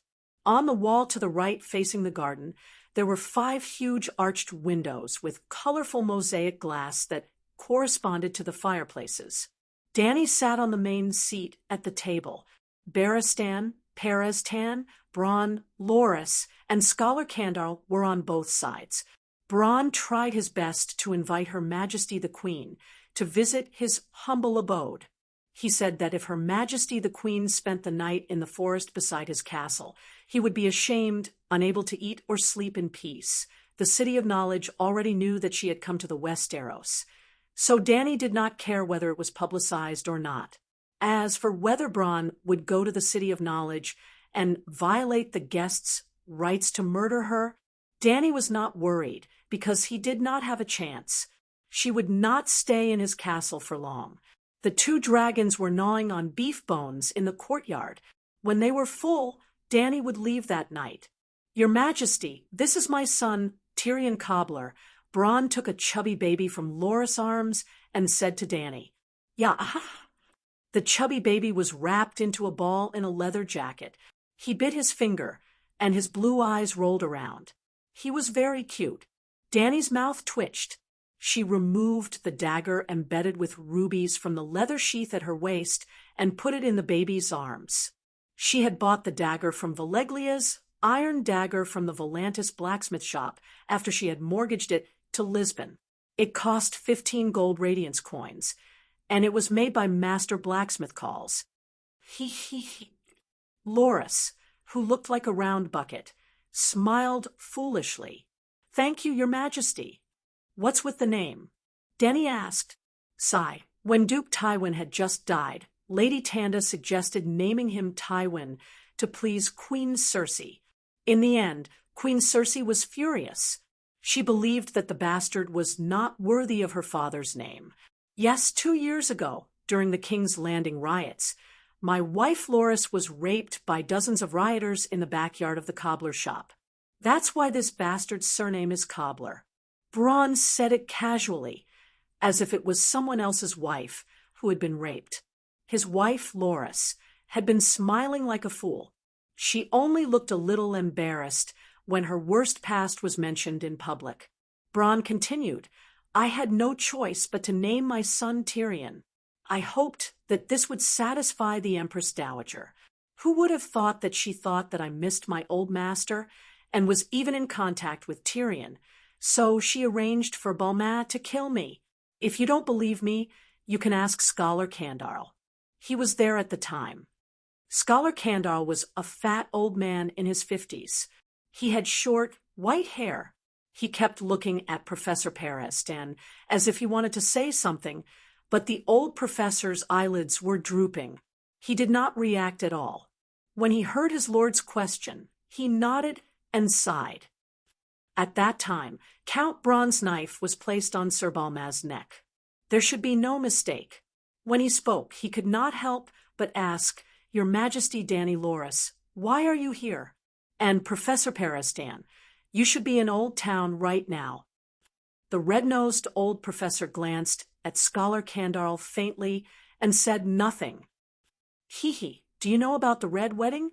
Dany said with a smile. "Wald Fry violated the guest's rights and murdered a northerner?" Canbell asked in puzzlement. Dany raised her chin at the old professor, whose face had suddenly turned pale. "The City of Knowledge invited me as a guest. After discovering my identity, they poisoned me, ambushed me with axemen and crossbowmen. They even prepared more than 100 Dragon Slayer crossbows." "What?" Bronn and Canbell cried out in surprise at the same time. Their faces were filled with disbelief. "Professor, is this true?" Scholar Canbell asked with a trembling voice. The old professor did not answer, but from his increasingly miserable expression, everyone knew that Dany was not lying. "I shouldn't have invited this scum into my living room." Bronn did not hide his disdain at all. Scholar Canbell asked anxiously, "Why?" "Professor, did someone force you to do this? It must be Count Hathar." "Ah, you don't have to say anything.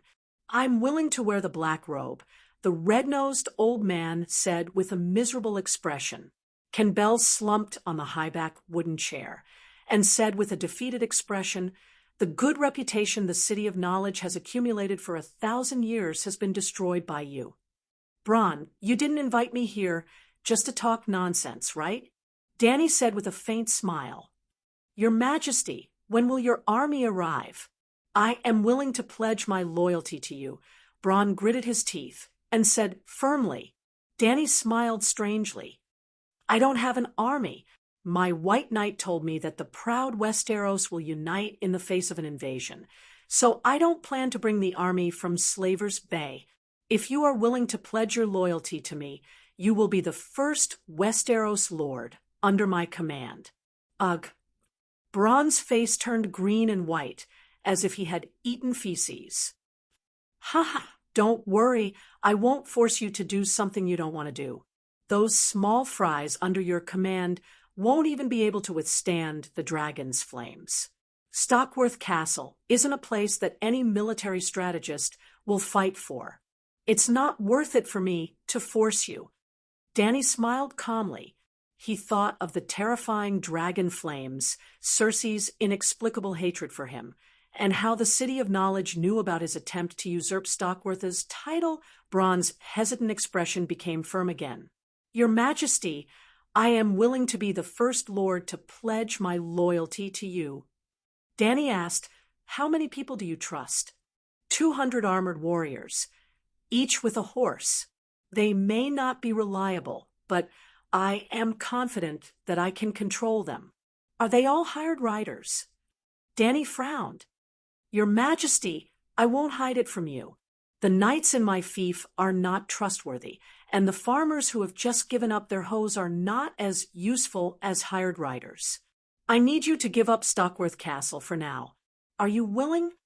Bronn gritted his teeth and nodded. Yes, this place is only 100 miles away from the King's Landing. Once Queen Cersei leaves the cathedral, she will not let me go. He had spent a lot of effort in recruiting soldiers in the past year and had gathered 200 riders to deal with Cersei's army. But where should I go? Bronn asked. Dragonstone Island. Dragonstone Island. Winter is coming. For the next few years, I will not get involved in the disputes of the Westeros. However, Dragonstone Island belongs to the Targaryens, and it means a lot to me. With 200 warriors and my 2 dragons, it will not be difficult to take down Dragonstone Island, which only has 100 guards. Dragonstone Island was also a strategic location. It was easy to defend, but difficult to attack. Earl Redwyn's 100 ships and nearly 10,000 men had besieged Dragonstone Island, which only had 100 guards, for several months. He did not dare to attack, and only hoped to use the siege to exhaust the castle's food reserves. In order to end the siege of Dragonstone Island as soon as possible, so that Qingting Island's navy could return to the river and deal with Timin's invasion, the Knight of Flowers decided to personally lead the attack. Although the castle was taken down in the end, he was doused with a pot of boiling oil. The beautiful man with the potential to be the #1 crossdresser in Game of Thrones was disfigured and turned into a monster uglier and more ferocious than a hound. The Knight of Flowers lost half of his life, and Cersei lost half of her forces. The troops that participated in the siege were all Lannister's elites, and Qingting Island's navy was only responsible for the siege on the sea. Tywin had left 2,000 elite soldiers at the King's Landing, but more than half of them were killed by the Knight of Flowers. The death toll was more than 1,000, and half of the survivors were crippled. That was why the Iron Throne could not do anything about Cersei. Tywin had originally brought 20,000 men to the King's Landing, but after the war ended, most of them returned home, the peasant soldiers that belonged to the vassals, and some were brought by Jaime to Hugin to quell the rebellion. Riverrun was still resisting. It was because she understood the process and the cruel outcome of the siege of Dragonstone Island that Dany was confident that she could defend the Targaryen lands. Well, she never doubted that she could take down Dragonstone Island. Bronn's men were mainly there to help her defend the island. Bronn thought for a while and nodded. When do I start? Immediately prepare men and hire ships. I'll go to the wall, and when I come back, we'll attack Dragonstone Island. Although she had accepted Bronn's loyalty, Dany did not change her mind about leaving overnight. Standing in the wide stone corridor outside the hall, she looked down at the 2 dragons spreading their wings in the courtyard. She said to the mercenary beside her without hesitation, Bronn, the Westeros at this time have lost their morals and ethics. I won't trust anyone easily. Please prove your loyalty with your actions. I understand. Bronn nodded gloomily. Now that there are only the 2 of us here, I can be more straightforward. Dany smiled faintly. The Westeros at this time are rotten to the core. I don't want to play the game of power with those people in this stinking cesspool. I'll completely destroy this old world and build a new one full of sunshine and hope. When the King's King, land in the Seven Kingdoms, the first thing I'll do is to convene the Great Council to judge all the injustice of the past 20 years. The old world can be defeated, but the past must not be forgotten. Not only that, I'll write a book for the future, so that the future generations will always remember how terrible their ancestors were, and use it as a warning. At this point, she tilted her head and looked at Bronn, whose eyes were flickering. She said meaningfully, "No one can escape the trial, including my father, Mad King Eris. If the City of Knowledge hands me your black file, I will not hesitate to abolish your title when the evidence is conclusive. Whether you live or die depends on whether you are willing to wear black clothes." "Your Majesty, Dany raised her hand and interrupted his eager explanation. She smiled and said, "Bronn, there are some things that should be covered up. If you can't cover it up and people find out, you should immediately think of a way to make up for it. Obviously, you can't cover it up no matter what. But you are very lucky. Just for 2 cows. You personally led a hunting dog into the forest in the middle of the night to search. I won't help you cover up your crime, but I will never wrong any meritorious subject. As a reward for your loyalty to me, at the very least, you will keep the fief and castle of Stockworth Castle and completely abolish the surname Stockworth. With your original name, you will be worthy of the title of Earl Bronn. Of course, your wife, Loras, cannot have any more accidents like falling off a horse. I don't care how many lovers and illegitimate children you have in the future, but the heir can only be from her belly. The highest limit. It will be determined by your merits. There is no upper limit." All the doubts in Bronn's heart were eliminated. He knelt on one knee and said solemnly, "Your subordinate will be loyal to the Queen." Chapter 272. Peresdan was shot twice in the buttocks, and his thigh was pierced by a crossbow arrow.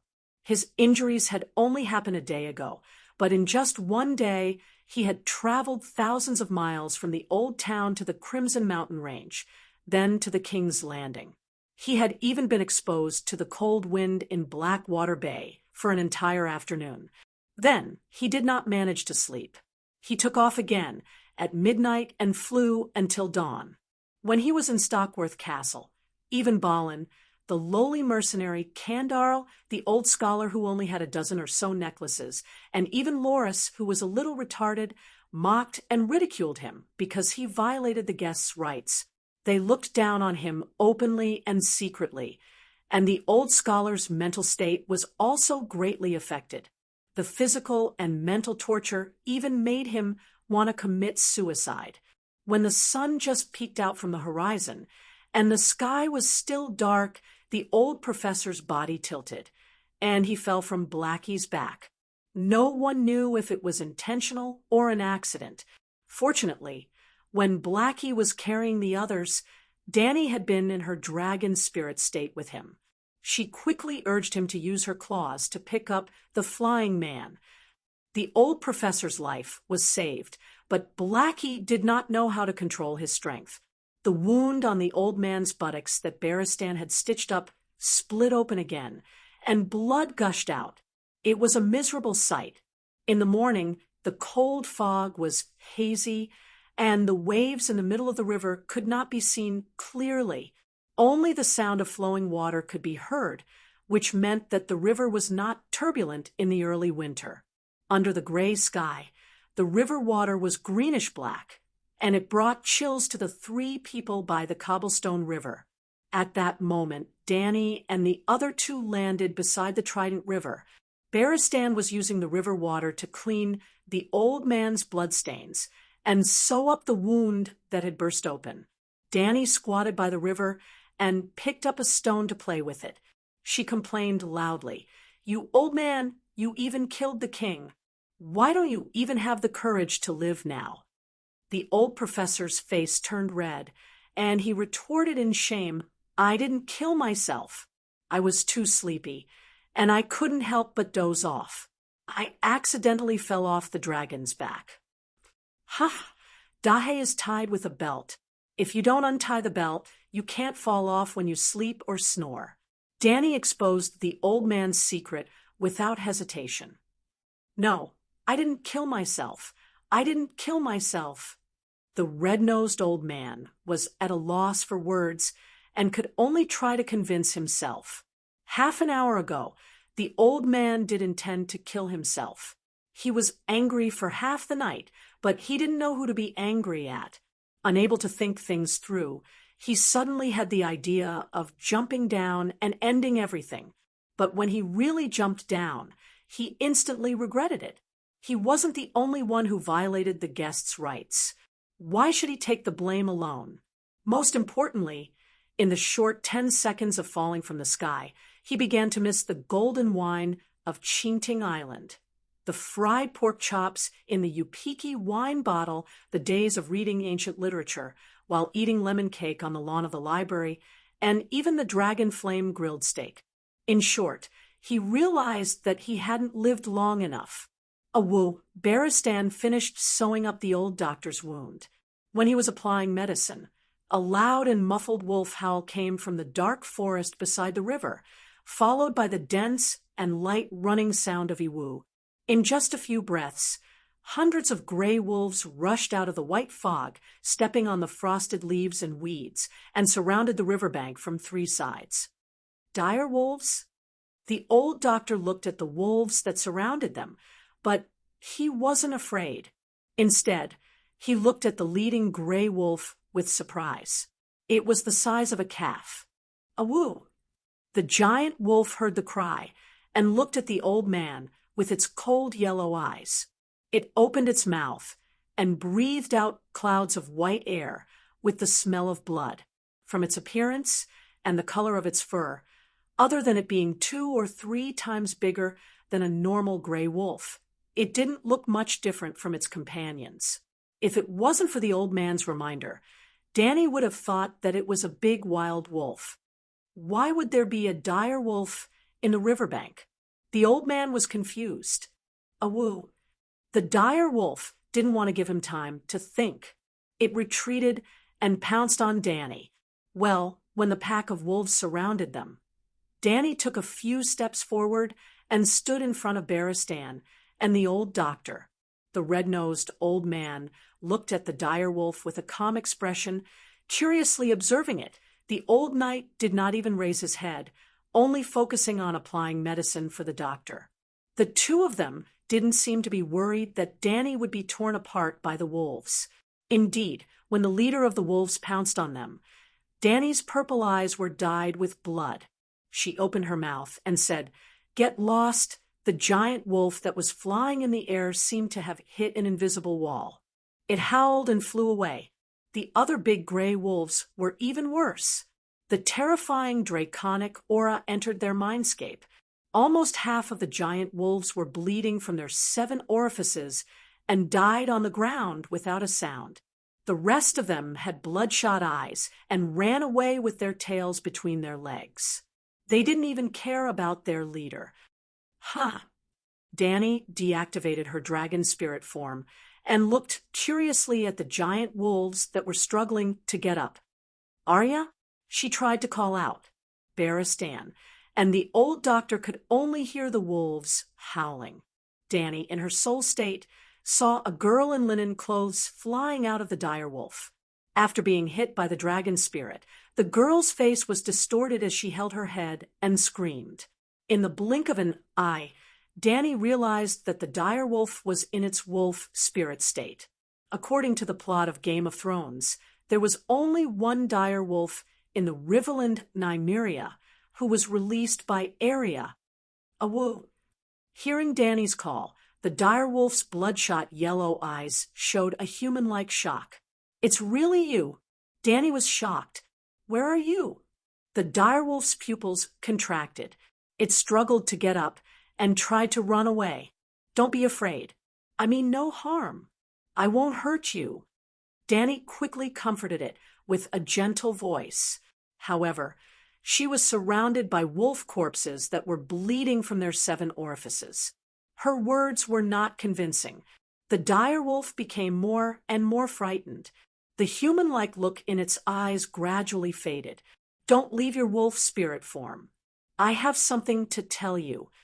Danny spoke faster as she retreated. "A child like you might not know the taboos of a wolf spirit. Let me tell you, there are 2 things you must pay attention to. First, do not eat humans in your wolf spirit form. That will increase your bestial nature and weaken your human nature. Second, your dire wolf has matured and has started to mate. But you must remember, do not be greedy for desires and pleasure that do not belong to humans. When it goes into heat, immediately leave your wolf spirit form." Looking at how the dire wolf skillfully surrounded and killed humans, Danny understood that it was not the first time Arya killed and ate humans in her wolf form. Eating humans was one of the taboos of shapeshifters. Yes, shapeshifters had taboos. After Danny became a dragon spirit, she would look for knowledge about shapeshifters whenever she had the chance. There were actually 4 taboos of shapeshifters.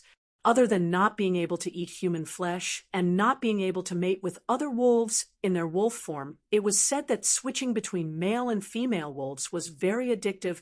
There were 2 more taboos. Third, do not resist your instincts as a wolf spirit. Fourth, do not possess other humans. Rob and John both committed the 3rd taboo. They subconsciously knew that they were different, but they were very afraid and refused to accept this reality. Rob's wolf spirit talent was to predict danger. It was very bug-like. If he could be like his younger brother Bran and Rickon and train his wolf spirit skills diligently, the bloody wedding would not have happened. As for the 4th one, Danny was very suspicious. Shapeshifters possessing humans? Wasn't that magical transformation cultivation? Awoo. The dire wolf howled at Danny. The emotion in its eyes gradually became fear. It retreated step by step into the forest and ran away without looking back. "Your Majesty, who are you talking to?" Barristan was puzzled. "Wolf spirit." Barristan muttered a few words and suddenly shouted, "Wolf spirit! I understand now. There was a human in the soul of that dire wolf just now, a shapeshifter. 7 gods above. What kind of world is this? Shapeshifters, fire sorcerers, demonic dragons. All kinds of demons and ghosts are appearing. Does the heavens want us Westeros to die? Ursos and the Jade Sea did not prohibit mystical powers, but have you seen any cities perish because of magic? On the other hand, the Westeros are not far from extinction now." Danny sneered and turned to explain to the old knight, "I suspect that the dire wolf is being controlled by Arya of the House of Stark." "Arya Stark? Didn't she die long ago? Did she transform into a wolf?" Barristan was surprised. "Sure, there's someone." Barristan put his index finger to his lips and listened for a moment. He was puzzled and said, chanting, "There's a monk coming." As expected, after only 4 to 5 minutes, the pious chanting drove the cold morning fog and gradually filled the entire forest. The chanting was uniform and full of energy, rolling like thunder. The general meaning was to pray for the protection of the warriors, the mercy of the Holy Mother, the old woman to illuminate the path ahead, the Holy Father. Then the source of the chanting appeared in front of Danny and the other 2's vision. It was a group of dirty and sloppy beggars led by 20 sallow and skinny strong men. They wore coarse robes. Some were barefoot. Some were wearing slippers. Some were holding axes. Some were holding choppers. And some were holding wooden spears. Their shields and leather armor were painted with a symbol that Danny was familiar with, a red 7-pointed star. The gathering of the poor. The group slowly walked out of the forest. Other than the leading beggar army, there were hundreds of poorly dressed refugees behind them. There were men, women, children, and babies. In the middle of the crowd, there was an old yellow cow, a dozen sheep, and 3 two-wheeled trailers. The first cart was half filled with turnips, shriveled apples, and onions stained with fresh mud. The second cart had 3 sacks, which probably contained grain, wheat, and the like. The last cart was filled with skulls and broken bones. Ah, so many wolves! Seeing Danny and the other 2, the beggar brothers stopped, and the chanting gradually stopped. They looked at the wolf corpses on the river bank in surprise and hesitated. Honorable knights. Finally, a strong man with an axe came forward and said, "May the Holy Mother have mercy on you. Brothers." "The Holy Mother loves you too, brother." Danny smiled. "Fellow church members, where are you going?" "Ah, miss, are you a church knight?" The strong man was surprised. "I'm a nun." The strong man was stunned. An old man who was pulling a cart behind shouted, "Reverend Nun, we're going to the King's Landing. We're going to bring these holy bones to the great Cathedral of Bell and ask the king for help and protection. Join us, fellow church member. The journey is dangerous. We need strong warriors like you who can kill wolves." A thin man came forward and said, he was wearing a shabby monk's robe, and a crystal hung around his neck. He was a monk. Chapter 273. "I'm afraid I can't help you." Danny smiled apologetically and explained, "We just came back from King's Landing and are heading north." Seeing the disappointment on the skinny monk's face, she pointed at the wolf carcasses and asked, "Brother, do you want these wolves?" Yes, of course, we're short of food." The old man who was pulling the cart shouted. More than 100 people cheered and ran to the riverbank to skin and kill the wolves. But when she saw a peasant woman directly draining the blood, Danny quickly stopped her and said loudly, "Don't waste the blood. You can feed them blood sausages." The Dothraki especially liked to eat blood sausages, but in the Westeros and the major free cities, she rarely saw people feed them blood sausages. "How did these wolves die? There's not a single wound. So strange." Someone was puzzled. Danny taught the women how to feed them blood sausages and said without thinking, "Do you see that red-nosed old man? Look at the chain around his neck. There are 40 sections. He's a master of poison.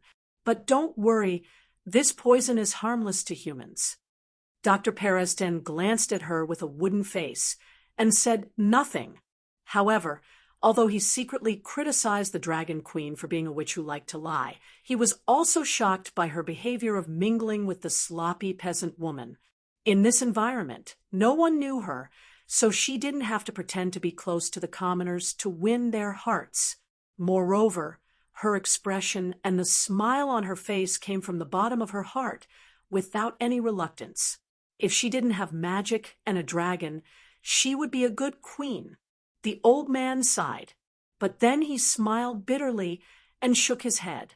A young girl in her teens, if she didn't have those mysterious powers, it would be difficult for her to even survive, let alone restore the dynasty. There was strength in numbers. After more than 2 hours, more than 40 wolves were finally turned into pieces of smoked meat, strings of blood sausages, and more than 40 wolfskin coats. Yes, the women and children directly put on the bloody wolf skins. The autumn wind was bleak, and the weather was cold, so the linen clothes couldn't resist the cold. After that, Danny and the other 2 also joined the group of the poor. The old doctor was placed on the sack cart and squeezed together with a large pile of blood sausages. Through the chat, Danny learned about the origins of this group of people. They came from Salt Pan Town in the east and followed the Trident River to the west. They reached the King's Road a few kilometers away, and then went south to King's Landing. Sigh, we don't want to leave our hometown, but 2 months ago, there was a light snow in our village. Winter is coming, and we have almost no food left. 1 cow, 10 sheep, a few sacks of barley, and half a cart of turnips. That's all the food in the village. If we don't go to King's Landing, we'll starve to death. The old man said with a sad expression, Saltfield Town is a small seaport after all. It should be able to provide a lot of work, right? Beristan was confused. The burly man spat out a mouthful of saliva and cursed, "Don't even mention it. Saltworks Town has been destroyed. There was nothing left but Quincy Cox's Knave of Stone, burned to the ground by the brigands brought by the Hound. Clegane, that bastard should go to hell. He killed anyone he saw, raped any woman he saw, burned any house he saw, and didn't even spare the babies and nuns. Clegane has fallen to this extent." The old knight's eyes widened in disbelief. "By the way, why are you cursing Sir Cox?" He asked again. Saltfield Town was located by the Trident River. There was a small dock that connected the inland river to the bay. It was the fief of the productive knight, Sir Cox. That old man Cox didn't care about the lives of the townspeople. When the bandits raided the town, not only did he not send his men to resist, he even closed the gate of the castle and forbade us to go in and hide. A young man said angrily, "Hey, there's someone." Danny's pupils contracted. She took a short bow from a beggar's brother next to her and nailed an arrow into a crooked tree in the Tsinshulin forest. A man in gray leather armor slid down the trunk and ran into the forest without saying a word. Damn it, it must be the bandits' secret sentry. A tall woman in the group cursed. "Is the Three River Basin so chaotic?" Beristan murmured. "Sigh, there are refugees, deserters, and bandits everywhere. Without the company of a dozen brothers, we don't even dare to go out." The skinny monk sighed. "It's useless not to go out. The lions in the western region and the wolf cubs in the northern region take turns to rob our village of food and women. The king doesn't even do anything about it." The old man shook his head. "The king is useless. We can only protect ourselves and our families if we unite and build our own strength." The skinny monk waved his fist and said firmly, "Yes, our own strength." A star warrior patted his chest and began to recite the scriptures loudly. The others slowly joined in. Just like when they first met, they were in unison. The sound waves rolled and spread into the distance. Needless to say, the beggar's tactic was quite effective. Along the way, they encountered several groups of bandits hiding in the forest. Their greedy eyes swept back and forth between the water buffaloes, goats, and the smoked wolf meat on the shoulders of the beggar brothers. But in the end, they retreated under the imposing prayers of the crowd. About 2 kilometers to the west, the Tsin forest became thinner, and they encountered the first corpse. It was hanging under the branches of a charred tree trunk. As the group, praying loudly, approached, the scavenger crows that were pecking at the flesh on the human face spread out. Danny found that the calf of the corpse near the ground was only left with white bones and a few pieces of rags. There were also traces of being bitten by sharp teeth on the bones. The corpse's face was a ghastly grayish-green. Its mouth was propped open, and someone had placed an uneven white stone. Something was stuffed into its teeth. "Salt," Beristan said with a sullen face. After walking for a few dozen meters, they found the second corpse. The scavenger dragged it down. The remains were scattered in the withered grass. A tattered rope loop was hanging on a branch, swaying in the wind. A 10-year-old child tripped and almost fell. As a result, he dug out half a helmet from the soil. The head of the dead man was inside. The rotten flesh was crawling with squirming maggots and small black beetles. There was also a lion's head emblem on the top of the helmet. Lion's helmet, good steel. The burly man took the helmet and knocked off the rotten head and insects on the tree trunk. No rust, no dents. It can still be used after washing. After that, they would encounter one or more corpses every few steps until they reached the intersection. It stretched for nearly a kilometer, and there were about 100 or 200 corpses. They were hanging on the branches of the trees with ropes around their necks. Their bodies were swollen, and their cheeks were eaten by crows. They hung under the trees and swayed. Everyone's mouth was stuffed with salt. Many of them had coats of arms sewn on their chests. A dire wolf, an axe, an arrow, a salmon, a pine tree, an oak leaf, a short-legged rooster, a wild boar's head, the emblems of the nobles of the northern region, Hajin County, and the western region could be found here. 7 gods above. They are all deserters who gather together to become bandits. The White Knight said with an ugly expression, "These are the people who looted Saltfield Town. They were caught by Count Tolly and hanged in this forest as a warning to the other bandits," the thin monk said. Then, the group set foot on King's Road, a 5-meter-wide mud road, which was the road of Westeros. The yellow mud road extended to a small pier by the river where several ferries were docked. There was also an inn beside the road. It was a 3-story stone building close to the Trident River, sitting in the west and facing the east. When they passed by the door on King's Road, they saw a white stone chimney erected on the side from a distance. After approaching it, Dany was surprised to find that the south wing extended to the river, and half of the building was built on stone piles in the river. If the traveler wanted to, they could even open the window, lie in bed, throw a fishing line into the river, and catch a few trout. On the north side of the inn, there was a thatched cowshed and a bell tower. The whole building was surrounded by a broken white stone wall. Dany and the other 2 parted ways with the group of the poor peoples gathering at the inn. Before leaving, the White Knight secretly stuffed a handful of gold royals into the monk's hands. This place is 600 kilometers away from King's Landing, and it will take about a month. This food is not enough for you to eat. The courtyard of the inn was a large piece of brown mud. Dany stood at the entrance of the courtyard and hesitated for a while before she gritted her teeth and stepped on it. A shabby gallows stood in the courtyard, and a little boy was holding the rusty iron chain and swinging it back and forth. 4 girls stood in the porch and looked at him. The youngest was only 2 or 3 years old. She had a watermelon hairstyle and was crawling on the ground naked. The oldest was about 10 years old. She had brown hair and brown eyes. She was as thin as a match, and her cheeks were pale. She was wearing an old blue dress.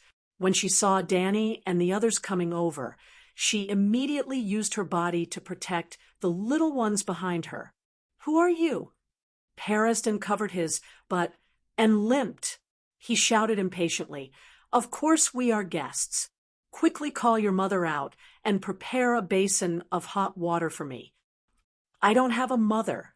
She was killed," the girl in the blue dress said anxiously. "Little girl, where is the shop owner?" Dany asked with a smile. The gentle smile infected the girl. She curiously looked at Dany and said, "My sister Jenny is the shop owner. She went to the river to get fish. We set up a net in the river and can catch a few trout every morning." "Miss, you are so beautiful. Even if you are wearing men's clothes, you are still beautiful." The little girl blushed and said, "Hee, iron armor is not only for men." Dany shook her head and asked, "What is your name?" "Weeping Willow." "My name is Weeping Willow. Miss, do you want to eat or stay? By the way, do you have silver coins? We are only staying for 1 night.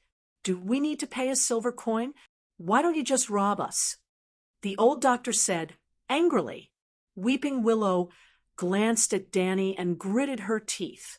She insisted, "Not 1, at least 3. We need money to buy food." "Okay, 3 then." It is normal for prices to rise in a chaotic world.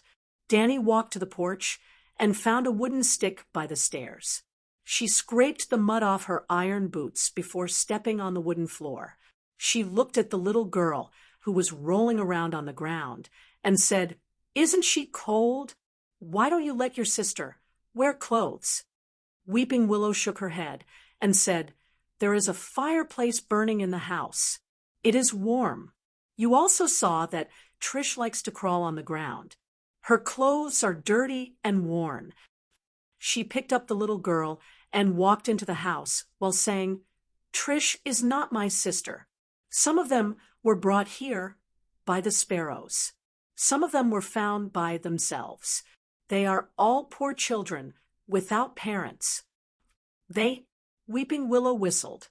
As if by magic, boys and girls in ragged clothes with messy hair came out from under the table beside the window next to the fireplace, and in the stairwell in the blink of an eye, a few of the older girls were still holding a fully loaded crossbow in their hands. The boys were holding slingshots or stones. All of them were fully armed. "Are we really going to rob them?" Peristane shouted. Weeping Willow glanced at the old man. She was like a queen in a castle, commanding the group of orphans loudly, "Put down your weapons. They are not enemies. Walter, go and boil water. We'll go to the river and find Jenny. Tell her that there are guests in the shop. Jew, Pater, go and find some wood to add to the fireplace. I will show them the rooms." The doors on both sides of the corridor were open. Danny could choose any room she wanted from the second floor to the third floor. The rooms were all empty. Beristan frowned and said, "I came here 2 years ago. It was almost overcrowded. There are not many guests now. The ones walking on the road now are either sparrows or bandits. The former have no money, and the latter rob us of our money." Chapter 274. What about Martha, the fat lady boss who chews tobacco from morning till night and stains her teeth red? Beristan asked. "Martha is my aunt. She's dead. She died 2 years ago." "Died? How did she die?" "She was hanged by the old lion in front of the inn." "The old lion? Duke Tywin?" "Yes." Weeping Willow did not wait for him to ask again, and continued to explain, "That day, the little devil was drinking downstairs and was caught by Mrs. Stark. During the War of the Four Kings, Lannister crossed the river and hanged Aunt Martha as revenge for her not doing anything." "Not doing anything?" Tywin is old and confused. Your aunt is a hotel owner. How can she not do anything in front of Tully's daughter and Mrs. Stark? Danny's mouth twitched. Weeping Willow said, helplessly, "Will the nobles reason with the commoners? It's a pity. Martha is good at cooking, and the ale she brews is very fragrant." Perisden smacked his lips and said regretfully, "You know Martha, too?" Danny asked in surprise. "Sigh, this is a legendary old, that is as famous as the feather pen wine bottle. I stayed there when I was traveling through the 7 kingdoms." The old professor looked around and ran to the 4th room in the north. He smiled and said, "This is the room where the kind Queen Alisanne and the King of Rinray, His Majesty Jollies, lived 200 years ago." "Are you talking nonsense?" Weeping Willow stared and said in surprise.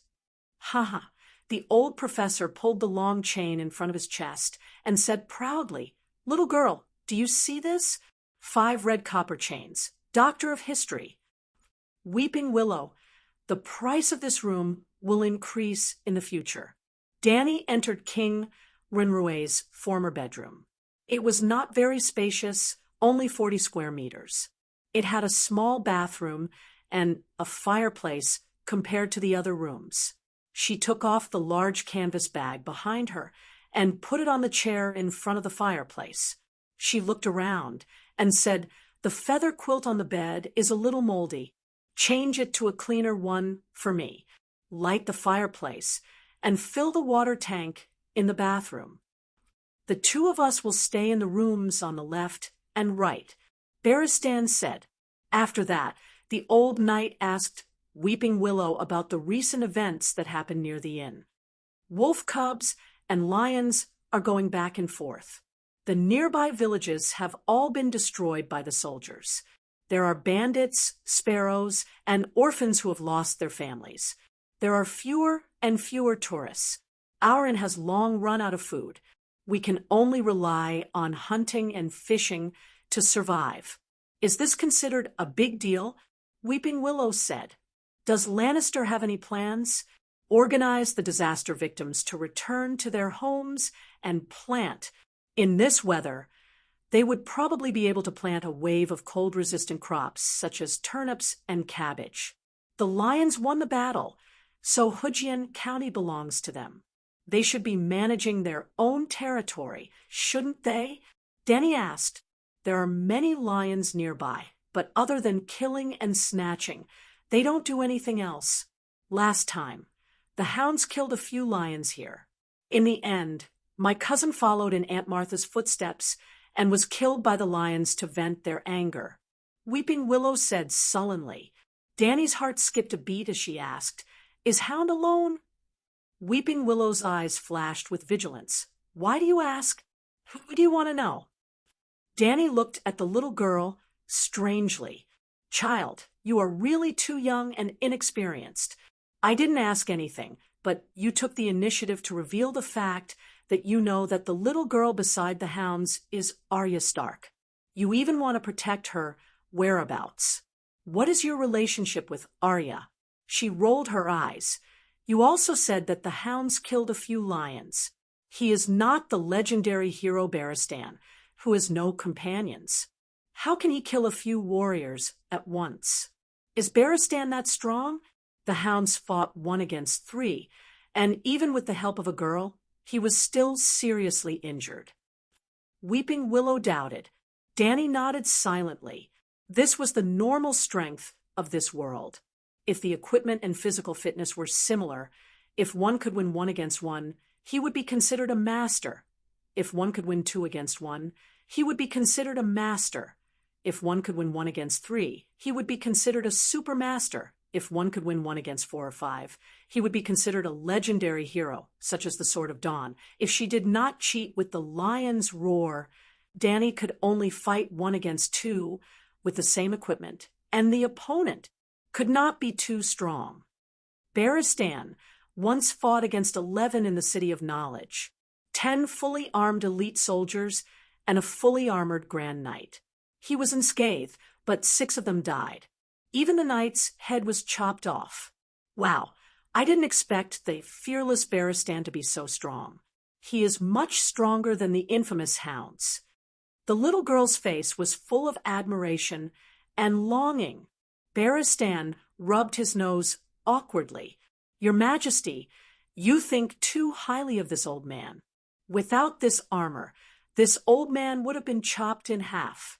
After Weeping Willow left, the old knight told Danny many things related to this crossroads for example, other than King Rena, Robert, and Cersei also stayed here for a day when they returned from the north. During the War of the Usurpers, Prince Rhaegar and Robert fought at the riverbank south of the inn. Because Rhaegar's chest was embedded with a red, 3-headed dragon with rubies, he was hammered in the chest by Robert's iron hammer. The rubies shattered on the riverbank, which was also known as the Ruby Beach. That day, Arya and the swineherd practiced swordsmanship at the Ruby Beach. Joffrey and Sansa also went for a walk at the Ruby Beach. In the end, Arya's direwolf Nymeria was exiled, and Sansa's lady was stabbed to death by Tyrion was also kidnapped by Catelyn in this inn. It was as if all the big events started here. It was like the Lyogia village of the Game of Thrones world. Soon, a few boys brought them hot water and a few bundles of firewood. They lit the fireplace, washed their bodies, and went downstairs to eat a few pieces of roasted horse meat. The 3 then returned to their rooms and slept. They slept until the sky was dark, and the heavy footsteps in the corridor outside the door woke Danny and Barristan up. When she heard Weeping Willow introducing the room to the guest, Danny lay back on the feather bed and stared lazily at the dark sky outside the window. It was going to rain. The guests seemed to be staying opposite them. From time to time, the sound of footsteps could be heard. Danny thought that the other party must be a tall and burly warrior, even wearing iron armor. The sound was exactly the same as Barristan's when he walked. Dany could not sleep anymore. She got out of bed and practiced swordsmanship in her room in her underwear. During this time, she had flown tens of thousands of miles and even learned the powerful Dragonflame fire control spell. However, she still did not slack off on the training of her body. Yes, she did not give up on her dream of becoming the Night King. After sweating, she took a hot bath with the kettle hanging on the fireplace. She washed the dye off her hair and returned it to a brilliant silver. Then she cleaned the iron armor again and applied a layer of oil. The whole process took more than 2 hours. The sky outside was completely dark, and the drizzle of icy rain drifted in through the window. At this time, even the red-nosed old doctor woke up. He limped over and knocked on the door. "Do you still want to go on the road as planned tonight? It's raining." "Ha ha! Don't you know that the sun rises in the east and the rain in the west? It's raining here. The rain will naturally stop after half an hour in the north." Dany replied with a smile. "Maybe it's snowing in the north." The old man muttered and went back to his room to get dressed. In fact, flying on the back of a dragon, as long as one wore a helmet to block the wind, it would not be cold even at the high altitude in the north. This was because the Megalosaurus scales were hot. With the help of the old knight, Dany put on leather and iron armor, then put on a woolen sweater and a thick cloak. The Shadow Lynx cloak with black stripes was bought at the King's Landing clothing store. It was almost the warmest fur in the world. 10 gold royals. It was very expensive. According to the owner, it was the only one in the whole King's Landing. Dany had suspected that it was second-hand. Although the cloak was clean and tidy and had the fragrance of orchids, the color of the fur was a little light. However, the old knight advised her to buy it. No matter how old it would keep her warm. Dany guessed right. She was wearing Tyrion's second-hand leather coat. That's right. There was only one Shadow Lynx cloak in the whole King's Landing. It was the one that Tyrion brought back from the Mountain of Tomorrow. The little demon left the house with nothing, and the leather coat was also wandering outside and bought by the peddlers. By the way, the Shadow Lynx was also a legendary creature. It was weaker than a dragon, but stronger than a glacier wolf. It was very rare and even harder to catch. How powerful was it? It had sharp teeth and a sharp mouth. It was as fierce as a tiger, as strong as a bull, and as light as a cat. There was no need to mention the basic configuration of these beasts. The scary thing was that it could smell blood from 10 kilometers away. When Dany and the others went downstairs with their backpacks, they saw the boys trying to push the tables together in the hall into 3 long lines. There were also a few older girls trying their best to move the benches from the back. More than 30 children were busy working like ants under the command of Weeping Willow. While the orphans were busy, there were 2 strong men sitting leisurely by the bonfire. One of them was a skinny young man. That's not right. The strong man in iron armor, who was almost 2 meters tall, had a rough face and gentle eyebrows. He seemed to be a woman? Beauty Brain? Weeping Willow walked to the stairs and looked at Dany's silver braids in front of her chest. She said in surprise, "Miss Knight, your hair." Dany threw her long braids to the back of her head and smiled. "I dyed my black hair before." "Oh, the silver hair matches you very well. You're even more beautiful." Weeping Willow touched her messy brown hair and lowered her head shyly. Soon, she noticed that the 3 of them were carrying backpacks. She asked doubtfully, "Are you leaving? It's so late and it's raining. Where are you going?" "Would you believe me if I said that we're going beyond the Great Wall to fight the deviant ghosts?" Perazdan chuckled. Weeping Willow glanced at him. Let the deviant ghosts eat this lying old man. However, she did not ask further. She only reminded them, It's very dangerous to travel at night. The three of you must be careful. Let's have a meal first. You haven't started eating yet, right? Barristan said, We're cooking porridge. The three of you can go to the bonfire to warm up first, Weeping Willow said, and returned to the hall to instruct the little ones to work. The man who took off his boots and warmed himself by the bonfire had his back facing the stairs. He did not notice Danny and the other two. He was still talking nonstop. Very strange words. To be honest, I want you. Be confident. Don't doubt my love for you. How many people are willing to marry a retard? That retard was even raped dozens of times on the street. He got a bastard son for free. However, the return he got was not even half of what the Tass family got. You're the only living child of Count Selwyn, the man said sincerely. Tass, it seemed that Brain did not run away. And this man idolized Braun and was wooing Brain? Chapter 275. When Brittany saw Danny and the other two walking over, she was very embarrassed and blushed from her cheeks to her neck. The man thought she was shy and continued, I know you like Renly. I knew it when we were at the Bitter Bridge.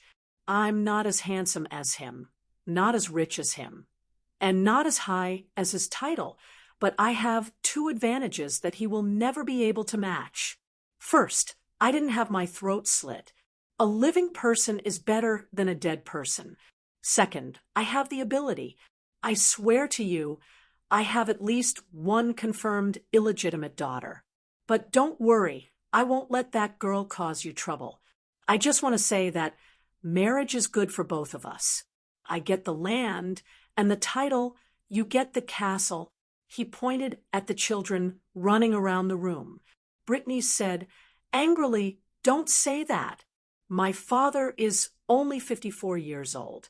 He's not too old to have children. There are risks in everything. If your father remarries, if the bride can get pregnant, if she can give birth to a baby boy, it proves that I bet on the wrong thing. But it's not a loss for you. You're a virgin. I'm afraid you don't understand the game between men and women. After playing, your attitude will naturally change. In the dark, you're as beautiful as any princess. I'll also spoil you like a princess. Tonight, don't bolt your door. I'll sneak into your bed and prove my words. The man said teasingly, Damn, this guy is so cheap. Brittany couldn't help but be embarrassed and said angrily, If you dare to do that, I'll turn you into a eunuch tonight. We have a guest. The silent young man with brown hair and blue eyes reminded her in a low voice. The man sat on the chair and looked back. He was surprised to see Danny, but his eyes were finally attracted by the long chain around Pereston's neck. 7 gods above, I actually met a doctor here. You're Dr. Perestan. I've seen you in the City of Knowledge. Why are you here? The man had thick and messy brown hair. There was a thin and long scar on his left ear. His buttocks had a chin, and his nose seemed to have been broken many times. It was a little crooked. You are. The old professor was puzzled at first, but when he saw the family emblem on the man's breastplate, a brown dead deer hanging from a crossbar, he suddenly understood. You are Highly Hunt of the Hornhill. You have been studying in the City of Knowledge for 2 years, but you have misspelled your father's name. The stupid pig. Hunt. Ahem. Hire coughed dryly and said awkwardly, That was a mistake. Are you Miss Brittany of the Tass family? The old doctor turned to Brittany and asked in confusion, Why are the two of you together? Doctor knows me? Brittany asked curiously. Your looks are unique under the heavens. The old man said harshly. Brittany blushed and lowered her head. Brittany was 2 meters tall with broad shoulders. Because of her flat chest, her pectorals were bigger than her breasts. Her face was round and rough, covered with freckles. Her nose had been broken many times and was crooked. Her teeth were protruding out of place. Her mouth was wide almost split to the roots of her ears, and her lips were fat like caterpillars. Her hair was yellow like dirty straw, fragile and dry. It was truly unique. "Doctor, where are you going?" Hire asked. "To the north, beyond the Great Wall. The commander of the night watchmen sent a message saying that there are deviants outside the Great Wall." "I represent the Academy," Danny interrupted him. "Don't flatter the Academy. The scholar has completely failed in his duty regarding the deviants. He has done nothing." The red-nosed old man touched his nose and found a chair near the fireplace to sit down. He put his backpack aside and stopped talking. "Deviants? Are you talking about deviants?" Brittany and Hire looked strange. "Are you telling a legend?" Danny shrugged and skipped the topic. She asked Brittany, "Are you looking for Sansa Stark in Hajin?" "Who are you? How do you know?" Brittany was shocked at first, then quickly shook her head and denied it. "I'm not looking for Miss Sansa. Sigh, you ask everyone you see. Have you seen a red-haired virgin? 13 years old, very beautiful." Hunter sighed. "I guess the entire Three River Valley knows that Brittany of Tass is looking for Sansa Stark. What's the next plan?" Danny asked again. "I won't say," Brittany said stubbornly. "Haha, who is this kid?" Danny pointed at the shy brown-haired boy and asked. "My name is Podrick Pine, Miss Brittany's attendant." Hire looked at Danny suspiciously and reminded her, "Miss, you haven't introduced yourself yet." Danny walked to the window. Under the night sky, the river flowed endlessly. She held the hilt of her sword with her right hand. The cold wind blew the shadow of the lynx cloak on her shoulder. She sighed. "Lonely shadow in the cold river, old friends of the martial arts world. Why do we have to know each other when we meet?" Brittany, Barristan, old doctor, they were stunned for a moment. Hire was confused. "What are you talking about? You don't know? I don't want to tell you my true identity, but I can't bear to make up a name to deceive you. So, I want you to stop asking." Is that what you mean?" Hire was even more confused. Dr. Periston broke the awkwardness and asked, "Sir Hire, I remember you are a knight under Count Tolly. Why are you here?" "I'm pursuing Miss Brittany, pursuing her family's fief." Danny mocked. "Miss, you are very beautiful. Many people will pursue you because of your beauty. But what's the difference between this and me pursuing Miss Brittany because of her inheritance?" Hire was shameless, but what he said did make some sense. "Time to eat, children. Get ready to eat." After a while, Weeping Willow came to the center of the hall. His thin body let out a deafening cry. A group of monkeys obediently sat on two long tables far away from the fireplace. They blinked their eyes and looked in the direction of the kitchen. "You can eat at this table." Weeping Willow pointed to the empty table by the fireplace and said to Danny and the others, "Where's your sister Jenny? There isn't even an adult in such a big inn." Danny was puzzled. "She came back with a few trout in the afternoon and went out again in the afternoon."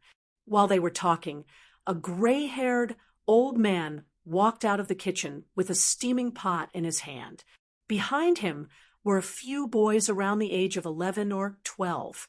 They were carrying plates, wooden bowls, and large loaves of black bread that were overflowing with the aroma of wheat. Dinner was simple: a pot of turnip barley porridge, a plate of fried trout, and a plate of mutton stewed with carrots mixed with alfalfa.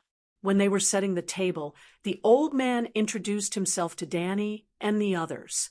He was Meribad, a barefoot monk in Hajin. He couldn't read or write, but he could recite the 7 Stars Holy Book and various prayers. He was tall, 8 meters tall. He had big hands and feet, and his skin was as hard as leather. His face was weathered. For 40 years, he had been roaming around the countryside of Hajin. From Nukwin town to Nukwin city, A cycle took about half a year. He presided over weddings and confessions for the people, and the people provided him with food and lodging. During the famine, he even drove a donkey to transport food from Nukwin town and distribute it to the poor in the villages. The mutton, barley, and cheese in tonight's meal all came from the old man. This is a true cultivator, just like the great sparrow. Danny thought, "Aren't you afraid of being robbed by bandits when you bring food with you?" she curiously asked. "I have a dog," Friar Marabad called out with a smile. A large yellow dog the size of a calf scurried over and leaned against the old man affectionately, looking at Danny curiously. "Whoa, what an intelligent dog." Danny looked at its human-like eyes and exclaimed in surprise, "Dog is very powerful. The last time I met a wolf pack in Sinshulin, dog bit a dozen wolves to death. In an instant, Marabad stroked the yellow dog's neck and proudly said, 'Do wolves often appear?' Beristan frowned and asked, 'The wolves are led by a large female wolf. They've been patrolling the Trident River for the past 2 years. Even the nobles couldn't do anything to them.' Monk Marabad nodded. The old knight and Danny exchanged glances, but didn't continue asking. Before the meal, Monk Marabad looked at the weeping willow and asked, "Can I lead the children to pray before the meal?" Yes. And so they all bowed their heads to thank the Heavenly Father and Holy Mother for their charity, including Danny and Dr. Peristan. However, there was a black-haired young man around 15 or 16 years old standing on the side, his arms crossed as he stared at the others and prayed. After the prayer was over, Danny curiously looked at him and asked, "Young man, are you from the north?" "I come from King's Landing." The young man brushed away the black hair in front of his eyes and casually replied, "Then you don't believe in the old gods either?" "I believe in the Light King, child." Beristan stared at the young man. His expression suddenly changed, then secretly glanced at Danny. "Who's your father?" "I don't know." The old knight then looked at Hire and Brittany, hesitated for a while, but still didn't ask the question in his heart. On the other hand, Danny noticed his strange expression and asked, "Young man, what's your name?" The young man glared at her with his blue eyes. "Why do you ask?" "His name is Gendeli. He's a blacksmith," a thin and small boy beside him shouted. "Gendeli!" Danny instantly understood that this guy was Arya's lover, Robert's illegitimate son, and also understood that the White Knight most likely suspected his identity. Smack! Weeping Willow hit the boy with a spoon and shouted, "Big Mouth! Ben, eat! Don't disturb the adults' conversation." Hearing her words, the children pounced on the food on the table like hungry wolves. After a while, the hall was filled with chewing sounds and the sound of Weeping Willow hitting the children with a spoon. During dinner, Danny kept asking Maribald about the situation in the Three River Basin. She found that he was familiar with every town and manor in Hajin, the villages that didn't even have a name, the fences and mountains, the streams and caves, and every rugged path that wasn't on the map. "Friar Maribald, do you think the people of Hajin can survive this winter?" "No, many of them don't have any stored food. They can't even last a year," the old friar said worriedly. Danny gradually had an idea in her mind. "If I want to find you next time, where should I go?" "Find me for what?" The old friar was confused. "Find you to be the president of the Red Cross Association. Within half a year, I'll send a batch of food." Danny glanced at Beristan. "If I want to help the people of Hajin, where should I send the food?" The old man in the old town contributed 3 million gold royals to buy food. Danny definitely couldn't finish it all by herself, and she didn't lack food either, so she might as well use it to help the people. Help the people of Hujin? White Knight was shocked, but immediately became happy. She said excitedly, "Geographically, Nukwin is the most suitable place." Hearing that Danny wanted to help the people of Hujin, Professor Peristan had mixed feelings. He reminded her, "Count Morden is a coward. He doesn't have the guts to accept your food. Go to Crab Island or take down Horror Cave Fortress. It's a ruin now. What are you talking about? Friar Maribald was confused. Woof, woof, woof. The dog suddenly started barking. The next moment, the sound of horse hooves trampling on the muddy ground was heard from the courtyard. Someone's coming, Brittany said in surprise. It's a friend. Jean Deli's tone was casual. Weeping Willow put down the wooden bowl and spoon and went out to greet them with joy. Boom! Lightning split the dark sky, and in a moment the courtyard was as bright as day. Weeping Willow's sharp voice was filled with fear. No, it's not Captain Lemon and the others. Chapter 276. Weeping Willow staggered back into the hall. She hurriedly took off a crossbow hanging on the wall and shouted anxiously, "Stop eating! Take your weapons! There's a group of bandits outside." The children who were holding bowls and eating immediately left their seats. Some went to get crossbows, some looked for stones, some leaned on the window and pulled the slingshot. Weeping Willow rushed into the rain with a crossbow and shouted at the top of her lungs, "Leave! There's no food here. We all have weapons. This is not a place where you can behave atrociously." The 10-year-old little girl was taller than a giant at this time. Boom! Thunder rumbled, and bright white lightning flashed in the yard. Danny saw 7 or 8 armored warriors wearing black hoods, and the rain fell from their grinning chins. Someone was holding an axe with a silver blue light. Someone was holding an unsheathed black machete, and the rest were unsheathed swords. Everyone was wearing a full set of mail and plate armor. Weapons and armor were shining coldly and belonged to the best equipment. This was a group of powerful bandits. The leader, a man wearing a dog helmet, said to Weeping Willow fiercely, "If you dare to shoot, I'll stuff that arrow into your hole and use it to asterisk, asterisk, asterisk, asterisk, asterisk, asterisk, asterisk. You dare to stare at me? Very well. You're dead. I'm going to dig out your damn eyes and stuff them under you." Danny pulled Weeping Willow's collar and took her back to the house. There are so many knights in the house. It's not your turn to be in the limelight. Then she smiled and asked Brittany, who looked solemn, "How many can you deal with?" Brittany was stunned for a moment before she mumbled, "1, maybe 2. I can deal with 1. Hire wiped the grease from his mouth, put on his helmet, and said in annoyance, "I have to ride a horse, that way I can fight 2 or even 3. "Sir, you can deal with 3, right?" Danny asked Barristan. "I'm also a knight." Jandelli raised his hammer and said, "You don't have a helmet, so stay behind me and act according to the situation. I'm going to kill that dog-headed man first. Everyone, protect my flanks," Danny said as she pulled down her helmet and rushed into the rain.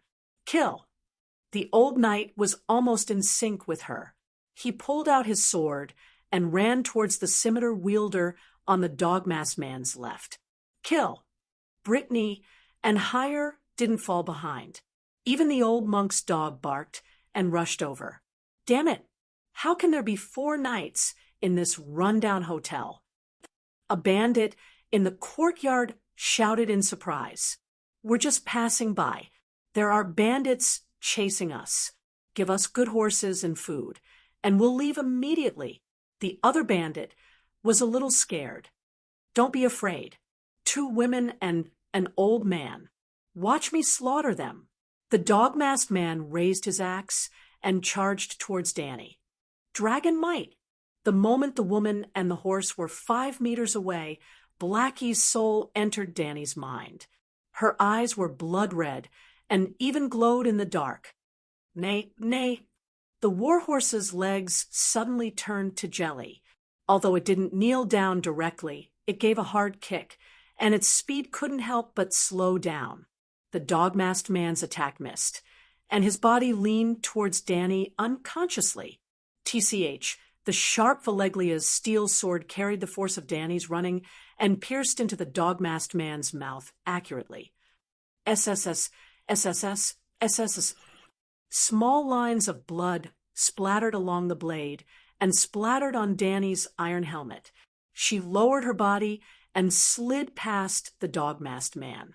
The long sword in her hand was dragged out of the dog's mouth, and she met the swordsman charging from behind.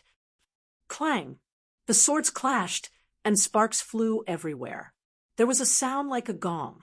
The opponent's snow-white sword had a hole the size of a soybean, but Danny's clear sky was unharmed. Bam! She kicked the horse's leg, and the war horse immediately fell to the ground. The rider on the horse screamed in panic and fell in front of Danny. She showed no mercy. Her hand was as fast as lightning, and her long sword pierced through the gap at the back of the rider's throat armor. TCH, TCH, TC. Blood spurted out like a fountain, splattering on her iron boots. She quickly pulled out her sword after stabbing it in and faced the third opponent. This time, there was some delay. Danny didn't have time to block with her long sword, and the opponent's two-handed greatsword struck her head. Actually, the rider had intended to use the horse's head to ram into her chest, but for some reason, the war horse, which had always been telepathic, dodged to the side. Bam! Danny felt dizzy as if she had been hit by a stick. Her right hand subconsciously reached for her opponent's exposed armpit. TCH. The rider howled in pain, and the long sword in his hand slipped out. Danny shook her head. She felt a little heavy. She raised her head and looked in front of her. There was no one left. She had pierced through the cavalry team. Turning around, she saw the rider, who had lost his long sword and right arm was smashed off his horse by Jean Dely's hammer. The young man had been following Danny all this while. He saw her killing people, and when he finally caught one with low HP, he wouldn't let it go. He smashed the rider's helmet 3 to 5 times with his hammer. Danny held her sword and stood in the freezing rain, breathing out white air. She felt a little heavy in her head, and when she reached out her hand, she touched the blade of a sword. She was stunned for a moment before she realized that she had become the golden lion, Shiki. She took off her helmet with difficulty. As expected, the blade of the sword struck the round steel cap on the top of the helmet and got stuck. Monk Marabad, who was standing under the porch and holding an oil lamp, shouted, "7 gods above, that Miss Knight is even scarier than Brittany." She knocked down the horse with one kick. How strong must she be? Weeping Willow's eyes widened as he muttered. Perez Dan was also shocked. In just a few breaths, the others were still fighting one-on-one, but she had killed 3 fully armed Grand Knights. The quality of this year's martial arts champion, was too high. White Knight didn't complete her mission. She only killed 2 riders. Brittany and Hire killed 1 each, and Jean Dely snatched one of Danny's heads. As the rain fell, the 7 armored corpses twitched unconsciously in the mud. Blood flowed into a small stream and dyed the soil in the courtyard red. Danny and Brittany looked at each other and laughed at the same time. In an instant, they felt closer to each other. Jean Dely walked to the dog-masked man and said with a smile, "Miss, you killed the hound." "What? He's the hound." "I killed the hound." Danny's eyes almost popped out. The hound was one of the most important supporting characters in Game of Thrones. He was Arya and 3 idiots' first love. How could he get a boxed lunch just like that? He's not the hound. The hound died a long time ago. Brittany took off the helmet of the dog-masked man, revealing an ugly face without a nose. She said with a complicated expression, "They're blood performers. They picked up the hound's head helmet from the hound's grave. They're the ones who looted the Saltfield town." Danny also walked over to take a look. Although he was ugly, there were no burn scars on his face. He was not the hound. "Roger," Jean Dely exclaimed. "It's him." "You know him?" Danny asked curiously. "I was originally sold to the Night Watchers by the blacksmith. I followed the Night Watcher Yoren and a group of people to the north. At that time, there were 3 vicious people in the group who were locked in a cage. Jean Dely only roughly explained the situation at that time, and Danny understood. Arya not only saved faceless Jaquen, but also released two real villains. The two people in Game of Thrones had almost no scenes, but in this real world, the two joined the blood performers. They killed, robbed, raped, almost all the evil in the world were done by them. In fact, Jaquen was not a good person. His hands were stained with the blood of innocent people. Arya was indeed a child of blood performers. Ta-ta-ta. Dany was scrubbing her hair in front of the fireplace. Jean Deli and the others were stripping the bodies of the bandits under the porch. The armor was very precious. When they moved the naked bodies to the stables, there was a rush of horse hooves on the king's road again. "It's me," before entering the courtyard. A knight shouted across the stone wall. "Weeping Willow, Jean Deli, did you meet the group of crippled people?" Then, a group of more than 20 riders rushed into the courtyard. "It's Lemon, one of us." Jean Deli turned back and said to the vigilant knights in the living room, "One of you." Dany was alert. "Why are there so many riders in your inn?" "This holy fire above. These blood performers are all dead." "Who did it?" A rider outside looked at the bodies on the ground and exclaimed, "Holy fire?" Hire was stunned and suddenly changed his expression. He got up from the soft couch by the fireplace, grabbed the sword belt hanging on the wall, and shouted, "Be careful, we are in a black inn. They are all bandits." What? Dany and Brittany were still in a daze. The White Knight, who had not taken off her armor, had already drawn her sword in front of her. Then they saw the children running around and shouting. Some children were at a loss, but a dozen of them were holding crossbows and raising stones, pointing at Dany and the others. Yes, this is a black inn. A tall girl, 16 or 17 years old, walked in. Her brown hair under the hood was dripping wet. She often did not have enough to eat. She was very thin, and her face was plain and white from the cold. The only highlight was her height, estimated to be more than 175 meters. Brown leather boots and black leather pants outlined a pair of eye-catching long legs. "Longlegs Jenny." Jean Deli frowned and shouted, "They killed the bandits of the blood performers." "Jenny?" "Weeping Willow's sister. They looked very similar." "Madam wants to see them." "Longlegs," Jenny said. After a while, 7 or 8 warriors with sharp swords rushed into the room. There were also a dozen people with bows and crossbows guarding the door and windows, staring coldly at them. "Put down your weapons, take off your armor, and surrender." The bearded man in a lemon-yellow cloak shouted.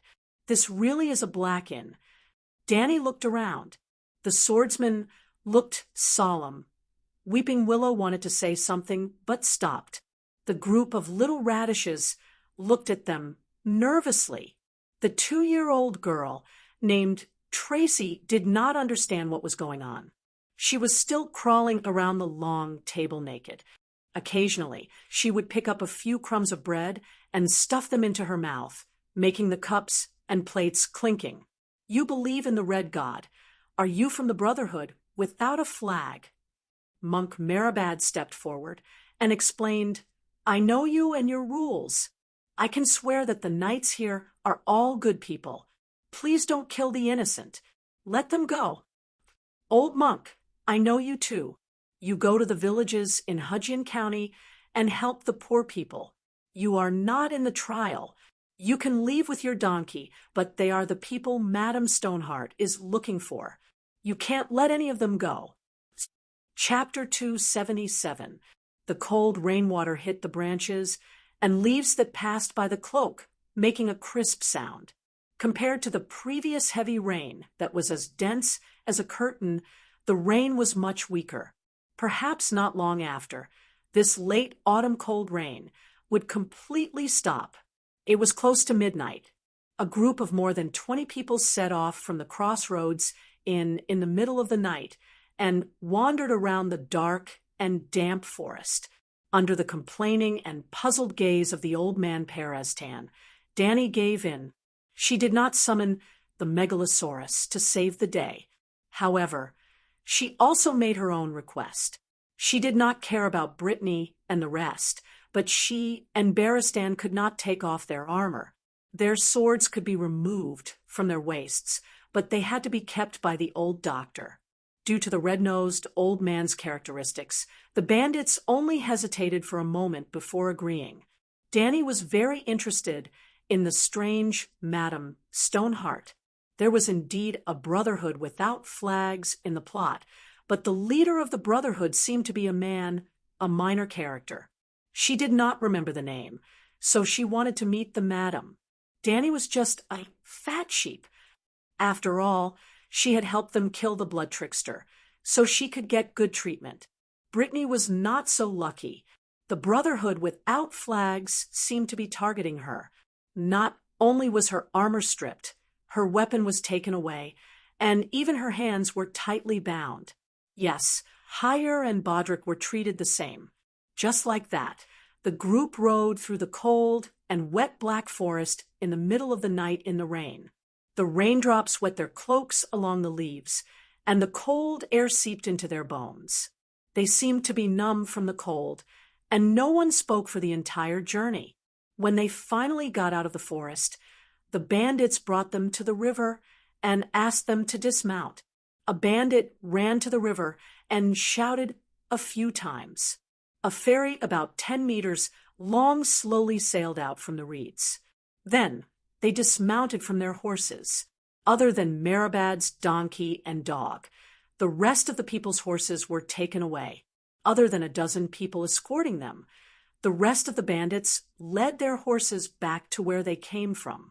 The ferry glided on the dark and misty river without making any sound. At this time, Danny was shocked by the strictness and formality of the Brotherhood without flags. Even the paddles were wrapped in thick cloth to suppress the sound. How cautious was that? Who is Madame Stoneheart? She couldn't help but ask. I've never seen her before, and I don't know where she came from. He had only heard that she was a cold woman of few words. She liked to judge the unjust and sentence them to death by hanging. Therefore, other than Madame Stoneheart, people also call her Sister Silence, Merciless Saintess, and Gallows Woman. Hire said, "Don't talk. There might be soldiers patrolling the river." Big Beard Lemon scolded in a low voice. "Let's keep it down." Danny did not care whether he agreed or not. She turned to look at Friar Marabad and whispered, "How much do you know about the Brotherhood without a flag?" The old cultivator had been roaming the river for a long time, so he must know a lot about that organization. The No Flag Brotherhood was founded by Earl Barry Donderian. Prime Minister Stark ordered him to clean up the bandits harassing Hajian County. In fact, they were the Blood Troop and Gregor Clegane, arranged by Duke Tywin. In the end, not long after they left King's Landing, King Robert passed away, and Prime Minister Ide was imprisoned. However, Earl Barry and his men still insisted on carrying out Prime Minister Ide's orders. They kept going against Lannister, who harassed the people. Later, the Northerners came south. The wolf cubs were not good people either.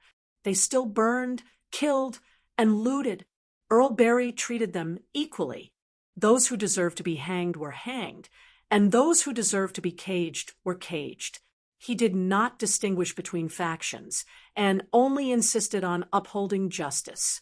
Because he had been fighting the bandits and protecting the people, all the villages, churches, and inns in Hajian County became the strongholds of the No Flag Brotherhood. All the people in the Tri-River area were their protectors. The name Lightning King made the bandits and the crippled tremble in fear, and boosted the morale of the people and made them united. The emblem of the Donderian family was a purple forked lightning bolt. The No Flag Brotherhood developed into a worker, peasant, and soldier guerrilla group. If the nobles of the Seven Kingdoms continue to fight, can they go one step further and create a Red Party? Danny asked in surprise. Red Party? The old cultivator nodded. That's right. They almost formed a Red Party. the people of Hajin County began to abandon the faith of the seven gods and turned to believe in the red god who could often perform miracles. This red party is not that red party. What miracles? Reviving the dead? Danny asked. The old cultivator nodded with a complicated expression and sighed. The Lightning King is not invincible. The No Flag Brotherhood also cannot win every battle. They have been defeated many times, and Earlberry has been killed many times. From what I know, he was killed by the Demon Mountain at least twice. One time, a spear pierced through his heart, and the other time, a sharp sword pierced through his head from his eye socket. He was even captured alive a few times and hanged to death. Every time he was killed, he would be revived by Soros, a red god believer from Mill. Seeing such miracles happening around them, the believers naturally began to change their faith. Peresden couldn't help but ask, "Are you sure that the Lightning King is always Earlberry and not someone wearing his armor and waving his lightning flag? It's just like how a hunting dog's helmet was picked up by someone, and everyone thought that it was the hunting dog who robbed Saltpan Town. Are you deaf? The Lightning King has been captured by the nobles a few times. How could they mistake him for someone else?" Danny sneered and said, "Accept the reality. There are true gods in this world. Reviving the dead is almost the signature skill of the Red God priests, and it's obvious that the Light King, Lalo, has the idea of invading the Westeros. Otherwise, why would he waste so much of his divine power to perform miracles so many times? Even the local lords don't care about the lives of the people in Hajin County. Why would a foreign god care? Is he too kind? Forget it. The other side of Lalo is the Shadow Demon. With that guy's greed and bloodthirstiness, even the shadow-binding knights are afraid of him." Damn.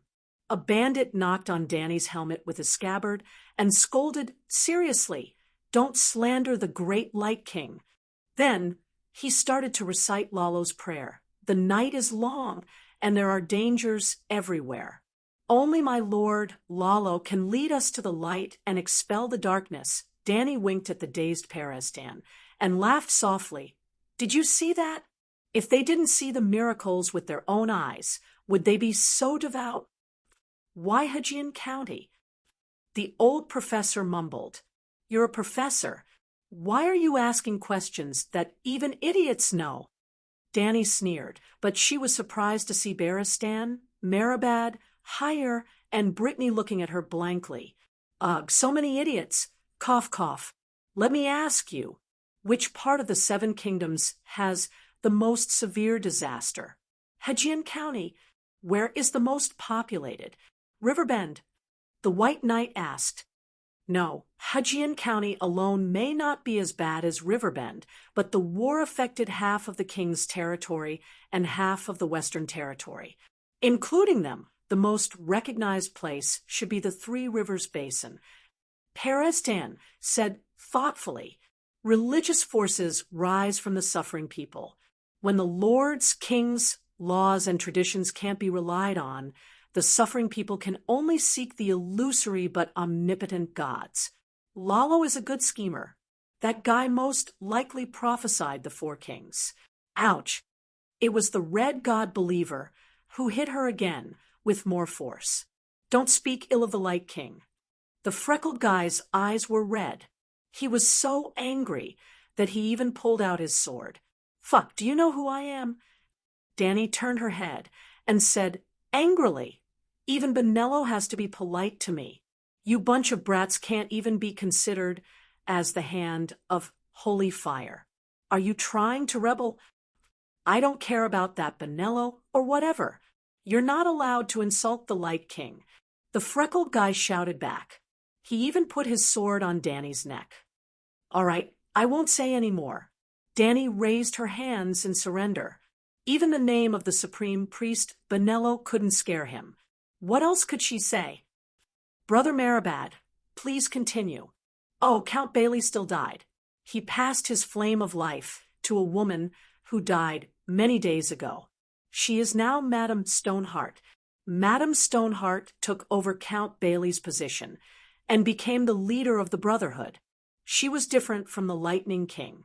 Count Bailey carried out justice and protected the civilians. Madame Stoneheart was unscrupulous and killed crazily for revenge. The Brotherhood was split into two factions. Those who became avengers in the suffering continued to be loyal to Madame Stoneheart. Those whose hearts were still filled with light and hope left the Brotherhood and continued to help the people. Bread and salt. Brittany seemed to have thought of something. Her expression changed. She shouted to Longlegs Jenny at the inn, "Brother Marabad brought food for the children. We shared bread and salt with your sister. We are your guests. You can't violate the guests' rights." Ever since Madame returned from the wedding, the way she treats her guests is different from before. Jenny sighed and looked at the dark river. She said calmly, "Do you see the corpses hanging by the river? Some of them think they are guests too." "Wedding." Danny frowned. "Is it a red wedding? Who is Madame Stoneheart? She also attended the bloody wedding, and she wants revenge. Is she a survivor of the northern region?" "No, she died a few days before she was revived by the Lightning King." "Could it be? Don't you feel ashamed?" Barristan's face turned red. He was extremely angry. "You trampled on the guests' rights and acted as if nothing happened. Do you have any sense of honor? Do you have any sense of shame? Aren't you afraid of the gods' judgment?" "We have our ways," Jenny said calmly. Lemon put on the hound helmet and laughed coldly. She said, "There is no honor in this world. As for the judgment, go to River Rapture City and take a look." Thousands of ghosts of the Northerners wailed at night. The king, the church, the city of learning, and the nobles ignored them. They even tacitly approved of Wade Frey's actions. The family that violated the guests' rights prospered and became the new masters of Hujin. Since this land is already dirty, how can we, the people living on it, not adapt to the new rules? Wade Frey deserves to die. Lannister deserves to die. The church and the city of learning that didn't do anything are all guilty. Barristan's tiger-like eyes were filled with tears. He said sorrowfully, "Morals have fallen, etiquette has collapsed, Westeros are hopeless." "No." He glanced at Danny beside him and suddenly became abnormally agitated. He shouted, "Let's send our troops, clean up the universe, and return the world to its former glory." Bam! The freckled young man hit the old knight hard, causing the old man's helmet to become crooked. "Old man, don't make a ruckus." The bandit warned in a low voice. "You." Perestan stared at the young man with a strange gaze for a long time. "You're awesome." Chapter 278. Cripples are not bandits in the usual sense. When Danny asked what cripples meant, Monk Marabad had a complicated look on his face, as if he was deep in his memories. After a while, he sighed. They were once simple commoners who never left their huts, not even 3 kilometers away, until one day the suzerain summoned them. They bid farewell to their wives and children, wore tattered shoes and tattered clothes, and set off under the suzerain's beautiful flag. They carried sickles, sharpened hoes, and perhaps a hatchet, or worse, they could only use leather ropes to tie rocks to sticks to make simple hammers. Brothers, father and son, and friends embarked on the journey together. Although they lived in the countryside, they had all heard the songs and stories of legendary heroes. When they set off, they were all eager, dreaming of witnessing wonders, winning wealth and glory, and even fantasizing that they would one day become the main character in the story. Unfortunately, war was a noble game that seemed noble but was actually cruel to the extreme. Most people woke up from their dreams. On the first day they set foot on the battlefield, their dreams shattered, and they did not even have the chance to wake up. Those who were lucky enough to survive had mental breakdowns, but most of them persevered numbly. Day after day, year after year, they had participated in countless battles. A brother watched his brother die. A father lost his son. A friend's stomach was split open by an axe, and he still tried to stuff his own intestines. In such a scene, even those who survived the 100th battle might break down in the 101st battle. They saw the suzerain who led them on the battlefield being cut down, and another suzerain loudly announcing that they now belonged to him. Their injuries were only half healed, and then they were inflicted with new injuries. They never had enough to eat, and their shoes gradually fell apart during the endless march. Their clothes were tattered into rags, and many of them fell sick from drinking dirty water, shitting and peeing in their pants.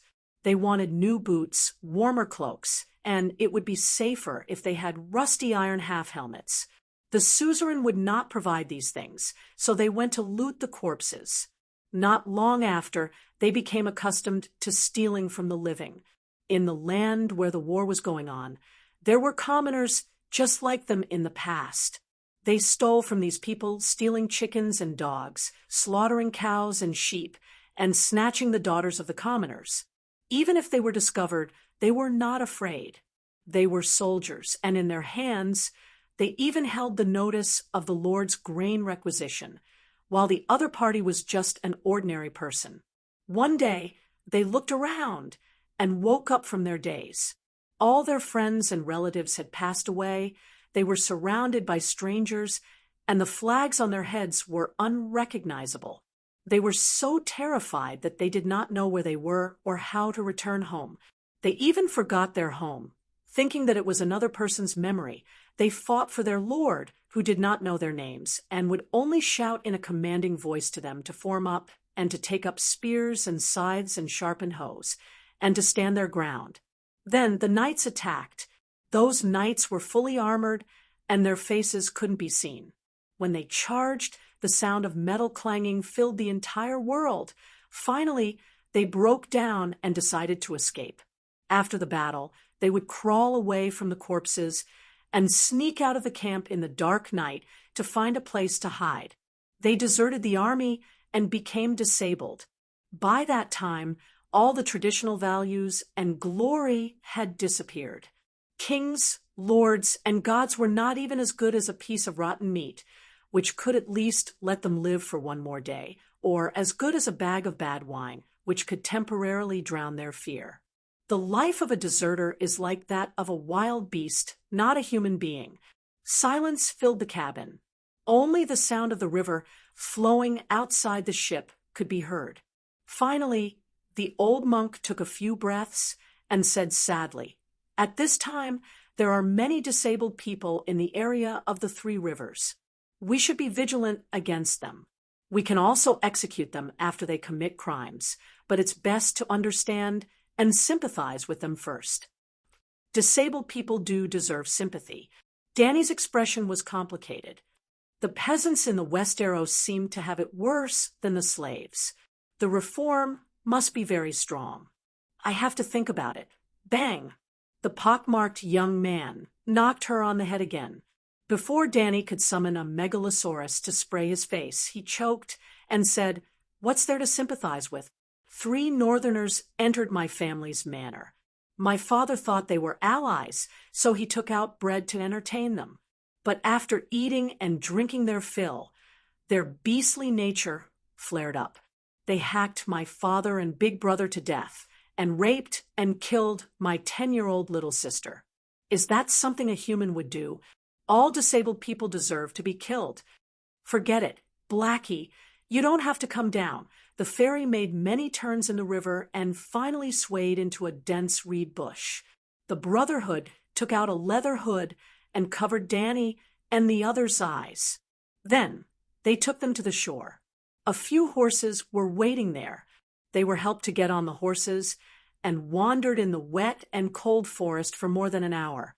In the end, the headgear was removed, and they arrived in front of a low cave. There was a forest all around them. The leaves had fallen, and it was completely bare. Only a withered, finger-like tree trunk could be seen. The air in the cave was cold and gloomy. There was the smell of mud, insects, and mold. Above their heads were rocks, and roots emerged from the cracks. Below their feet were gravel and yellow mud. It seemed that there were caves, cracks, and gaps everywhere. The roads extended in all directions, like a dense spider web. The Brotherhood held a torch and led the way. Along the way, they met many guards who were guarding the entrance. Why did we come to a place like this? The cave is narrow. It's not safer than the wilderness, Professor Peristan complained. His buttocks and thighs were injured. It was difficult for him to move. He was carried on Barristan's back. Danny understood his reminder. But even though the old professor had seen the process of her true dragon roar killing wolves, he did not fully understand her trump card. The Megalosaurus could not enter the cave, but in a narrow space her true dragon roar was more powerful. With Barristan in Valeglia's steel armor as a meat shield, Danny was confident that she would be safe. Well, if the worst happened, she might not have time to care about the old professor. His worries were reasonable in some ways. After passing through a short tunnel, they entered a huge cave. It was a wide space of 4 to 500 square meters. It was filled with bandits. Cough, cough, cough. Before entering the cave, Danny choked on the green smoke that floated over and coughed. The bandits had dug a big fire pit in the middle of the muddy ground. Many people crowded around the fire to keep warm and resist the cold air in the cave. But in such an enclosed environment, the smoke did not float out. The air quality was too poor. The arrival of Danny and the others woke up the people who were sleeping on the straw mats. There were men, women, and even a few children. They hid in their mothers' arms and poked their heads out to look around. All of them looked pitiful and sallow. They did not go down to disturb the refugees. They followed the wall and came to a rock crack on the opposite side. In the long and narrow space of 30 square meters, there was a wooden table. A woman in gray sat behind it. She was wearing a cloak and a hood. It was too dark to see her face clearly, but the eyes under the hood shone with a cold light. They seemed to be more terrifying than Danny's when she was in the state of dragon soul fusion. It was late at night. She did not rest. She was playing with a bronze crown with a circle of black iron swords around it.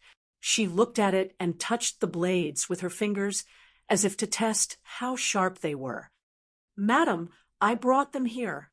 Lemon, who was wearing a dog's head iron helmet, shouted. The big man guarding the door glanced at Danny and the others. He pointed at Brittany and said, "Judge the bitch who killed the king first." "What? What did you call me?" Brittany was stunned. "You are a lion." A young man with a northern accent came over with Brittany's Oathkeeper sword and placed it on the table in front of Madame Stoneheart. There was a golden lion head at the back of the sword hilt. The ruby eyes shone like 2 red stars. And this, a gray-haired old man put a piece of parchment beside the sword. There is the seal of the little king on it.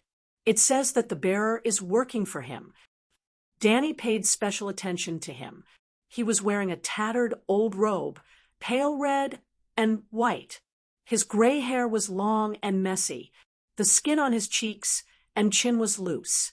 His face was covered with coarse stubble. He was not handsome.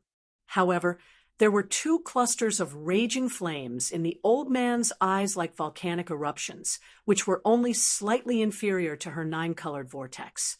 He was actually the most powerful wizard she had ever seen, and also the most powerful red god priest. Well, except for Benello. She did not know much about the supreme priest. This man should be Murtheros. Madame Stoneheart put the sword aside and began to read the letter. Brittany also began to argue. "I am not a lion. I serve Lady Caitlin Stark. The sword was given to me by Sir Jaime." He swore. "Hound of the Third," Lemon interrupted her. "Who in Westeros doesn't know about the Kingslayer and his oath? He promised Lady Caitlin to return her daughters. But when he arrived at King's Landing, they were gone. Then, Jamie sent me out to find Lady Sansa. If you find the girl, the Northerner asked with a mocking smile. What will you do with her? Protect her. Take her to a safe place, Brittany said with certainty. The big man laughed. Where would that be? Cersei's dungeon? Even we know that Cersei has a bounty on the girl. 100 gold royals. No, I'll take her to Riverrun, to the Vale of Arryn, even back to the north. I swear to keep her safe, Brittany said hurriedly. Liar! The big man shouted. You have Lannister's sword, a letter from the little king, and 2 lions by your side. How stupid would we be to believe your nonsense? Bring them here, the big man said, pointing at Hayhunt and Bodrick. This boy is the imp's squire. He sneered, pointing at Bodrick, and then at the Scarface Knight. He's Blue, the bloody snight. He's on the lion's side. His hands are stained with blood. That bastard Tali has already hanged 20 of our brothers. Do you admit to your crimes? Yes, I'm Lord Tyrion's squire, Bodrick said in a panic. But I have no enmity with the Brotherhood without a banner. Being a lion is a sin. Hayhunt sighed, looking defeated. These bandits don't abide by the sacred oath at all. Frere was hanged even after paying the ransom. My family is poor to begin with. I can't afford to waste money. The big man announced, 2 hangings. Then he walked up to Merabad and frowned in disgust. Why did you bring this old bastard here again? Don't you think it's troublesome? Let him go. Let him leave with his donkey and dog. The big man looked at Dany for a while. Your face is oily, your cheeks are fat. What? Dany was furious. You said I'm fat. Chapter 279. The big man was shocked by Dany's sudden outburst and took 2 steps back. When he came to his senses, he was abnormally ashamed of his momentary cowardice. He pointed at Dany and scolded, Look at you! Your face is red from eating. Your cheeks are fatter than ours. You must be a heartless scoundrel. Are you blind? My cheeks are fat. Dany placed her right hand on her left waist, but felt nothing. She turned her head to look at the old professor, who was leaning against the wall. He was hugging 2 longswords. Am I fat? She asked the old man. The red-nosed old man looked around and pointed at the refugees nearby. He nodded and said, Compared to them, your little baby fat is indeed too eye-catching. Okay, I'm fat. Dany's face darkened as she questioned the big man. I don't believe it. During the harvest season in summer, do you also look like skeletons? Were you also heartless at that time? You're poor, but you blame others for having enough to eat. What's the meaning of this? The big man was stunned. He recalled the carefree days of drinking and eating in Winterfell and could not refute her words. Let me ask you, have you ever killed anyone? He asked again. Of course I have. I killed a few blood tricksters at the Black Inn at the crossroads. Do you appreciate each other and want to avenge them? The big man scratched the back of his head. He was a little muddle-headed. Why are you talking so much to her? The young man from the north walked over and asked, Do you have gold royals? Yes. Then it's fine. You have gold royals, and we lack gold royals to save lives. This is a sin. Hand over the money and hang yourself. The young man announced. She's a good person. Friar Merabad could not help but defend Dany. Miss Knight was the first to rush out to fight the blood tricksters to protect the children in the inn. She also intends to buy food to help the poor in Hudgyan. If you want more people to live, it's best to let her go. Really? The big man looked at the long-legged Jenny. I think she did say that, but I'm not sure if she can keep her promise. Jenny said hesitantly. The big man thought for a moment and sighed. Then you stand aside first. Wait for Madam to finish judging that lion. Then we'll see how she deals with you. Madam Stone, Hart moved her gaze away from the parchment. Her right hand reached under her chin and grabbed her neck as if she wanted to strangle herself. Her voice was intermittent and hoarse as she gasped for breath. It sounded very much like the sound of someone dying. It made one's blood run cold. "What did she say?" Danny asked. "She asked the lion the name of the sword," said the young man from the Northern Territory. "Oathkeeper," Brittany replied. Madame Stoneheart's eyes burned like two charcoal fires in the shadows. She appeared extremely angry, and her throat once again emitted a sound like a blade scraping against glass. Jenny said, "Madame said that it should be called Sword of Broken Oath or False Friend. It is used for betrayal and murder just like you." "Who did I lie to? Have you forgotten that you once swore to serve her?" The Northerner pointed at Madame Stoneheart. Even though she had already guessed it, Danny couldn't help but exclaim, "How is this possible? You actually resurrected her." Brittany exclaimed almost at the same time, "Impossible. Madame Stark is already dead."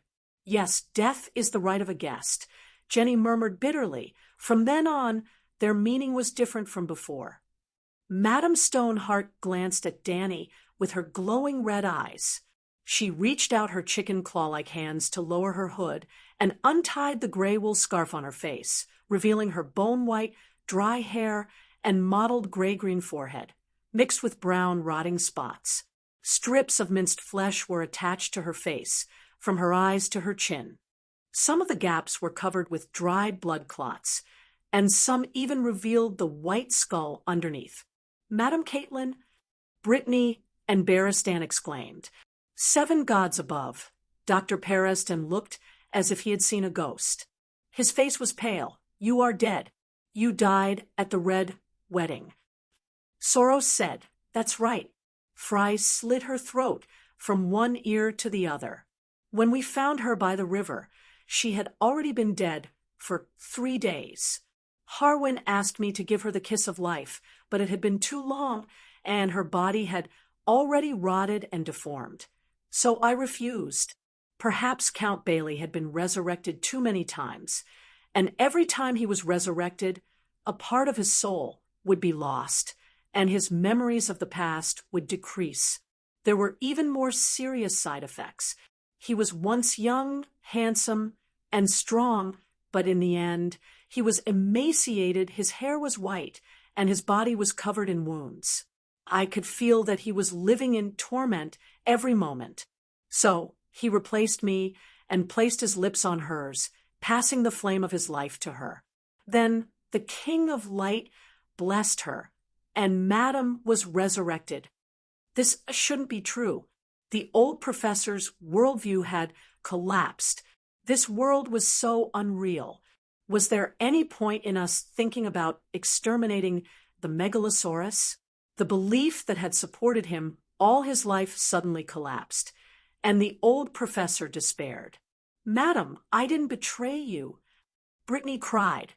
Harwin translated Madame Stoneheart's words. "Words are like the wind. Prove yourself with actions." "How do you prove it?" "Kill Jaime Lannister, and use this sword, the Sword of Oath." Brittany was stunned and stammered as she defended Jaime. "Madam, it's not what you think. Jaime, when we were captured by the Blood Dancers, he saved me from being raped. Then he came back for me and jumped into the bear pit with his bare hands. I swear to you, he's not an oath breaker. He sent me to find Sansa, to protect her safety. He couldn't have been involved in the Red Wedding." Danny could see that this silly girl had fallen in love with Jaime. Every word she said for the Kingslayer was from her own feelings. "He saved me, protected my chastity. He saved me twice from the giant bear with his bare hands. So he's a good person, and a good person wouldn't go back on his words." Madame Stoneheart's fingers dug deep into her neck, and with a voice that made one's scalp tingle, she spoke intermittently. "You have to choose. Either use the sword to kill the Kingslayer, or be hanged as a traitor," the Northerner translated. Brittany shook her head, firmly. Neither. Madame Stoneheart was silent for a long time, and then spat out a word. Hanged. Everyone understood this time. Wait. Danny stepped forward before the bandits dragged Brittany away and looked at the monstrous Caitlin. It's obvious that you're pushing your responsibility onto someone else. Hiss, hiss, hiss. Madame Stoneheart hissed like a venomous snake. The northerner immediately rebuked her. You have no right to speak here. We'll judge you after we hang these 3 lions. Madam, you're not even afraid of death. Are you afraid of hearing the truth? Don't you want to know how your family ended up in such a pathetic state? Danny crossed her arms in front of her chest and said calmly, Stark's family style is the best among the nobles of the 7 kingdoms. There's no mother who cares more about her children than you, and no father who loves his family more than I'd Stark, and no father who is more righteous. Your children are also very smart, but how did they end up in such a state? Caitlin's charcoal eyes dimmed, and she pushed away the northerner who came to pull Danny and spat out a word. You say it. Because you trusted the wrong person. Danny sighed and pointed at Brittany. Take her, for example. Anyone with a normal brain and a little experience can see at a glance that Miss Brittany is sincere, kind, loyal, and brave. It's a perfect match to have such a person as a guard, and any king can sleep peacefully with a guardian knight like her. Miss, you flatter me. Brittany blushed and twisted. I'm not that good. Yes, you're not that good. Your brain is not good, and you're naive to the point of stupidity. That's your weakness. Danny rolled her eyes and continued to speak to Madame Stoneheart. Madame Caitlin, do you know how she found your daughter Sansa? She asked everyone she met on the way. Have you seen a 13-year-old red-haired virgin? Very beautiful. So, do you understand? You shouldn't have sent such a simple-minded person to deal with Lannister. Not to mention the Kingslayer. What kind of ruthless characters are the imps and Duke Tywin?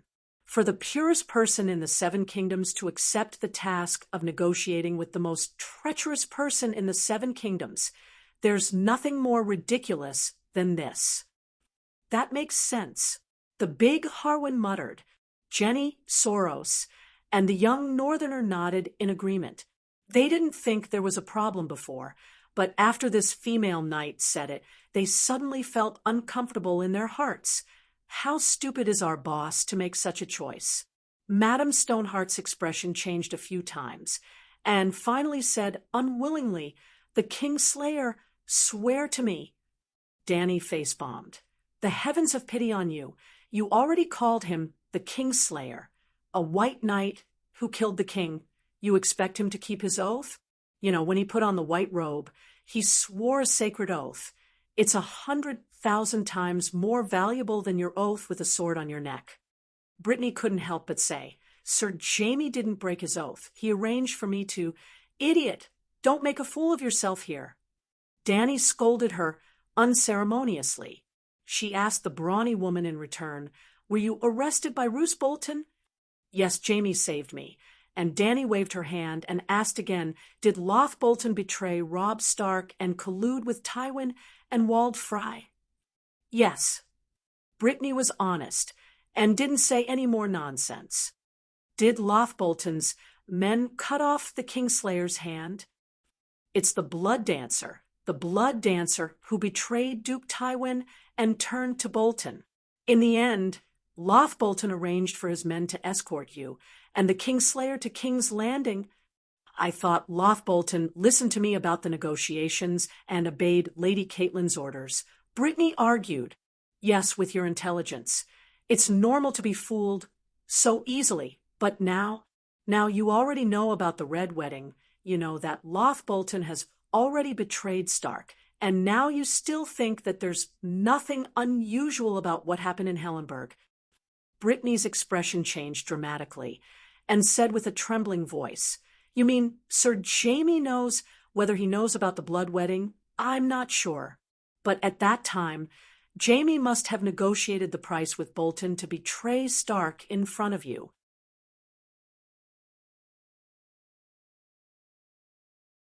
Chapter 280, 7 Levels of Hell. Seeing Madame Stoneheart glaring at her, Dany stomped her feet and said, "Can't you be more reasonable? I'm just analyzing how I failed for you. I didn't do anything bad." "I still don't understand. Since Bolton has already joined forces with Tywin, why did he cut off the Kingslayer's right hand? That's his sword hand. Without his right hand, Jaime is almost a cripple." Barristan was puzzled.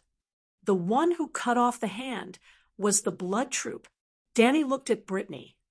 Yes, Wager Hort, the leader of the warrior group. The warrior group was originally hired by Tywin from the other side of the Narrow Sea. Later, when they saw that the Northern Army was strong, they betrayed Lannister and joined Roose Bolton. This kind of behavior is normal in the Free Cities, but it greatly offended Tywin. Dany rubbed her chin and smiled bitterly. It seems that even the Blood Troop has guessed that Bolton is secretly siding with Tywin. The reason why Varg cut off the Kingslayer's hand is most likely to cut off Bolton's path of siding with Tywin. He. Madame Stoneheart scratched her face crazily, blood staining her scarred cheeks. Looking at her painful and regretful look, Dany sighed and comforted her. "Madam, you don't have to regret. You love your daughter, and it's a maternal instinct. And a mother's love for her child should not be considered a sin under any circumstances." Although she also thought that Catelyn was too stupid, what was the use of regretting and blaming herself now that things had come to this? She was not the only one who was stupid. Robb, the self-proclaimed king of the North, was even more wrong.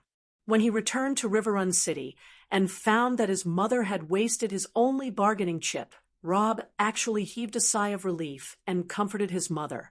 "I can understand you. It's all because of love. We both made mistakes. I also broke the sacred oath and married Jenny because of love." Then the mother and son looked at each other happily. "You have forgiven me, and I have forgiven you." These two things were easily forgotten. The faces of the dukes of the northern region and Hudgian County were twisted. They were furious, and at the same time, they were completely hopeless about the future. In his despair, Stark killed 2 members of Lannister's side family. In the end, Robb and his mother announced righteously that he had made a mistake, and that he should be punished for his mistakes. What the fuck? Apart from Bryn, a blacksmith who was given the job of a carpenter, you have misplaced your trust. "Who is it?" Catelyn asked hoarsely. "Your biological sister." "Mrs. Lisa?" Barristan exclaimed. "She didn't betray Stark, did she?" The others were also confused, but Catelyn seemed to know something that Dany didn't. Her face was gloomy, but she wasn't too shocked. She did nothing in the Battle of the Four Kings, and that was her biggest mistake. Peresden shook his head and sighed. "You're not in the Westeros, so you're not familiar with the people of the 7 Kingdoms.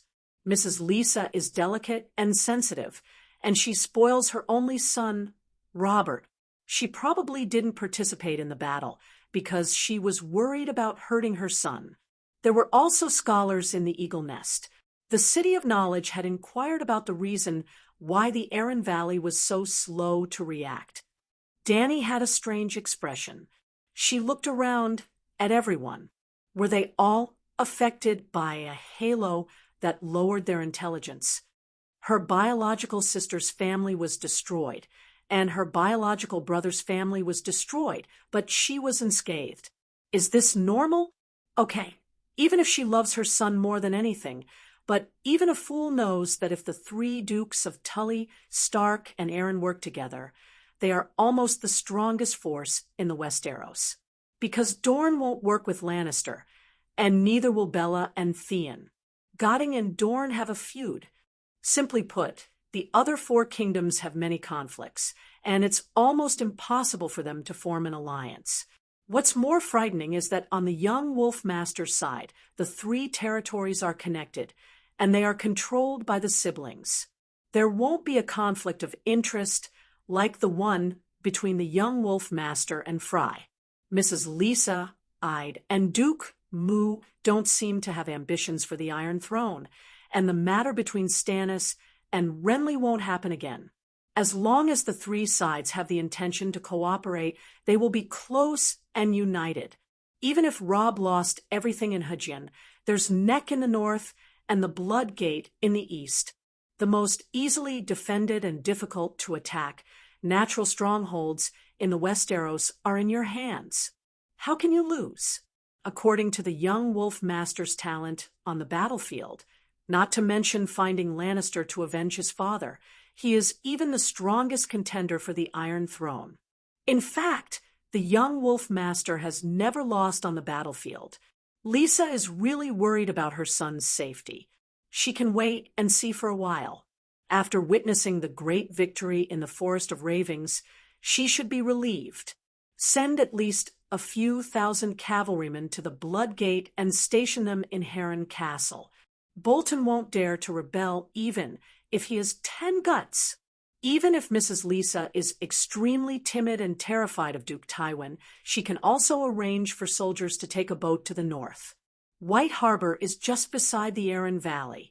Help your nephew take back Winterfell and guard your home. There shouldn't be any danger now, right? Everyone looked at each other, not knowing what to do. If you really want to help, you can always find an opportunity to do so. If you don't want to help, you can find 10,000 reasons to refuse. Dany poked her chest. That's the key. It's obvious that the madam's sister doesn't care about you at all. Why, Lisa, why? Mrs. Stoneheart pinched her throat and said with a gasping voice, Lisa wrote me a letter telling me that Jon Arryn was poisoned to death by Lannister. She wanted us to help her. That's why I went to the King's Landing to investigate. Why? She's my sister. Did you know that Mrs. Lisa loved Littlefinger very much? Dany glanced at the old professor. She wasn't telling him the truth. In fact, the documents in the City of Knowledge library contain detailed records of letters from the noble scholars of the Seven Kingdoms. The point was that Lisa didn't hide her relationship with Littlefinger at all. The two of them had officially registered their marriage. Everyone in the Seven Kingdoms knew that Littlefinger lived in the master's bedroom in the Eagle Nest. The old professor thought for a moment and said, Indeed, Mrs. Lisa was very infatuated with Littlefinger. She couldn't even wait for him to go to the Eagle Nest to marry her. She hurriedly led the monks to travel thousands of miles, crossing mountains and valleys, to the desolate Five Fingers Peninsula to marry him. I have a question. Why didn't any of you think of Littlefinger as a big player in the game of power? Dany asked curiously. Barristan thought for a moment and said, Because he's small and skinny. He's not a knight and doesn't know much about military affairs. Because his family background is weaker than his military strength. They can't even afford to raise a clan soldier. Ha! You haven't been to the Five Fingers Peninsula. There are only rocks, cliffs, and sheep dung there. The castle of the Baelish family is a 3-story tower built by the sea. The master lives on the top floor. The second floor is the living room and servants' bedrooms. And the first floor is a sheep pen. It is said that when Mrs. Lisa and Littlefinger consummated their marriage, the guests on the second floor could hear her high-pitched screams and the bleating of the sheep downstairs at the same time. They were so embarrassed that they had nowhere to go. The tower was so small that the guests didn't even have a bedroom. Yep, Lisa's cries were also unique and impassioned in Game of Power. Some of the male guests couldn't hold it in anymore after hearing her screams. They even pressed Sansa against the wall and wanted to hold her hand. Barristan gave Dany a mocking smile that said, You're so ignorant. Not everyone has the right to participate in the game of power. You should know this better than anyone. The real situation of Littlefinger's family was even worse than what the old professor said. There were only 3 servants, an old butler, an old nanny, and a guard captain. Well, the guard captain could only take care of himself. He was the only guard captain, And he also had to work as a shepherd.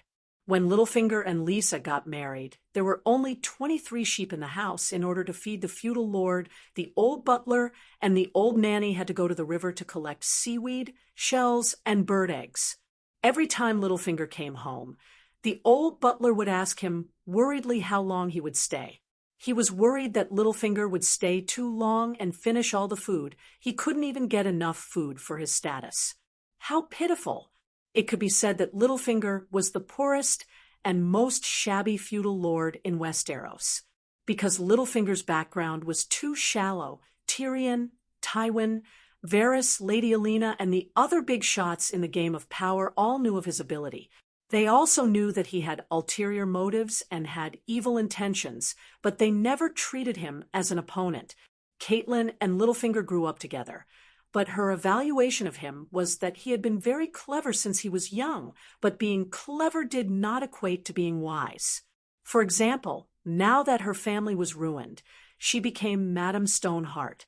She was still looking at Dany with a look of confusion and disapproval. "Sigh, my lady, tell me Littlefinger's current identity."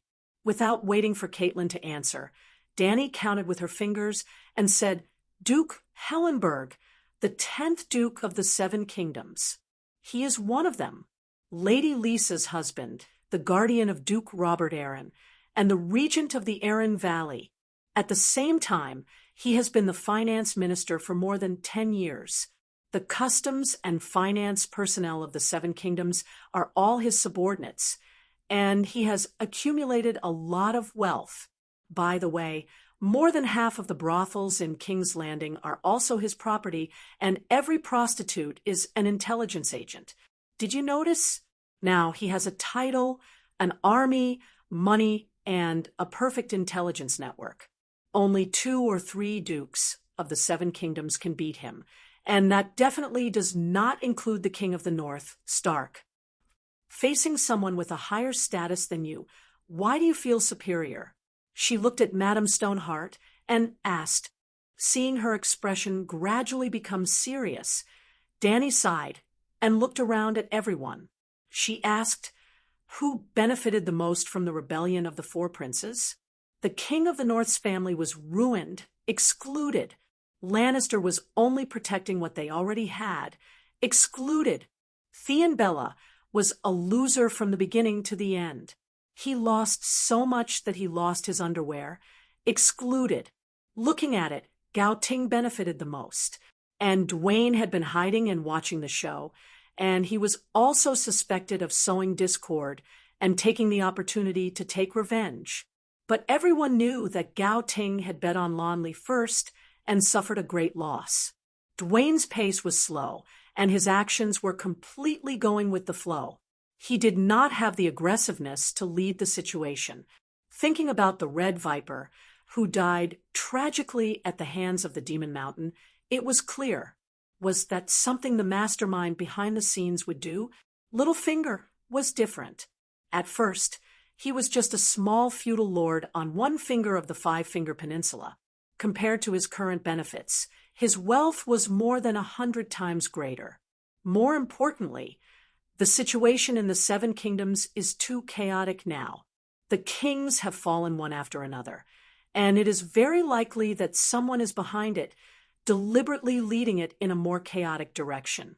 A chaotic political situation is actually disadvantageous to the great nobles because they are the ones with vested interests. The only ones who can profit from the chaos are the smart nobles. No.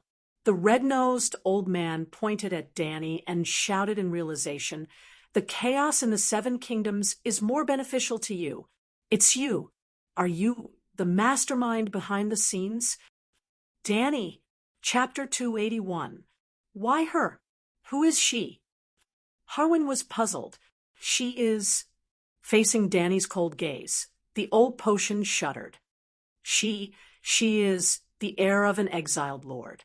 Then the old man slapped his forehead and exclaimed, "Oh, I got it wrong. It has nothing to do with her.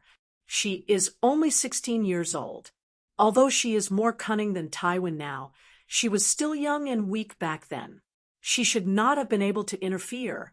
with the affairs of the Seven Kingdoms. I wanted to send you directly to the Great Wall, but now it seems that I have to take you to the northern frontier to see the snowy scenery. Yes, I will let you have a good talk with the real master of the northern frontier. I still don't believe it. The old potion knew nothing about his future and continued to talk. Maybe it is all a coincidence, an accident. I don't believe that Littlefinger can cause chaos in the Seven Kingdoms by himself. It is hard to believe. Hale and Barristan nodded in agreement. I have seen Littlefinger. Harwin glanced at the gloomy Madame Stoneheart and smacked his lips. I can take on 10 of him. Dany could not be bothered with these fools.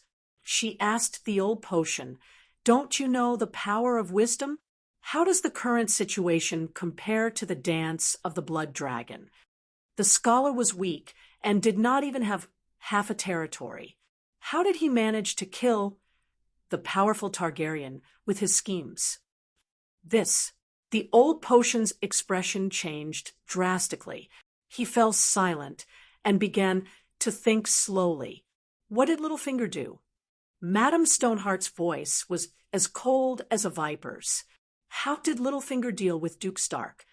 Dany looked at Barristan. He was involved in the palace coup after Robert's death.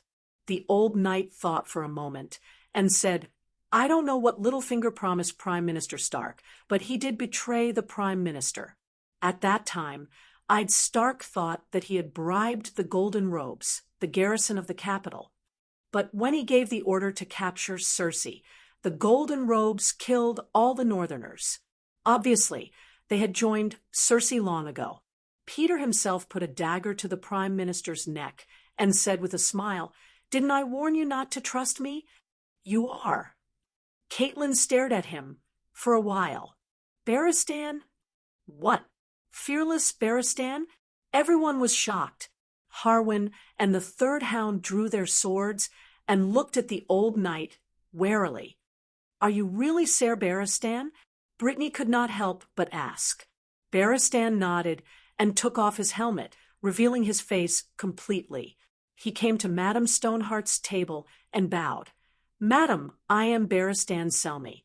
I am deeply sorry for what happened to you and Prime Minister Stark." Dany face-bombed with a helpless expression. Perestan, who was deep in thought at the side, revealed a gloating expression. Madame Stoneheart looked at the White Knight with hatred. "Why are you complaining about him?" Dany sighed. "Joffrey even stripped him of his white robe. The White Knight has never been humiliated like this since he was born. Do you think he is Cersei's confidant? I dare say that neither Stark nor Cersei wanted to rope him in. He was just a confused passerby the whole time. I still know some things." The old knight blushed and said awkwardly, "And you, who are you?" Madame Stoneheart turned her cold blood-red eyes to Dany. "Guess." Madame Stoneheart looked at the old knight, and then looked at the delicate girl under the firelight. Silver hair and purple eyes. Barristan can't leave. "King, you are Targaryen, Dany Liz Targaryen." Madame Stoneheart's hatred was overwhelming. In an instant, the stone cave seemed to have opened up. The cold air penetrated into people's souls along with her voice, freezing their bones. Everyone who was shocked by Dany's identity did not dare to make a sound. Did I offend you?" Dany was puzzled. Madame Stoneheart stood up for the first time. She held her throat with one hand and pointed at Dany with the other. She said a long sentence with hatred. Dany did not understand at all, because she spoke too quickly and too long. "Madam said that you cursed King Robb. About 1.5 years ago, after the Battle of Babbling Forest, King Robb dreamed of you." The big Harwin had a strange expression on his face. He hesitated and stammered. He stole a few glances at his madam. Seeing that she was still determined, he had no choice but to continue. "You cursed him in the dream. It was a horrible dream. In a hall there were cups and plates in a mess, and there were dead people everywhere. King Rob himself was beheaded and sewn with the head of a tundra wolf. Didn't that happen at the blood wedding? Peristane said in surprise. Robb Stark actually predicted the blood wedding? What is going on? Madam, you are not lying? Did your son really dream of that scene? Barristan stepped forward in shock and said in disbelief, We also— No, it's Her Majesty Dany Rise. She also predicted the blood wedding. What? You also predicted it? The old professor almost broke down. The world was so mysterious that everyone could predict the future. How could the City of Knowledge plot against them? What is going on? The big man muttered. Let me calculate. When Her Majesty saw the blood wedding prophecy in the Immortal Hall in Westeros time, it was probably— Barristan thought for a while and set a date. Madame Stoneheart's pupils suddenly shrank when she heard that. It was that day. Someone wanted to change history and failed. Dany's face was gloomy. Damn it, that bastard actually connected the cause and effect to me. Who wants to change history? Why are you talking nonsense? Isn't that the future? The red-nosed old man said in confusion. Standing at the point of time after the blood wedding and reminding Robb Stark before the blood wedding, it was changing the future for Robb, but for that person, it was changing history. The others were confused, but the old professor's intelligence and knowledge were enough to understand Dany's words. But because he understood, he found it even harder to accept. Foretelling the future was not the first or second time, but the person in the future changed the present, the past. Wasn't it too mysterious? How is that possible? Who is he? Who else could it be that wants to save Stark? Dany asked. It must be another Stark. Could it be the son of the young wolf master? The red-nosed old man was puzzled. Son. Madame Stoneheart's eyes widened and asked anxiously, Jenny is pregnant. The Jenny she was asking about was definitely not the female bandit beside her, Longlegs Jenny. No, I mean illegitimate child. Does the young wolf master have an illegitimate child? My son, clean and good. So your son has no descendants. Dany shook her head and said, Your wife will never be pregnant with Robb's child. Her mother won't allow it. Why? You still don't know that your in-law is a spy for Duke Tywin. Dany was shocked. No, Reynold is very loyal. He would rather die than surrender. Madame Stoneheart took a deep breath. Reynold was Jenny's brother. He had attended the blood wedding with Robb, but he didn't know that his mother was in cahoots with Tywin. During the incident, Fry had been persuading Reynold to surrender.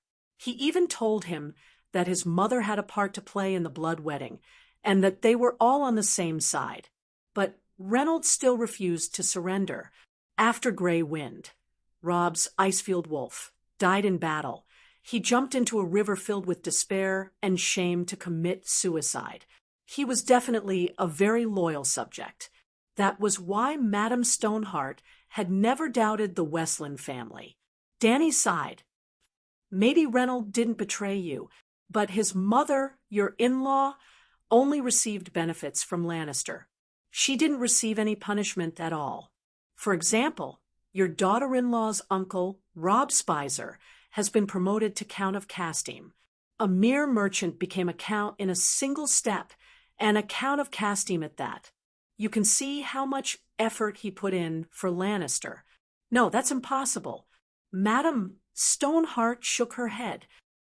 Jenny wouldn't betray Robb. It's true. The old professor sighed. You're uninformed here, so you probably don't know. Just a week ago, Rapid Flow City's Jaime and Lannister were taken down. Your uncle Blackfish's whereabouts are unknown. Your brother-eyed Mull was stripped of his fief and title. He will spend the rest of his life under Casterly Rock's watch. On the other hand, Madame Sebel, Robb's mother-in-law, and her 3 children were not punished. Instead, they were rewarded generously by Lannister. apart from a title and marriage, even Queen Jenny's life was saved, and she can remarry. Hee. Madame Stoneheart slumped in her chair and laughed like an owl. Betrayal, traitor. Madam, aren't you forgetting something? Danny reminded her. The Westland family of Cliff City is actually Lannister's vassal. The Northerners pillage and burn in the western region, and are the enemy of all the nobles there. Don't you even know the relationship between us and the enemy? And what kind of person is Tywin? Everyone knows about Casteem's reign. What gave you the misconception that the Westland family would rather give up Cliff City, which has existed for thousands of years, and risk being exterminated by the ruthless Duke Tywin to side with the Northerners? They were captured by the young Wolfmaster. That's true, but captured nobles can be ransomed. Everyone knows that. Being captured doesn't mean losing your title or land. And even if there's no bloody wedding and Jenny Westland goes to the north and becomes the queen of the king of the northern region, what can the Westland family get? A new land? Everyone knows that's impossible. There's no land left in the northern region. Giving up the title of count, giving up the rich and historical Cliff City, and going to the north to become a jobless knight, the Westland family will be cut off. No one in their right mind would do that. Danny said a lot of things, and the others nodded in agreement. But Madame Stoneheart didn't listen at all. She only scratched her face and pulled her hair, cursing in a terrifying and cold voice. Betrayal, betrayal. Danny finally understood that no matter how good Stark's family was, they couldn't hide a fatal flaw. They were used to thinking about problems with their own heads. Seeing Madame Stoneheart go crazy and almost go crazy, Danny felt like she was watching a horror movie. Damn it, she was dealing with the dead. And the dead were mentally ill. It was scary just thinking about it. So she decided not to provoke her any further. She had to say something nice. Madam, you don't have to be sad. After all is said and done, only one of your 5 children died. What? Madam Stoneheart looked up. We saw your youngest daughter, Arya Stark, on the river this morning. Oh, yesterday morning. Which river? Madam Stoneheart asked anxiously. Chapter 282. Each of your 6 children has a dire wolf. Danny asked. 5 of them. Snow is a bastard. All right. Jon Snow is a bastard. Danny nodded happily in agreement. Then have you noticed that your children have a special relationship with the dire wolves? The dire wolves are especially smart, almost as if they can understand humans. Madame Stoneheart was silent for a long time. She pinched her neck and hissed, "The little devil sent an assassin to assassinate the Bran. Summer saved him. Robb's gray wind. It reminded him. It barked at Sebel and Rofo Spicer and wanted to bite them. However, it was very close to Reynold. In River Delta City, gray wind bit Robb's trousers and dragged him out. It bared its teeth at Fry. Robb, however, locked it up. That's it. Your 5 children are all the lucky ones blessed by the old gods. It is very likely that they all have the talent of transfiguration. No, don't slander my children." Madame Stoneheart denied. Danny frowned. Don't you know your own situation? Children of the forest, magicians, gods, old gods, and transfiguration are all real. Since you can revive from the dead, why can't your children be transfiguration? I know that transfiguration and werewolves have been demonized by Westeros and have a bad reputation. However, that is just a method used by the Undulls to attack the old gods. Just like today, the Red God priest announced that the 7 gods are fake gods. The 7 gods are indeed fake gods. 7 broken pieces of wood. The night is long. Only the light King Lalo can bring us to the light. Soros of Mill could not help but say, 7 gods above, let the deviant ghosts capture this heretic. Monk Meribad cursed softly. Glancing at the 2 of them, Danny continued, "Transfiguration is the child of nature. It has mysterious and powerful strength. Whether it is evil or not depends on the person's personality and has nothing to do with the profession. Did you know that Arya Stark once released her direwolf in River Delta?" Madame Sher-Exian nodded. "The giant she-wolf that has been leading the wolf pack around the river recently is a direwolf, your daughter's direwolf." "Ah, so that wolf is a direwolf." The nearby bandits suddenly realized. "Name, Leah," Madame Stoneheart murmured. "I found a little girl in the direwolf's body. She's about 11 or 12 years old. What does he look like?" Madame Sher-Exian asked anxiously. Danny frowned and thought for a moment. "Gray eyes, brown hair, horse face, a little ugly. It's her, Arya. She's not ugly." Madame Stoneheart's eyes were filled with life and death. "Clearly, Lannister never caught her," Eddard said. "We know," Harwin said. "Arya was disguised as a boy by Yoren. She hid among the Night Watchers and came to Hujien. I've seen her before, but the hounds took her away at midnight." "Oh, why did the hounds take her away?" Danny asked curiously.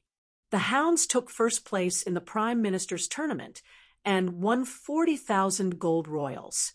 They were captured by Earl Barry when they passed through River Delta, and we used the gold royals to help the poor. He wanted to kidnap Miss Arya and ask Robb for ransom. How do we find Arya?" Madame Sher-Exian asked. "Well, Arya was trained as a faceless person in Bravos, so she wouldn't have time to enter her wolf spirit form during the day. She would most likely enter Nymeria's body through the wolf dream at night. You can look for the direwolf, but don't approach it during the day. At night, you can ask someone to climb up the tree and shout Arya's name. If it responds, shout, 'Arya, your mother is looking for you.' If it's agitated, you can try to climb down the tree and communicate with it. It's a little dangerous." "It's not just a little dangerous, it's very dangerous," the red-nosed old man shouted. "Yesterday morning, that she-wolf almost ate us. She's already a wolf child, and she's no longer human." Madame Sher-Exian's icy glare made the old man shrink back. She continued to pinch her broken vocal cords and asked, "You said 4 children. Where is Sansa?" "Everyone thinks that Stark has no male offspring, which means that Miss Sansa is the only heir to Winterfell. She's very valuable, but who needs her? Who needs the power of the North? All the single men in the 7 kingdoms need her. They all want to be the ruler of Winterfell," Hale Hunt said. Danny glanced at him and smiled faintly. "You're right, but not everyone has the right to take a bite of good mutton. Miss Sansa disappeared at Joffrey's wedding, right after he was poisoned. She left the Red Keep without anyone noticing. Someone must have helped her, and even used her to poison Joffrey. There are 2 kinds of people who want Joffrey dead. First, profit. Joffrey becoming king is not in their interest. Second, they want to make the situation even more chaotic. And that person must be very familiar with the Red Keep, or at least know a secret passage from the Red Keep to the seaside." "The seaside!" Brittany exclaimed. "Miss Sansa left King's Landing by sea. Isn't it obvious? The sea route is the safest and the most hidden. To be honest," Danny looked at the big female knight strangely. "I don't understand why you came to Hujien to find her. Everyone can see the chaos in Hujien.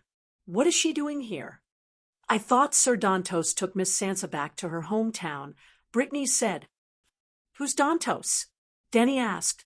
"A clown, Joffrey's jester," Hale Hunt said.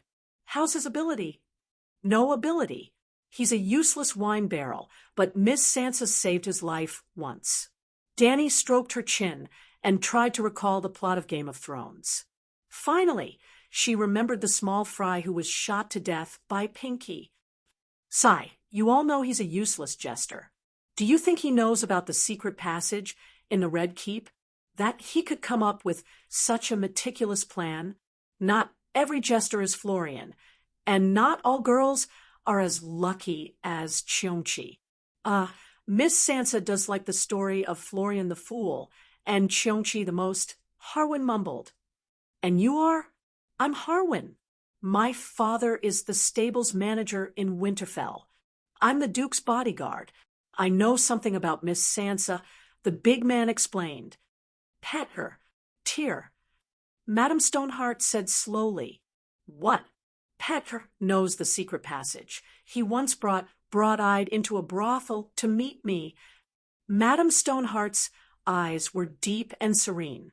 She clutched her throat and slowly spat out a bone-chilling voice. You said it yourself. He seized benefits. Amidst the chaos, he controlled Arryn Valley. He set his eyes on the Northern Territory. And the dagger, he told me the dagger belongs to Tyrion and lied to me. Lisa and him. All of a sudden, Catelyn understood everything. Miss Sansa is in the Arryn Valley. I'm going there to find her. Brittany said in realization. Bran and Rickon? Madame Stoneheart looked at Dany expectantly. Dany's words were reasonable. With the addition of the magical prophecy, Catelyn trusted her more and more. She was looking forward to it. Rumor has it that Theon burned your two youngest sons to death. They were beyond recognition and were charred black. The question is, why would Theon kill his own brothers? He's a chameleon, a sea monster, Harwin blurted out. Then is he a psychopathic murderer? Well, other than being a little lecherous, he seems normal. Harwin looked at his master hesitantly. Madame Stoneheart nodded slowly. That's incredible. No matter how much affection he had for the two brothers he watched grow up, the young wolf master didn't even kill the Kingslayer who killed his father. Theon isn't a psychopath or crazy. Why would he kill his hostages? In the past few years, the Westeros had broken their traditions. The guests' rights and sacred oaths had been violated many times. However, killing a captured noble had only happened once. That was when Stark killed the two young Lannister to vent his anger. Why? He wouldn't dare. Both sides had noble captives in their hands. If you kill my people, do you think I won't kill yours? For example, if Robb didn't kill Stark, what would happen? First, Stark's eldest son would have to die. Old Stark wanted to kill young Lannister because his eldest son had been captured by Lannister. His second and third sons had been killed in front of him by the Kingslayer. He hated Lannister to the core. However, protecting noble captives was a tradition of Westeros. If you kill my people, do you think I'll let your eldest son go home for the new year? Secondly, because two Lannister had died, and there was only one Stark, Tywin might kill another northern noble as a response. The family of the northern noble who had been killed would be extremely dissatisfied with Stark, and they might even hate Robb for allowing him to kill. In the end, if you kill my captives, I kill yours, there would be no money to ransom them. This would cause the nobles to wither like farmers and soldiers, and the war would be completely out of control.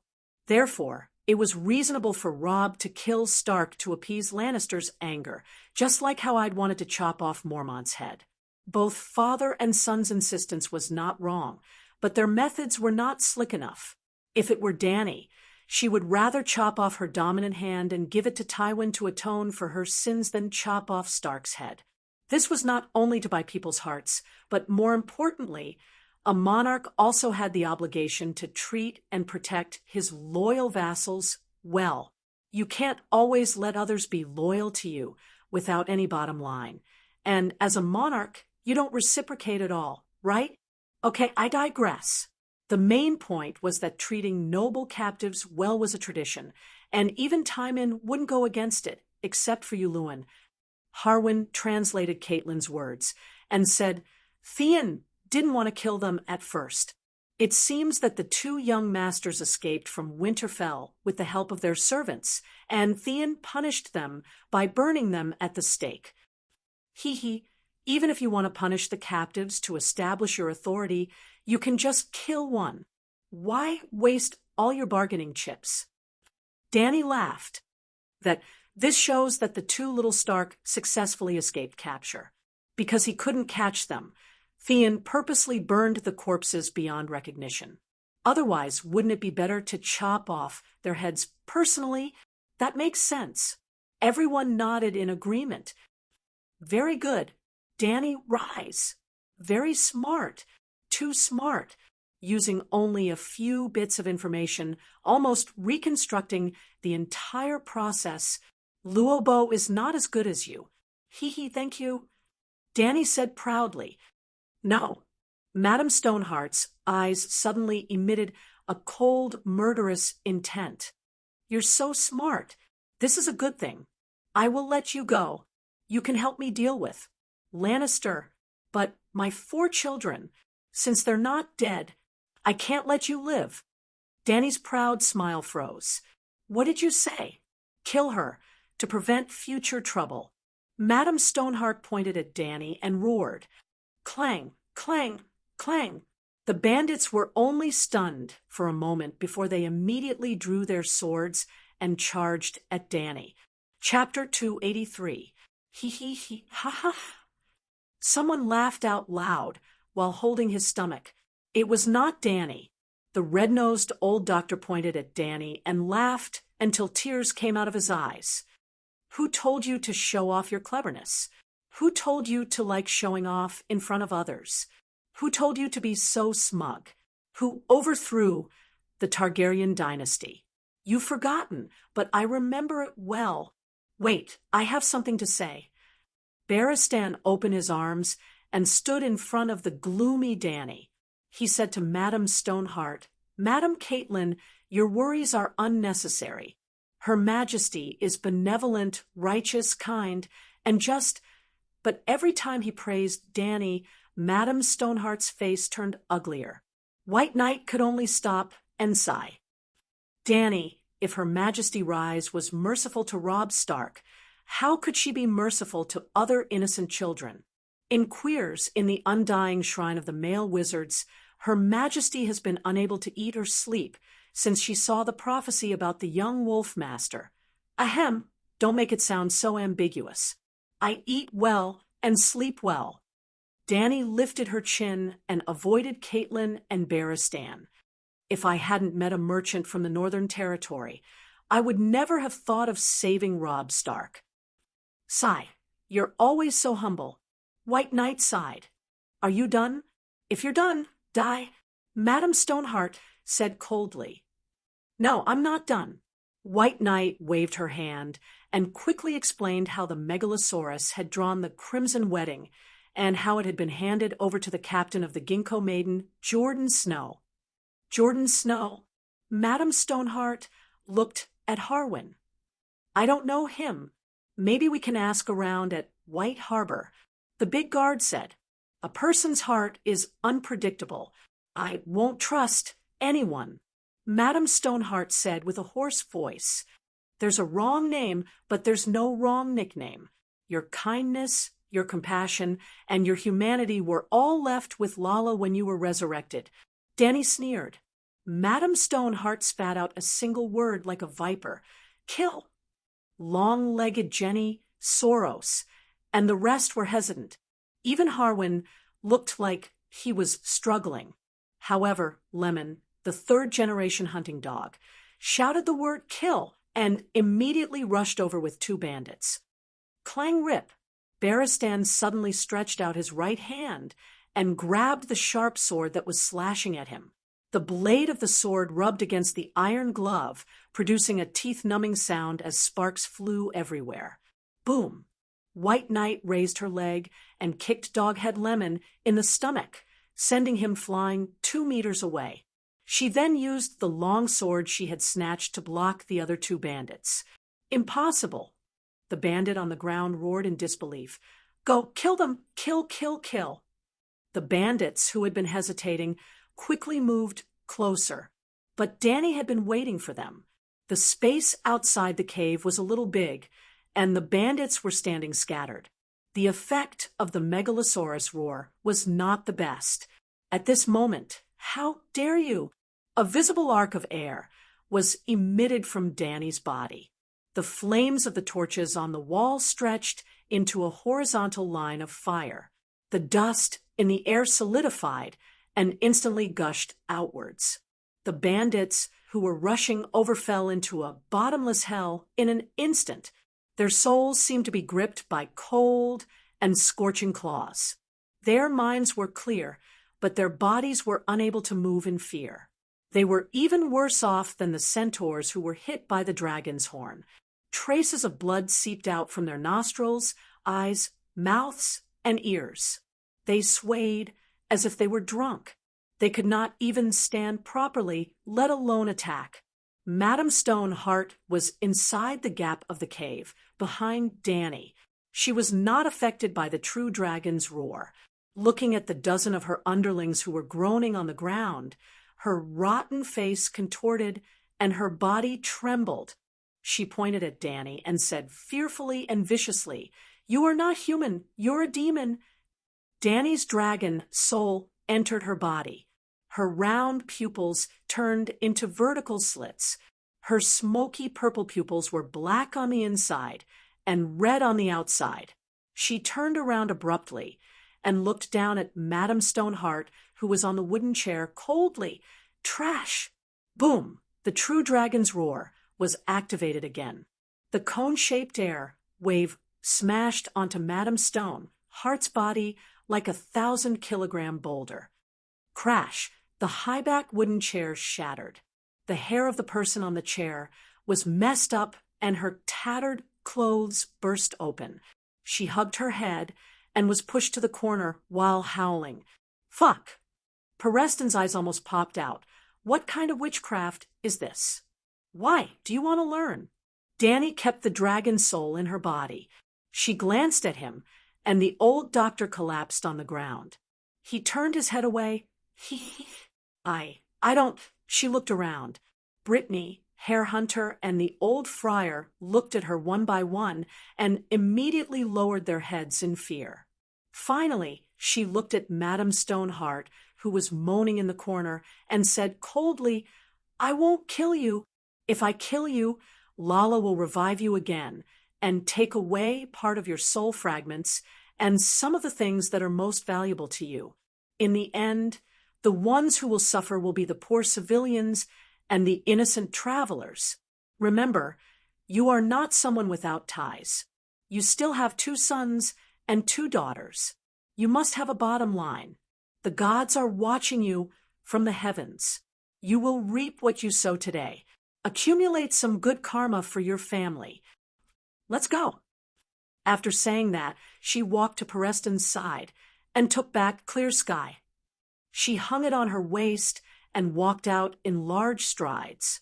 White Knight had already cut the ropes on Brittany and Herr Hunter's hands. She carried the old doctor and quickly followed Danny. At the entrance of the stone cave, Danny paused for a moment and looked at Soros, who had a complicated expression. "Why? Are you planning to stop me?" Well, when the others were charging towards Danny, Soros stood there without moving. He even wanted to say something a few times, but stopped himself. He was prepared to dissuade Madame Stoneheart. He was also affected by the true dragon's roar, but it only shook his mind for a moment. The holy fire in his eyes rose to a height of 3 feet and suddenly shrunk. After using about 1/10 of his wizard power, he removed the soul suppression state. "I feel the aura of a true dragon," Soros said hesitantly. "The dragon has been revived. Your news is really outdated. Follow me." Danny walked past him and walked out in large strides. The bandits who surrounded her, or rather the ragged, skinny farmers, peasant women, and children hesitated and made way for her when they met Danny's gaze. After exiting the giant cave, they met a dozen guards at the corner of the tunnel. They also gave up after Soros' persuasion. The musty and rotten air was dispersed by a fresh and cold breeze. They walked out of the maze-like tunnel and came to the soft and wet forest. The old monk led his donkey away at the entrance of the cave. The donkey's back was empty. All the food had been taken away by the bandits. The dog happily circled around him. Suddenly, the dog's body trembled. It stood in front of the old monk to protect him. It lay on the ground and barked softly. There was fear in its voice. The group suddenly realized that the forest nearby was unusually quiet. There was not a single sound of birds or insects. The air was suffocating. Hiss, hiss. In the early morning, the forest was steaming with fog after the rain. The sky was gray, but when the terrifying roar of a beast sounded in the air, the group looked up and saw two huge black shadows descending. Crash! The tree branches were crushed and broken. The black dragon and the white dragon landed beside Danny with smoke and water droplets falling from the sky. Dragon Megalosaurus. It's really Megalosaurus. The true dragon has been revived. Brittany, Soros, and the rest were shocked. Monk Marabad was also dumbfounded.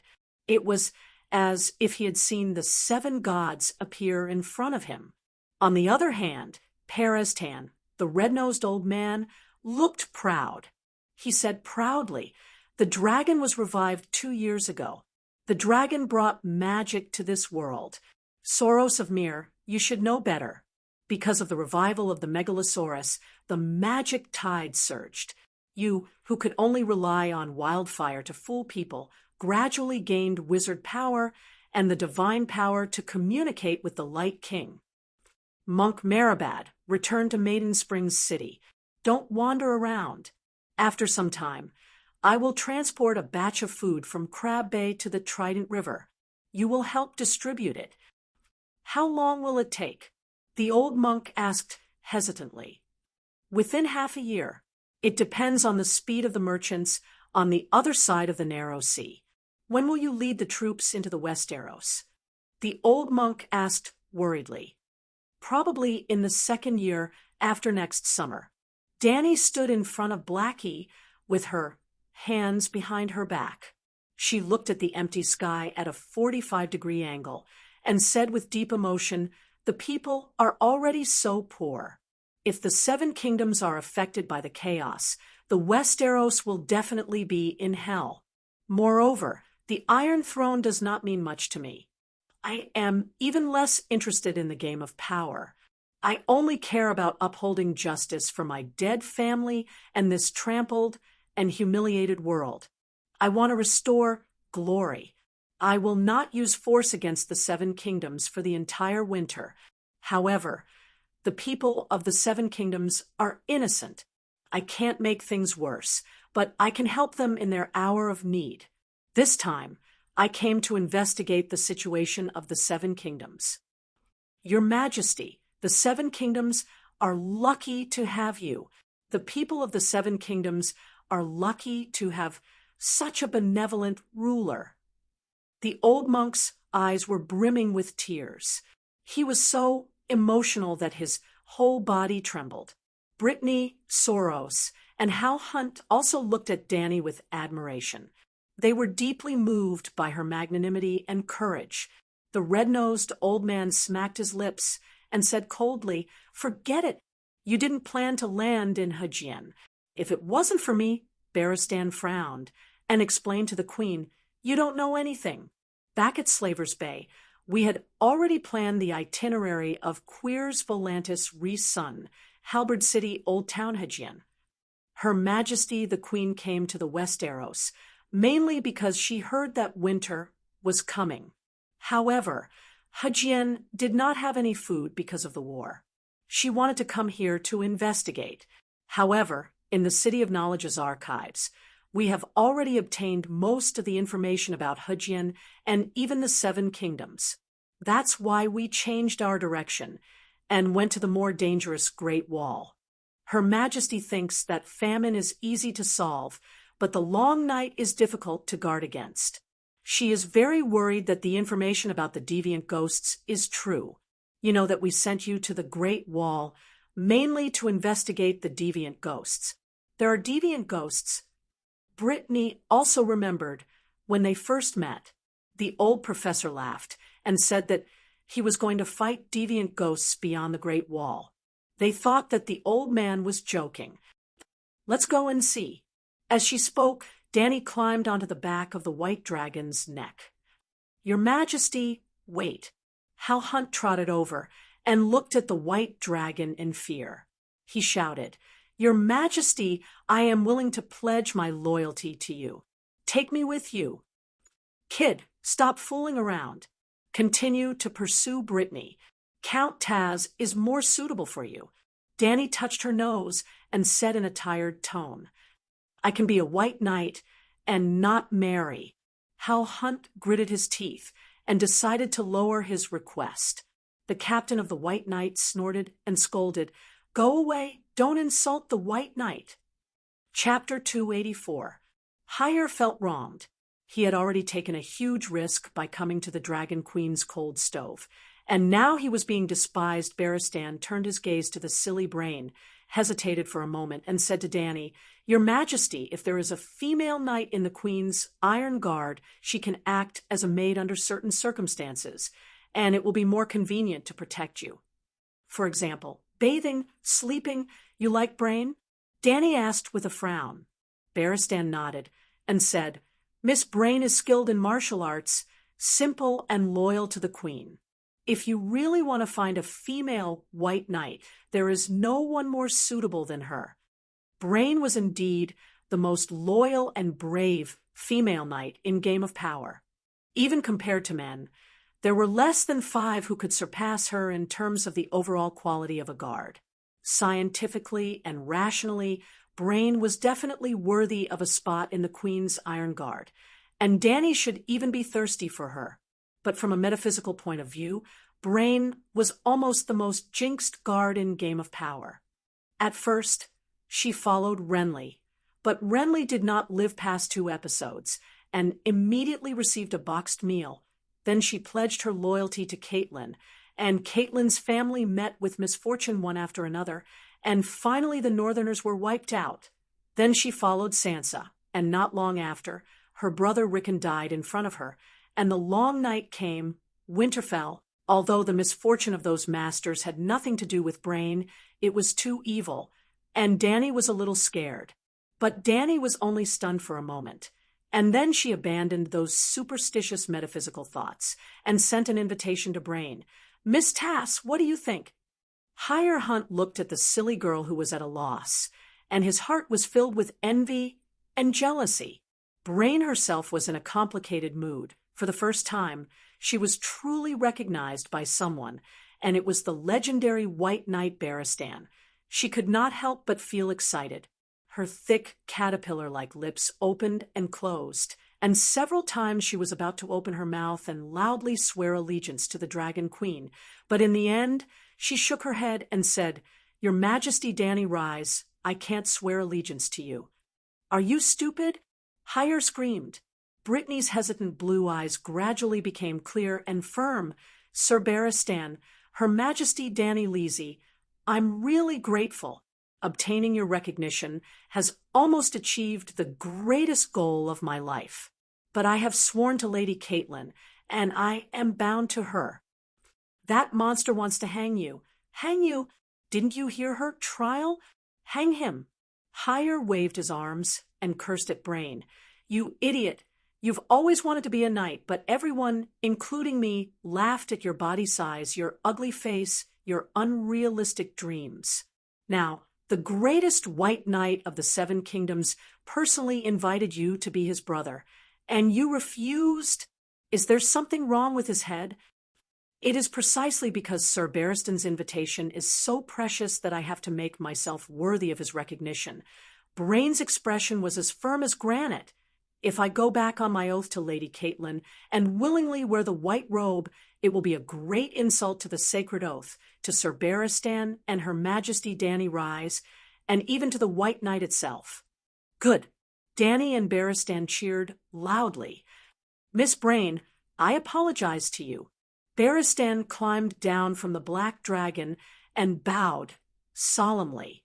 He looked at Brain, who had become confused again, with admiration, and said, I invited you to join the Queen's Iron Guard because I value your identity as a woman, and you are suitable to protect the Queen in places that are inconvenient for me. Now, I realize that you have the noblest chivalry, whether you have been anointed with the holy oil or not, whether you have been canonized. As a knight, I have to say, with your character and ability, you are absolutely qualified to wear the white robe. Sir, Brain's ugly face turned red. You don't have to apologize to me. Danny laughed. Brain, you don't understand what you have done. She glanced at everyone present and said loudly, Today, Westeros, from the kings to the people, have lost their morals and honor. Sacred oaths have been violated repeatedly, and the rights of guests are no longer respected. People are like wild beasts that have broken free from their chains, driven by greed and desire, and they have abandoned the beautiful traditions and great spiritual beliefs that bound us in the past. In this bad world of music and etiquette, your appearance is like a ray of light that shames all the beasts and gives hope to those who are lost. I am not as good as you say. Brain cried emotionally. Barristan had a complicated expression, and he began to reflect on his actions with shame. At the same time, he had a kind of inexplicable recognition and admiration for Danny, who said such words. Brain, Danny said loudly to the ugly knight, they all call you Beauty, Brain.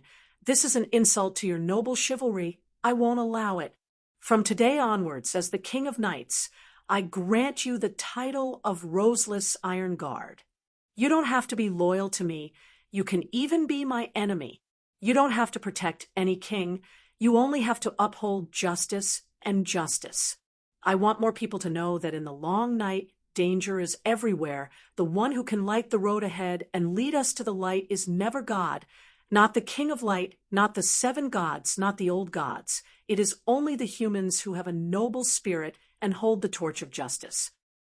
Yes, it's me. Good, well said. Barristan's eyes were red, and he clapped his hands excitedly.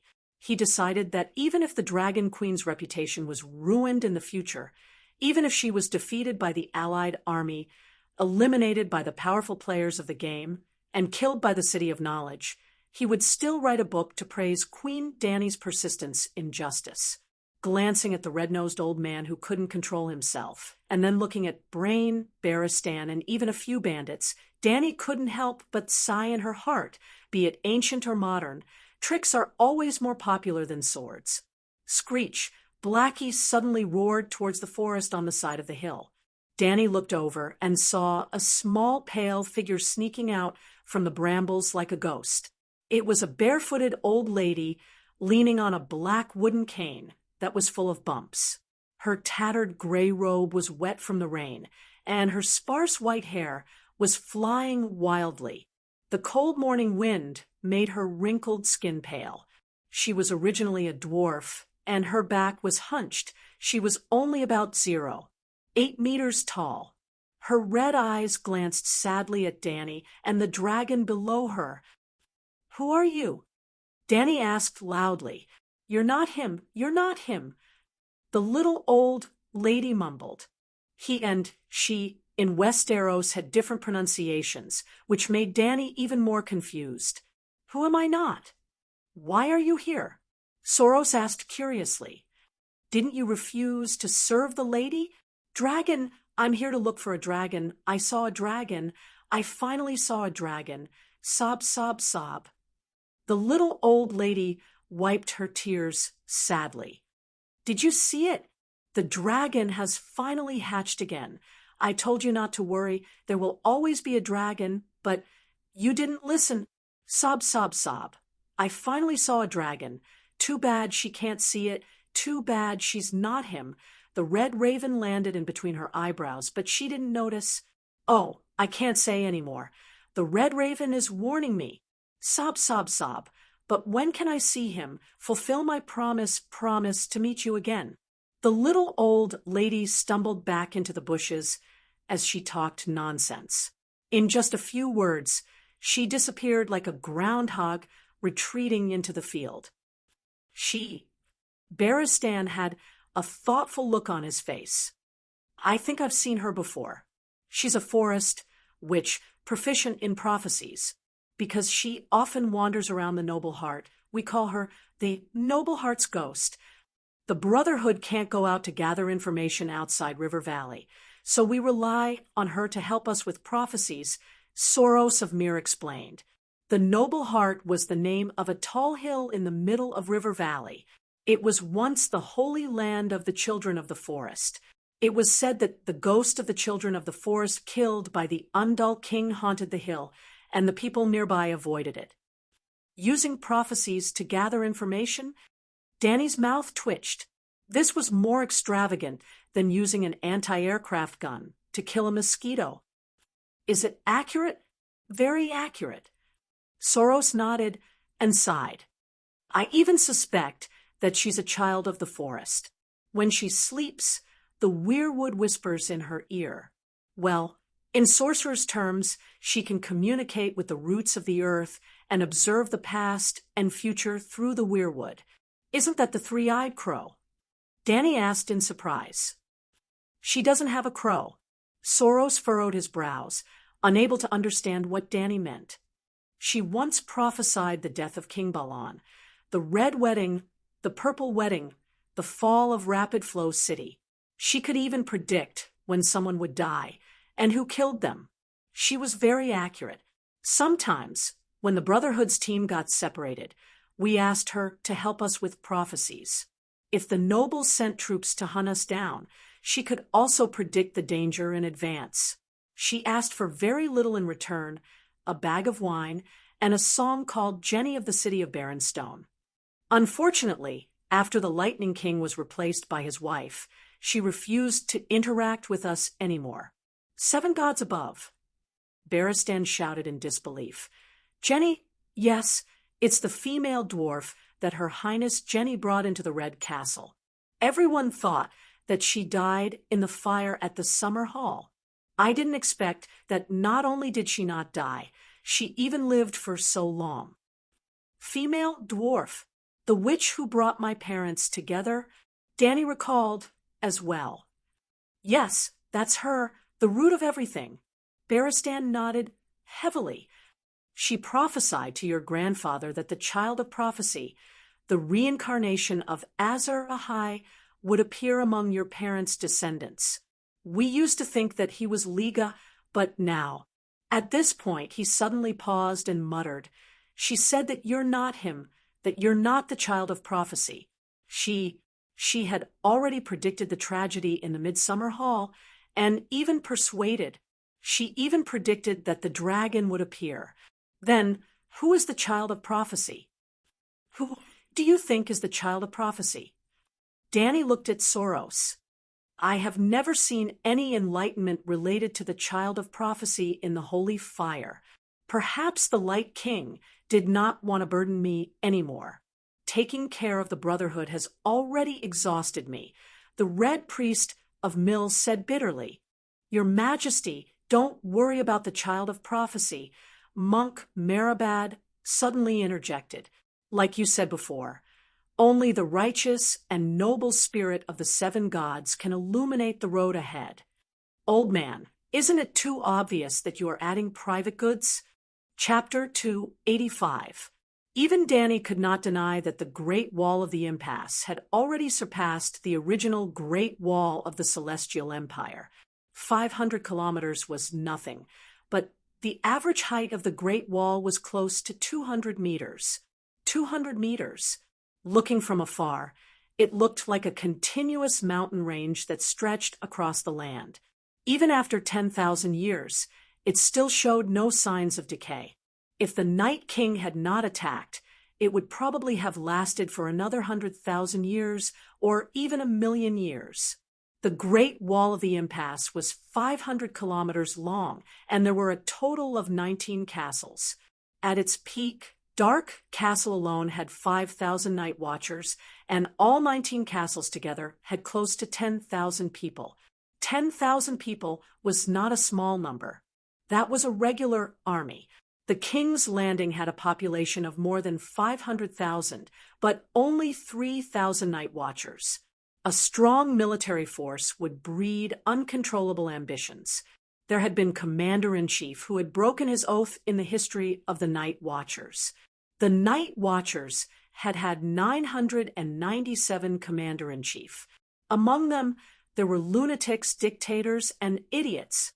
For example, Lenziheider tried to leave his position to his illegitimate son, and Roderick Ferland tried to make himself the king of beyond the Great Wall. For example, 600 years ago, the commanders of the Blizzard Gate and the Night Castle fought. The commander-in-chief tried to stop them, but they joined forces to kill him. However, the lords and kings of the Seven Kingdoms never thought that the Night Watchers would be a threat to their rule. It was not that they believed in the integrity of the Night Watchers, but that the 19 castles of the Great Wall were defenseless against attacks from the south. Well, the purpose of the Night Watchers was to guard against the barbarians from the north. Deviants were a legend.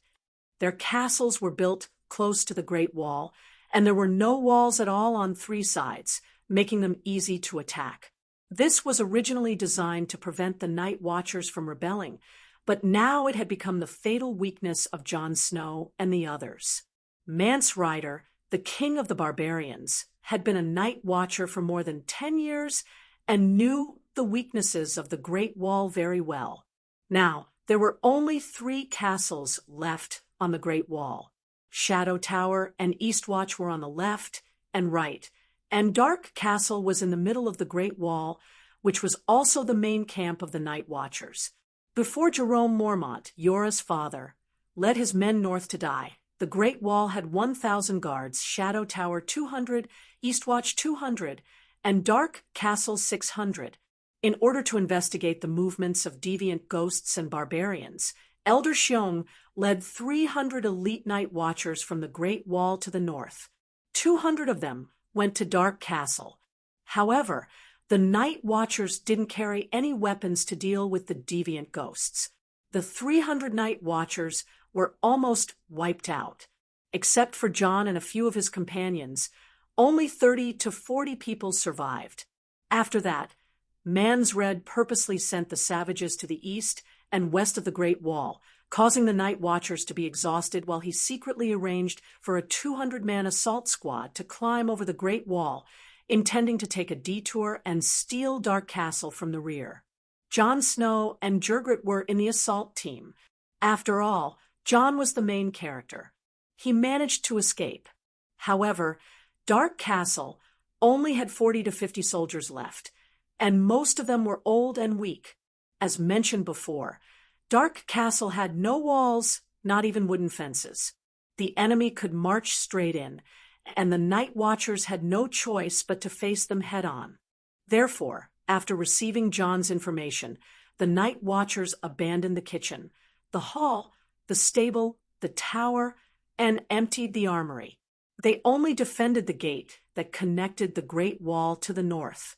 They piled up wooden barrels filled with iron ingots and pickled mutton, wicker boxes, bundles of dyed black wool, wooden stakes, and sacks of grain into a 3-meter-high curved rampart. There were only 2 things in the defensive circle, the gate and the huge zigzag wooden staircase that climbed up the wall. The staircase was like a zigzag bolt of lightning climbing up the wall. The wooden beams were as thick as an adult's thigh, deeply embedded in the ice. In addition to the Night Watchers, there were also more than 100 civilians from the nearby villages. The strategy of the Night Watchers was very simple. They wet the stairs at the bottom with oil and defended the rampart first. If they couldn't defend it, they would retreat to the wooden stairs at the back. They would retreat step by step and use bows and crossbows and other long-range weapons to weaken the strength of the savages. Finally, they would detonate the barrels of oil buried at the bottom of the zigzag wooden stairs, burning down the wooden stairs below and burning or falling the savages to death. It was still uncertain whether they could kill all the savages, but at least they could help the night watchers of Dark Castle survive this night. The moonlight in the snowy night was hazy, and the silent land was covered by a layer of gray and silver. Only the bone-chilling north wind was blowing. The enemy used the moonlight to launch a surprise attack on Dark Castle in the middle of the night. The horns sounded, and the war instantly became white-hot. The savages rushed into Dark Castle like a tide, burning the hall and the stable. They crossed the rampart and chased after the night watchers and civilians in the yard. Some savages even climbed up the wooden stairs. John retreated from the rampart to the first level of the wooden stairs, and then from the first level to the second level. At this time, he leaned against the railing of the wooden stairs on the fourth level. The wound on his left leg that was shot by Gigret was tearing apart. He was sweating profusely and gasping for breath. The arrow in his hand was aimed at the barrel of oil at the bottom of the wooden stairs. Fire, ice blood, cries and screams before death. Squeak! Suddenly, the sound of a beast piercing through the night sky came from above. A heavy, scorching atmosphere spread in Dark Castle.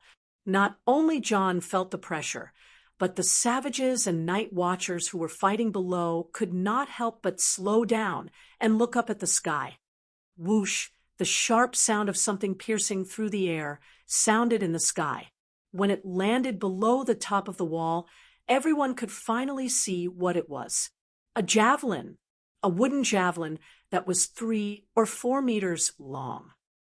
Whoosh! The javelin stabbed into the mud in the center of the yard that was stained with blood. Under the confused gaze of the savages and night watchers, the flag wrapped around the tip of the javelin slowly opened up.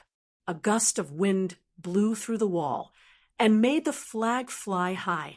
A red dragon with a black background, a 3-headed dragon. Jon Snow was stunned for a moment.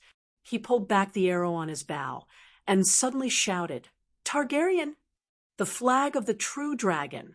Almost at the same time, the other night watchers also recognized the symbol of the royal family that had ruled this continent for 300 years. Dragon Megalosaurus. Someone shouted at the sky. John looked up. On the top of the wooden ladder, the old scholar, who had always been calm, was waving his hands wildly. "It's a dragon." "That's right, that's a dragon's roar. Megalosaurus, a Targaryen is coming." The old man's eyes were filled with tears. As if responding to his call, a huge black shadow fell from the sky. Squeak boom. A white dragon. A white dragon that was bigger than any creature John had ever seen swooped down at high speed. It drew an arc over the savages' heads and breathed out a bright red dragon flame that was 15 meters long. He could see the savages' faces twisted in fear. He could even feel their fear. He was also trembling.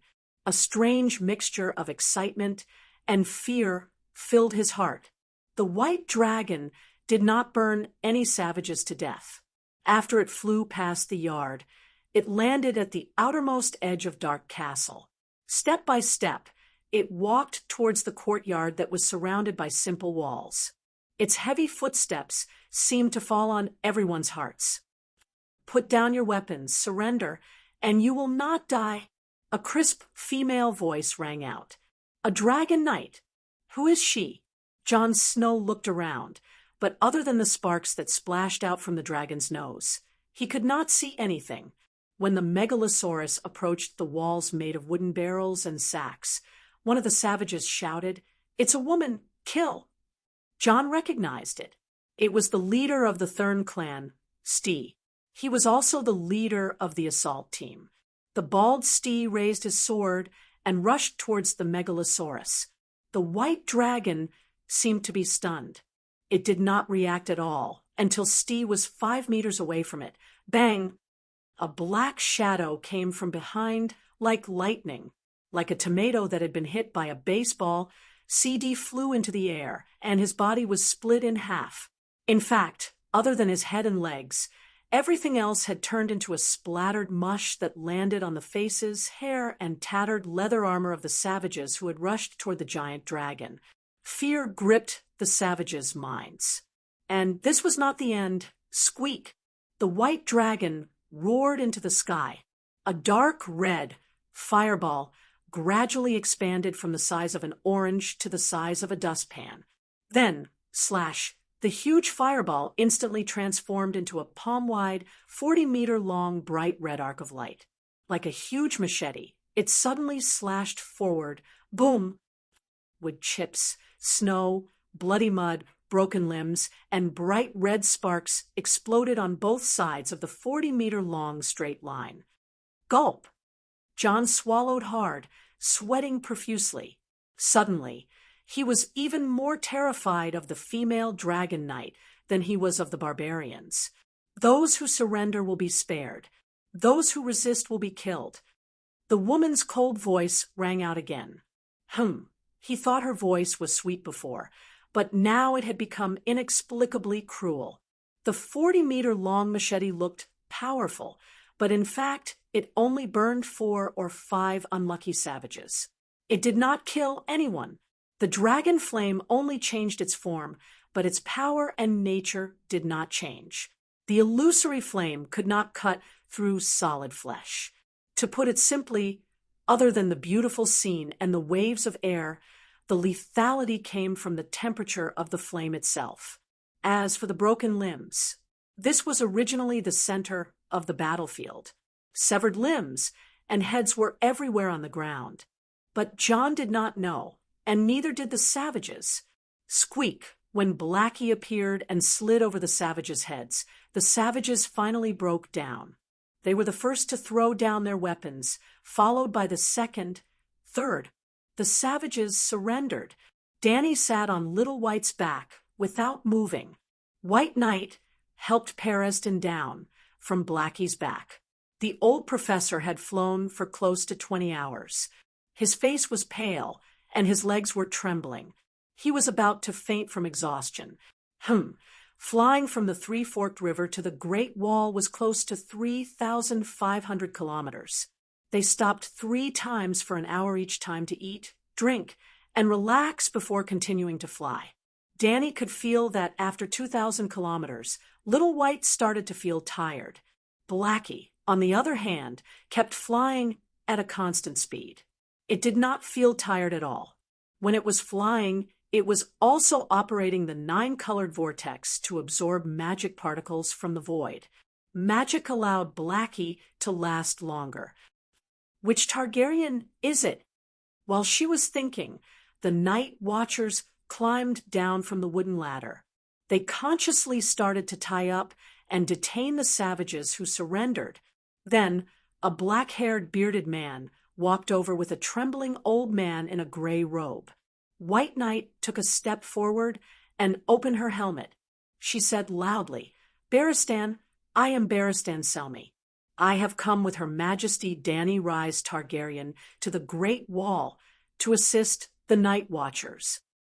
"Barristan," the young man exclaimed. He was even more shocked to see the legendary White Knight. "Dany Rhys." The old scholar was surprised. A beautiful scene that he had never dreamed of appeared in front of his eyes. "It's me." Dany saw the long chain around the old man's neck and guessed his identity. She jumped down from Little White's back and took off her helmet. Her silver braid hung in front of her chest. Chapter 286. "It's really Targaryen. It's Dany Rhys." Seeing Dany's silver hair, purple eyes, and somewhat familiar delicate face, the gray-robed old man reached out his trembling right hand, as if he wanted to personally confirm that the person in front of him was not an illusion. Dany stood still, but Blackie and Whitey beside her sneezed at the old man. The old scholar woke up with a start, wiped the tears rolling down his cheeks, smiled and bowed, according to the etiquette of receiving a king. "Excuse me, Your Majesty. Knight Watchman Yemont greets you." Dany nodded, looked at him, and said, "I know you, Yemont Targaryen, my great-grandfather Igor's brother." Igor.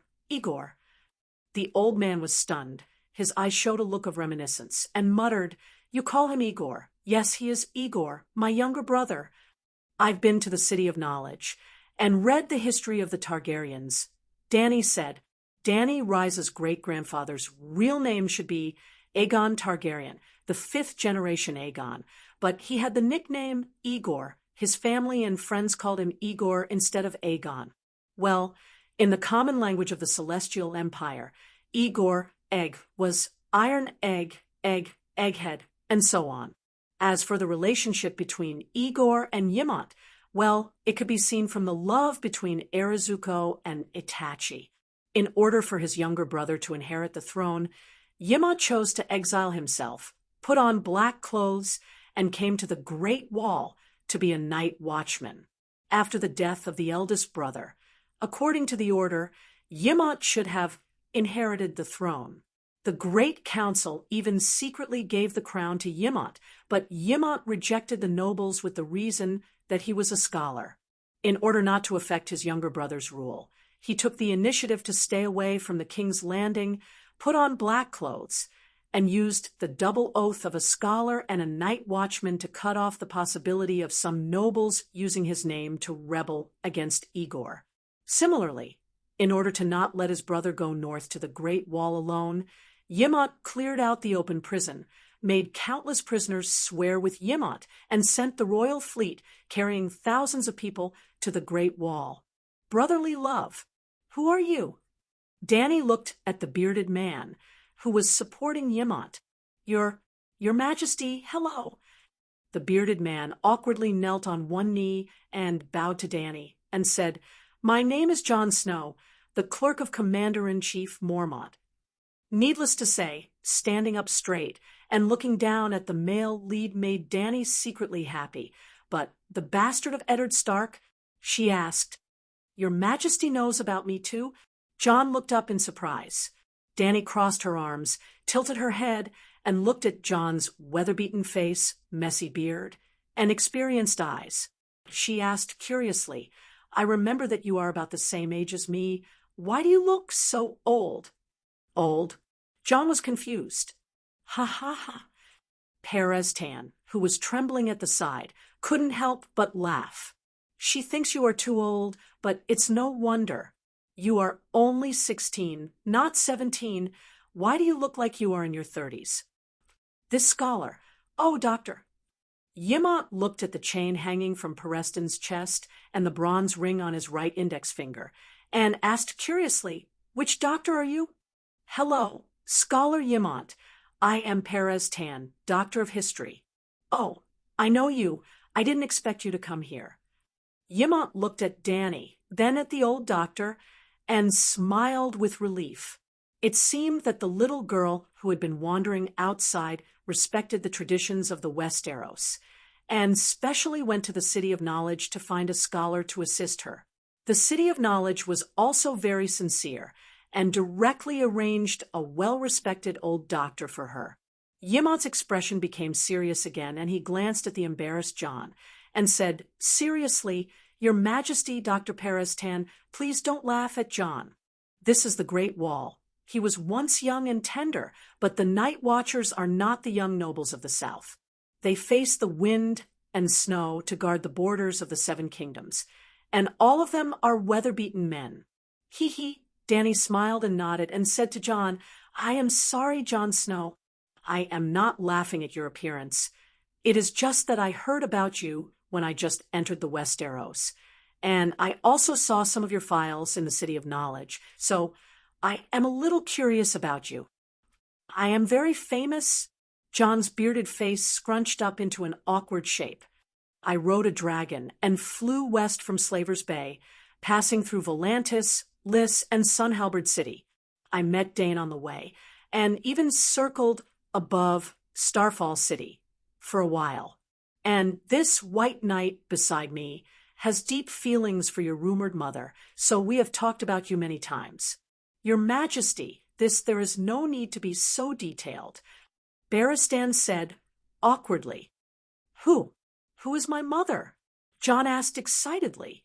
"Ashera Dane, the sister of Sir Arthur, the Sword of Dawn, but Sir Barristan denied this. Screech Blackie suddenly screamed. Dany tilted her head and looked in the direction of the courtyard, and said, "Someone is coming." Jon and Yimont turned their heads at the same time and saw a big-bellied, one-armed man walking towards them. He is the blacksmith Tanner Noy, and also the temporary commander of the Night Watchers of Dark Castle. Yimont introduced. The blacksmith Tanner looked to be in his 40s. He did not have a left arm, and his left sleeve was tied to his shoulder with a pin. His chin was full of black beard, and he was tall and muscular. He walked over without saluting and frowned at Dany and asked rudely, "Are you Targaryen?" Yimont carefully glanced at Dany and saw that she only raised her eyebrows and did not get angry, so he whispered to the blacksmith, "This is the daughter of King Aerys, Her Majesty Dany Rise. In the 2 years since King Robert's death, there have been 6 kings in the Westeros, for have already died, and now another one has come," the blacksmith Tanner muttered, and the expressions of the people around him changed. Yimont hurriedly pulled his sleeve and warned him, "Her Majesty saved us. She is the only monarch who responded to our request for help and came to guard the wall." "Not necessarily." The blacksmith stopped talking and bowed reluctantly. "Your Majesty, we are very grateful that you have come to the wall's rescue." Dany had been watching the conversation between the blacksmith and Yimont, and when the one-armed man bowed, she raised 2 fingers and said softly, "You have 2 things wrong. First, I am not a king. At least, don't put me together with that bunch of trash. The 6 of them together are not worthy of being my opponent. The kings you speak of are all fighting for the title of king of the Undulls, Loinars, and Forerunners. I am on the path of conquering the world. The Westeros are not even the hardest bone to chew. Are you crazy? What nonsense are you talking about?" The one-armed blacksmith looked at Dany in shock, as if she had become the second Mad King. "Your Majesty, you—" Yimont looked worried and did not know how to persuade her. "Robb has never been defeated on the battlefield. He is not trash." Jon retorted with a red face. Dany lifted her chin slightly and looked at the moon hanging in the sky. She sighed. "Sigh, the information here is too restricted. You have no idea who I am." "Aren't you Dany Liz Targaryen?" Jon said. "Do you think you are so great just because you brought 2 dragons here?" "Jon Snow, you know nothing." Dany pointed at the red-nosed old doctor. "Tell them. There is nothing to say." The red-nosed old man rubbed his red nose that was red from the cold. "The Dragon Queen is just fighting a world war with the 9 free trade city-states, New Gith, Queers, Jade Sea, and a few other slave-trading organizations." "Jon, Yimont, blacksmith this pretentiousness. I don't want to give you full marks, but your strength does not allow it. I was going to punish you by killing a few ghouls outside the Great Wall, but now it seems—" Dany was still feeling proud when the old man immediately continued. "But because the Dragon Queen has too many enemies and is too strong, she will definitely not be able to get past the Alliance. If she does not die in the end, she will most likely have to return to the Westeros to fight for the Iron Throne." It seemed that the old man felt that killing ghouls was not exciting enough. He wanted to kill deviant ghosts. Ghouls are the dead bodies resurrected by deviant ghosts. Deviant ghosts are the wild babies that the Night King turned into. "All right, the name is a small matter. I will not force anyone to call me Queen. I have not ascended the Iron Throne yet, so you can call me whatever you want. You can call me by my name." Dany waved her hand and ended the conversation about the king. She glanced at Jon and the others and said seriously, "If there were only savages outside the Great Wall, I would not have come thousands of miles to this broken place. Let me ask you, are deviant ghosts real?" The blacksmith Tanner and Jon looked at Dany in surprise. They did not expect her to be so carefree. Yimont looked at Dany again and nodded with satisfaction. He asked, You know about deviant ghosts? I saw the letter from the Night Watchers in the City of Knowledge. It is a serious matter, so I had to come here to confirm it. John could not help but feel a trace of respect for her. He sighed and said, "The others, the king, the great lord, and even the City of Knowledge, all think that we are lying. We sent out several groups of messenger crows, but they did not even reply. Some of them only scolded us for being full of lies."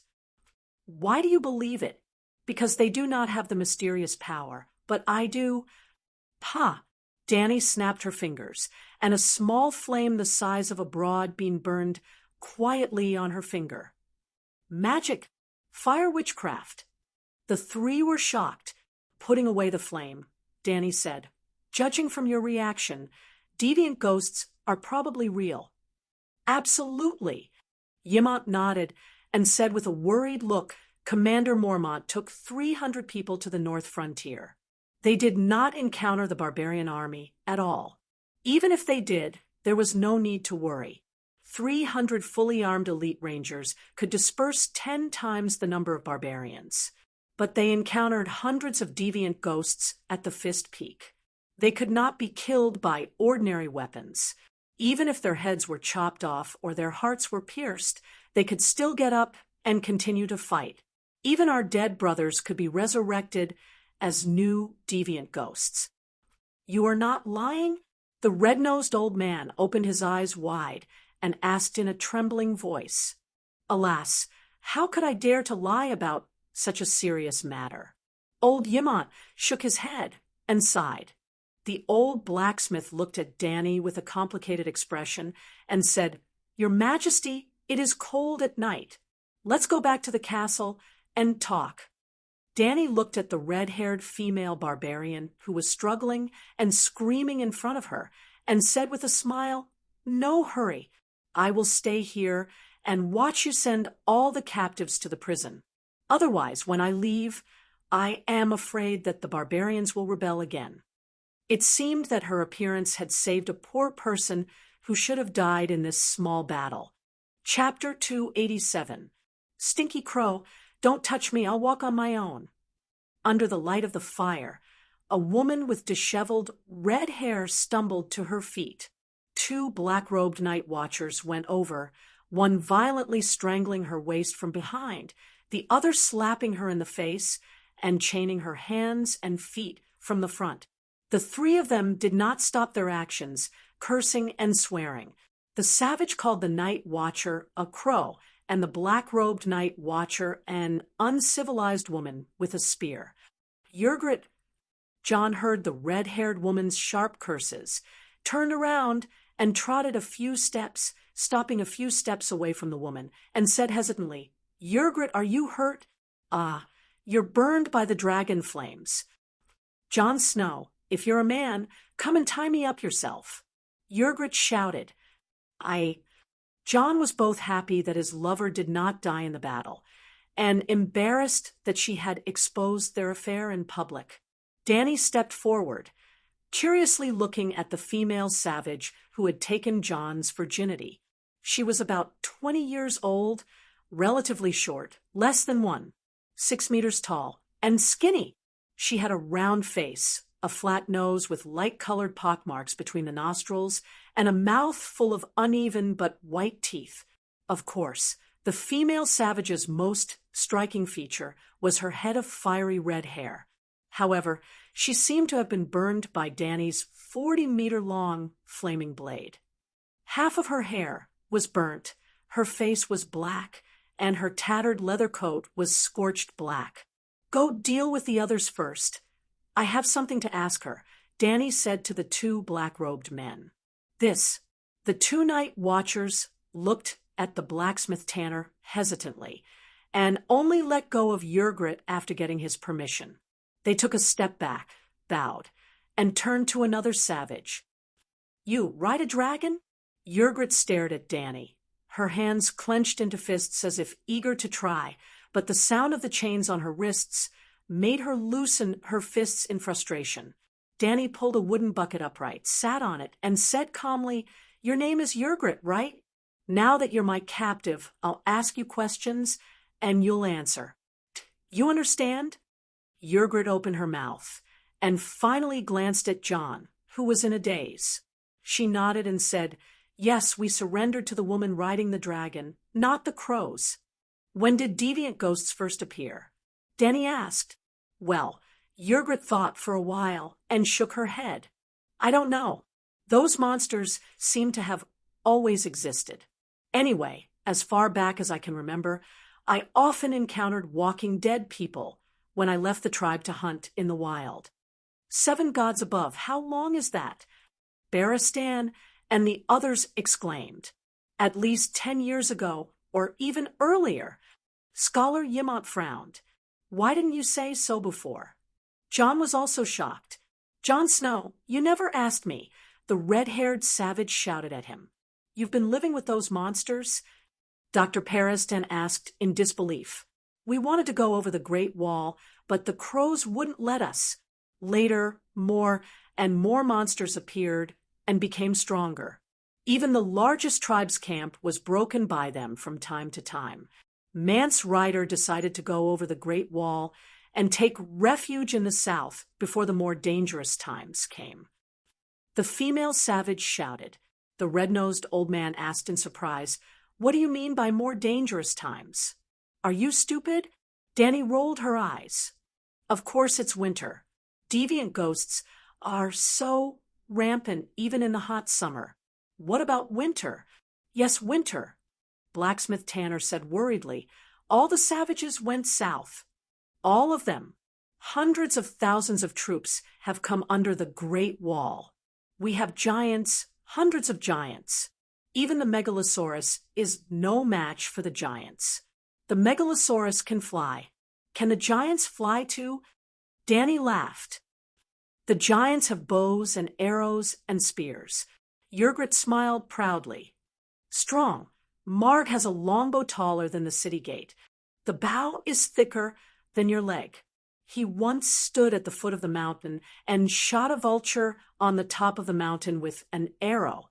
Your dragon can't burn him if it flies too high.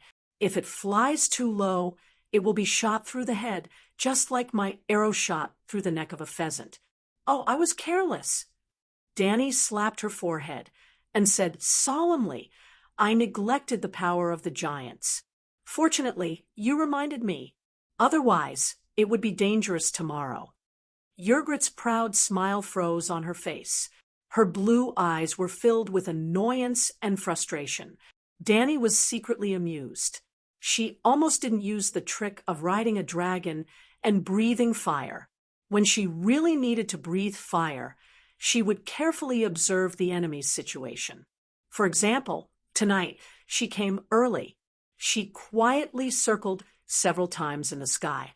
After making sure that the savages had no crossbows and only a few arrows, little white swooped down from the sky. And she didn't breathe fire.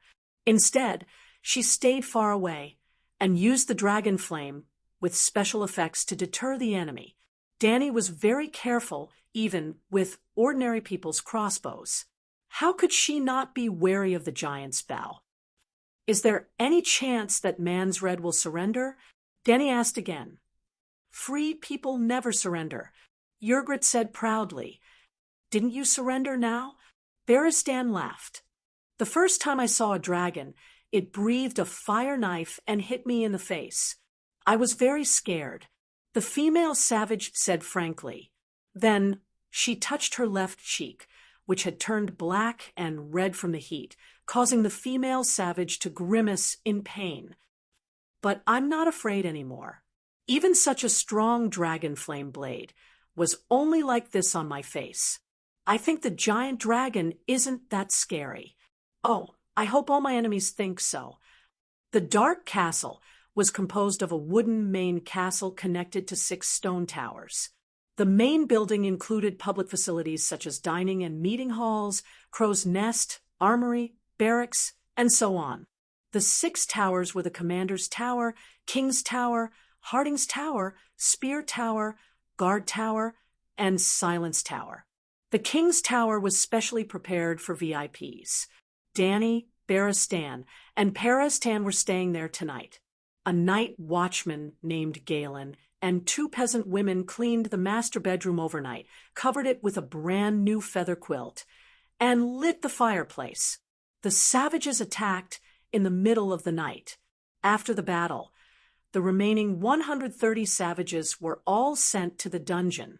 It was already dawn in the east, but none of the night watchmen were in the mood to sleep, including John. They were all curiously looking at the 2 dragons sleeping by the gate of the king's tower. That's the Megalosaurus. It's so big. Look, there are sparks coming out of its nostrils. Piper, who had a pair of protruding ears, clicked his tongue. It's just a baby dragon. The short and ugly man, Todd, shook his head and proudly showed off the story he heard from the bards in the tavern. Legend has it that Balerion can swallow a mammoth in 1 gulp. Queen Dany Rise's dragon is still much longer. Toad, how long do you think Balerion can spit out a dragon flame machete? Piper asked dumbly. This. Toad scratched the back of his head.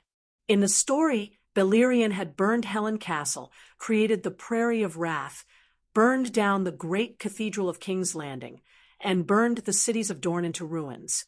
But he didn't seem to have spat out a machete. But he didn't want to weaken his reputation as a knowledgeable know-it-all. So he directly made up a story based on the size of the dragon, at least 2 kilometers. Wow, how many people can he kill with 1 strike? Sigh, this is the power of the Megalosaurus.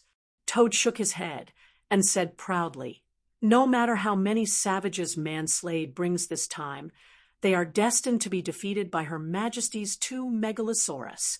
John glanced at his 2 companions and asked the blacksmith Tanner. Beside him, Master Lewin told me that the Megalosaurus of the Targaryen family had been extinct for 200 years.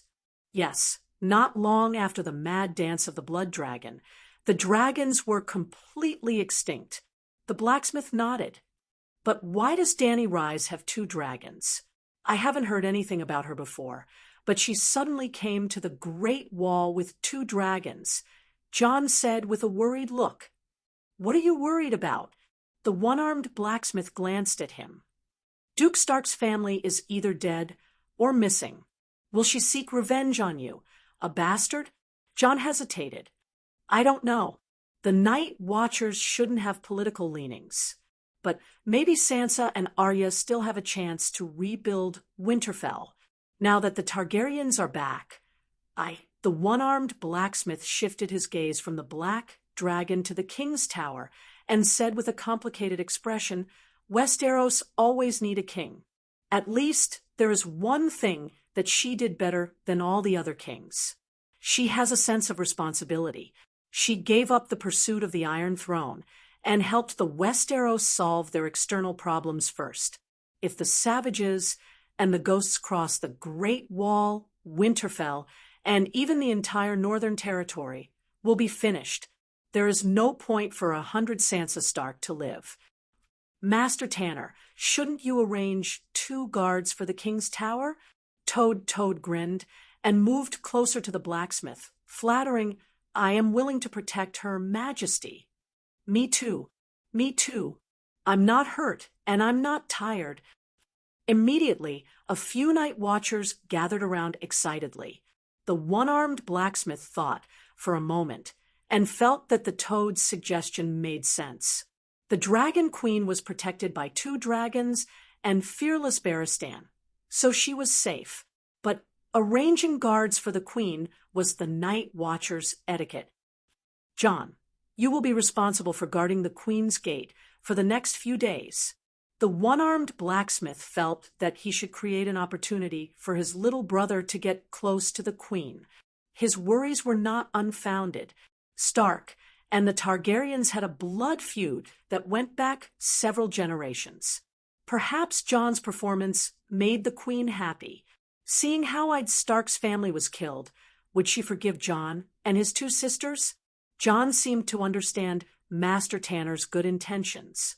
He patted his chest and promised, although my leg has not recovered, I will perform well and not disgrace the Night Watchers.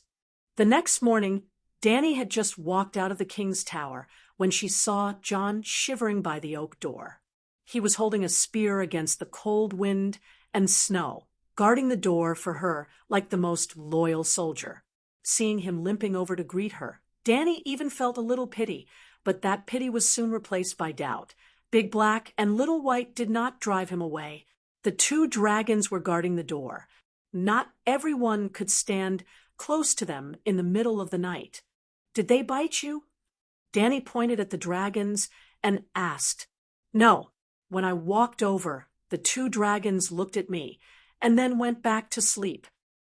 Woo-woo, just as she was about to ask again, a long and sonorous horn sounded from the city wall overhead. One horn means that the night watchers have returned. Two horns means that the barbarians are attacking.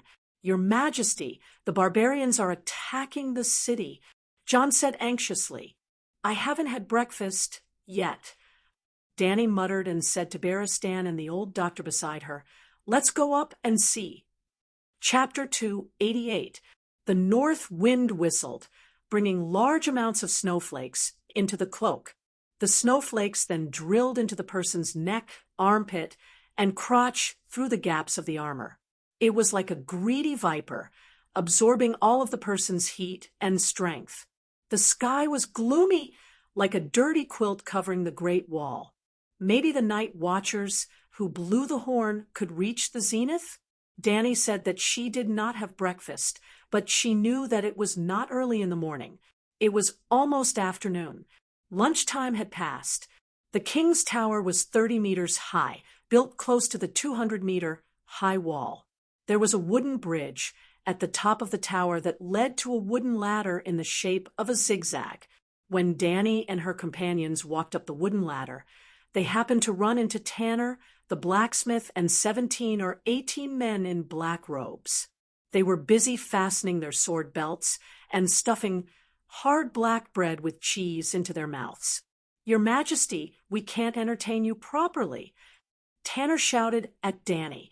Then let's save our strength to entertain the king of savages. Danny smiled.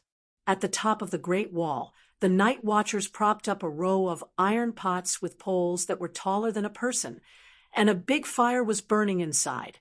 The wind was howling, and the flames were swaying. Someone handed her a bag of warm braised beef and a piece of black bread the size of half a head, but Danny turned it down. It was bone-chillingly cold here. Clouds of white steam came out when she opened her mouth, and the food in her mouth was frozen before she could chew it. How could she have the appetite to eat? The battlements on both sides of the aisle were made of gray-white mysterious ice. She was not sure if there were boulders inside. Danny had the illusion that she had crawled into a freezer. In fact, a freezer could be -18 degrees Celsius at most, but the temperature here was probably lower than -20 degrees Celsius. The Great Wall was very wide, enough for 12 fully armed knights to ride side by side, but the ground was too slippery because of the ice. In order not to fall, the brothers in black paved a gravel path on the aisle.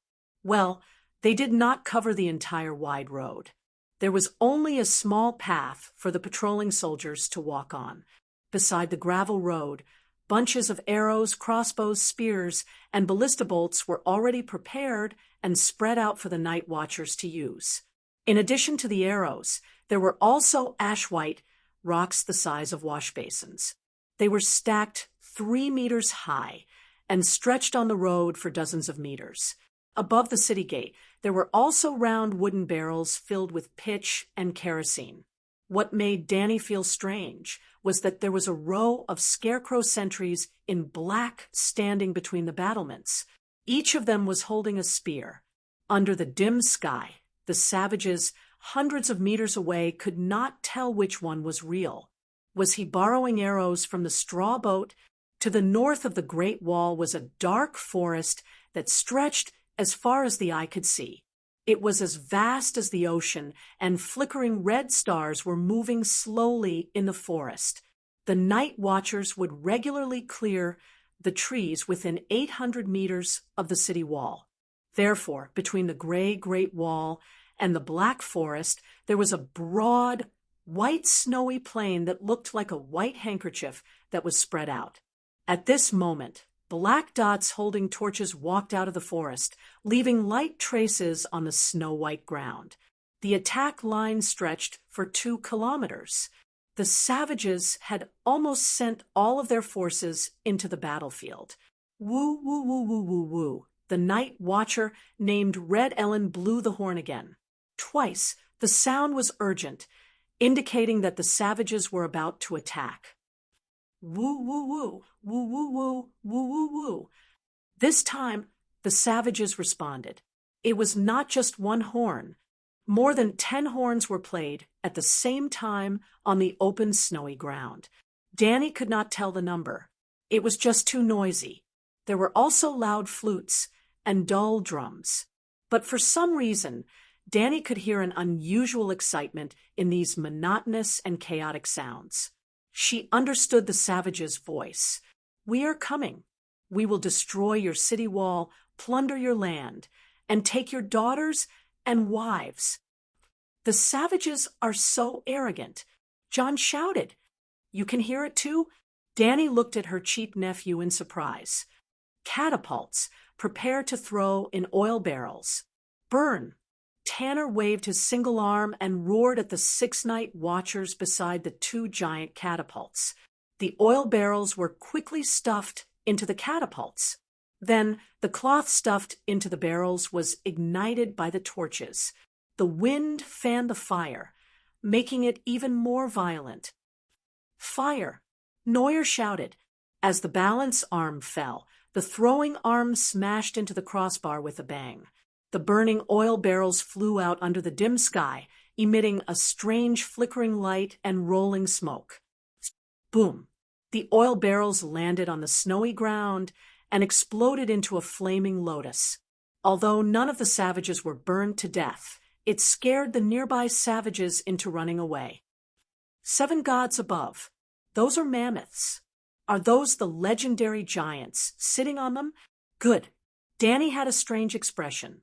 She said with disappointment, "So small." "They are not small, right?"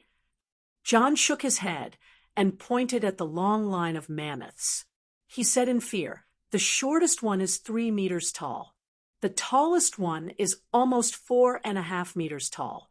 Ordinary people standing in front of them are like children standing in front of adults." Danny shook her head and sneered. 4.5 meters tall? How can they fight with the megalosaurus if they are not at least 10 meters tall?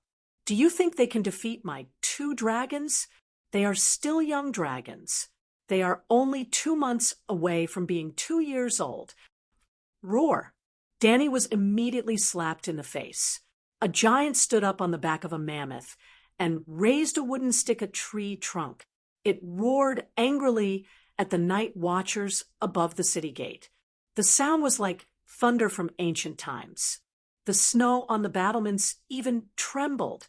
The people on the battlements, including Danny herself, were also shocked. It was as if they had been hit by the true dragon roar. "So powerful."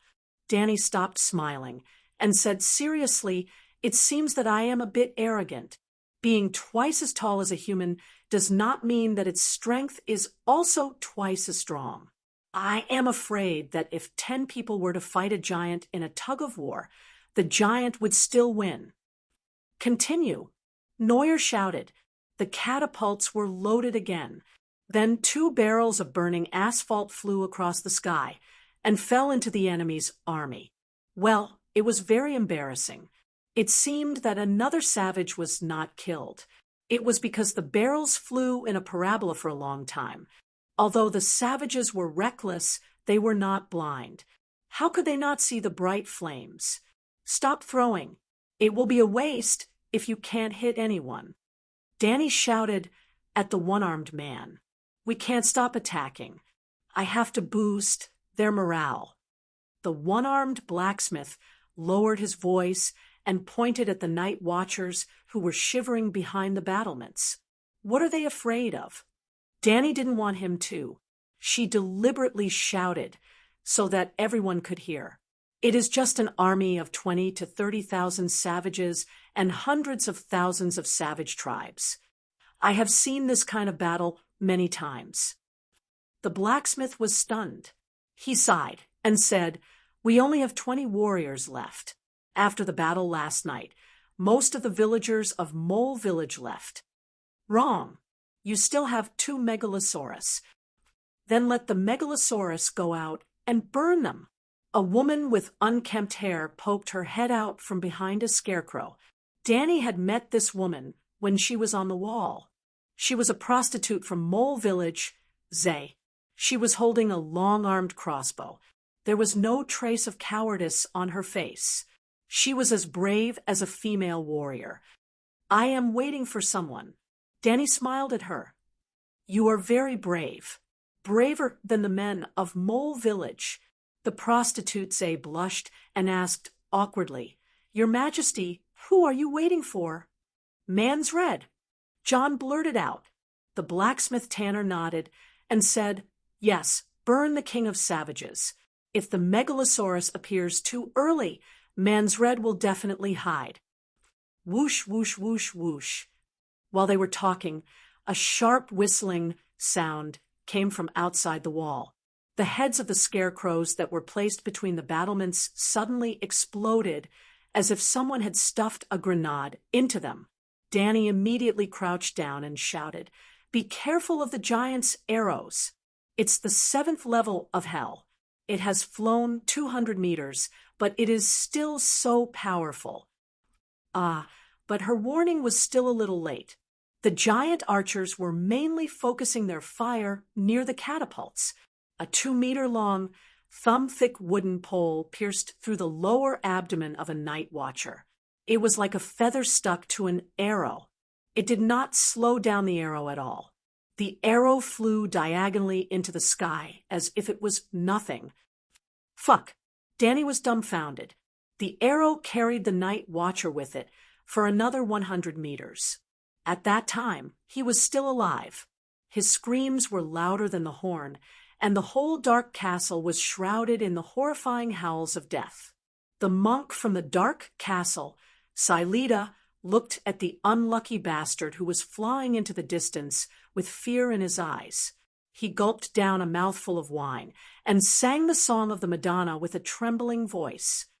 "Ah, the gentle Madonna, the source of mercy, bless your son to travel through time and space, to stop the arrows, to block the swords, to let them see a better tomorrow." The one-armed blacksmith did not care about the wailing that was getting farther and farther away.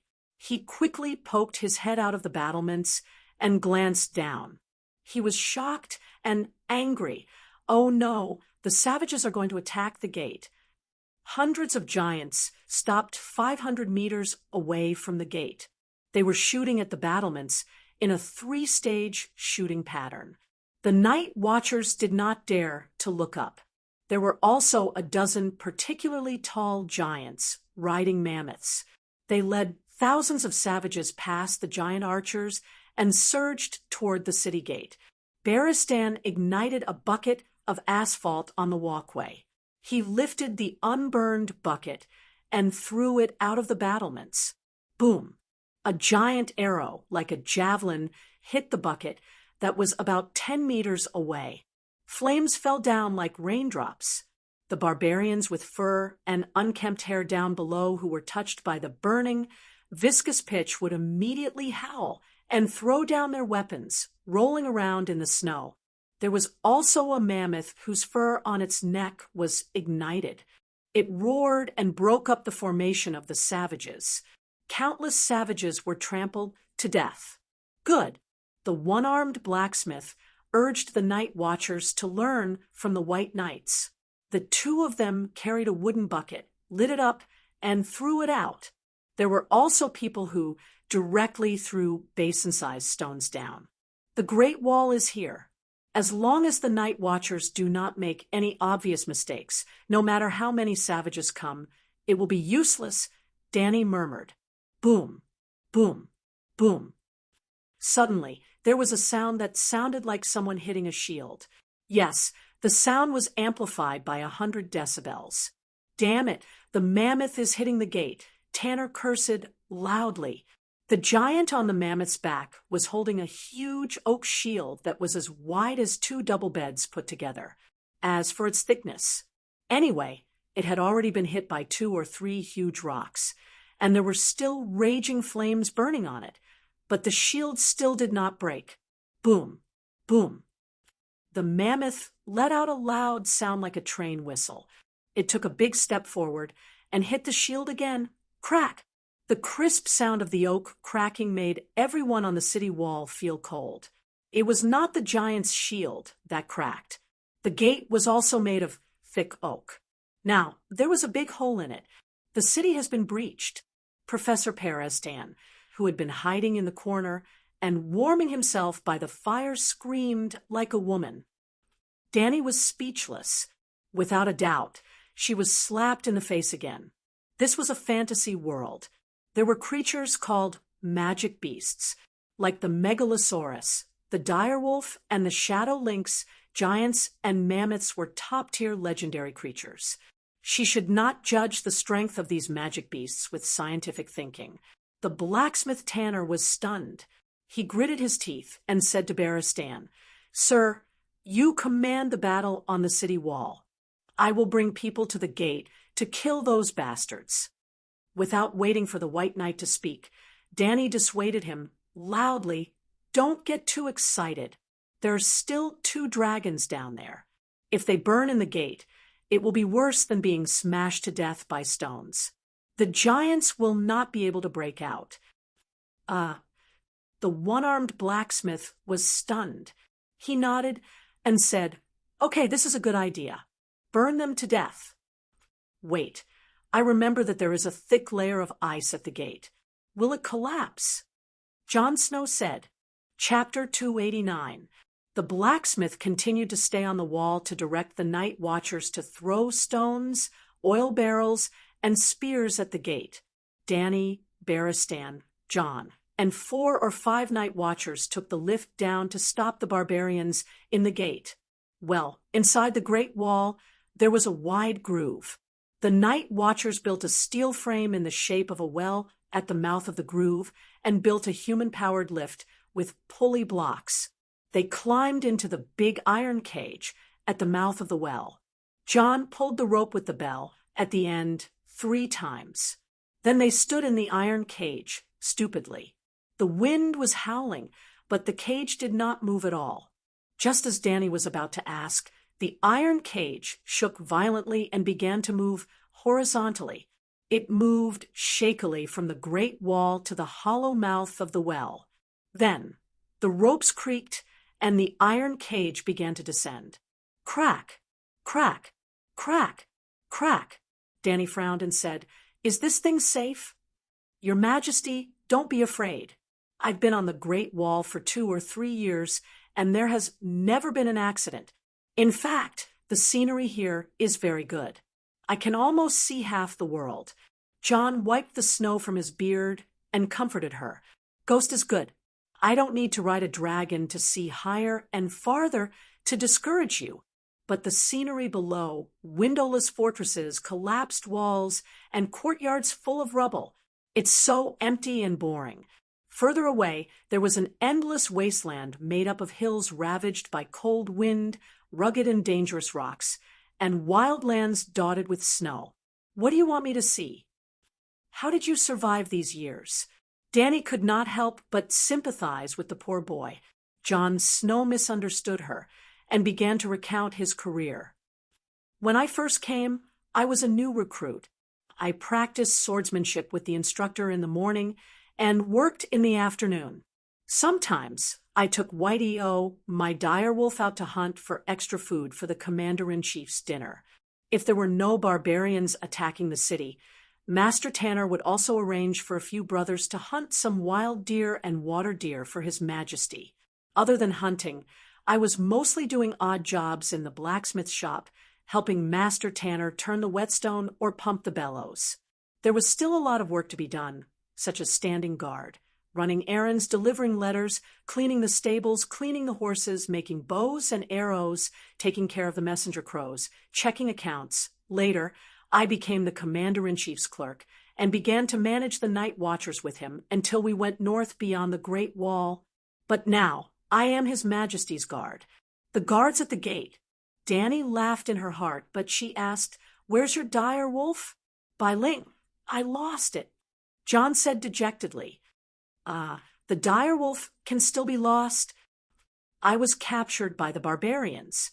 When I followed them up the Great Wall, Bai Ling was blocked on the other side. What I mean is," Danny looked at the other night watchers hesitantly.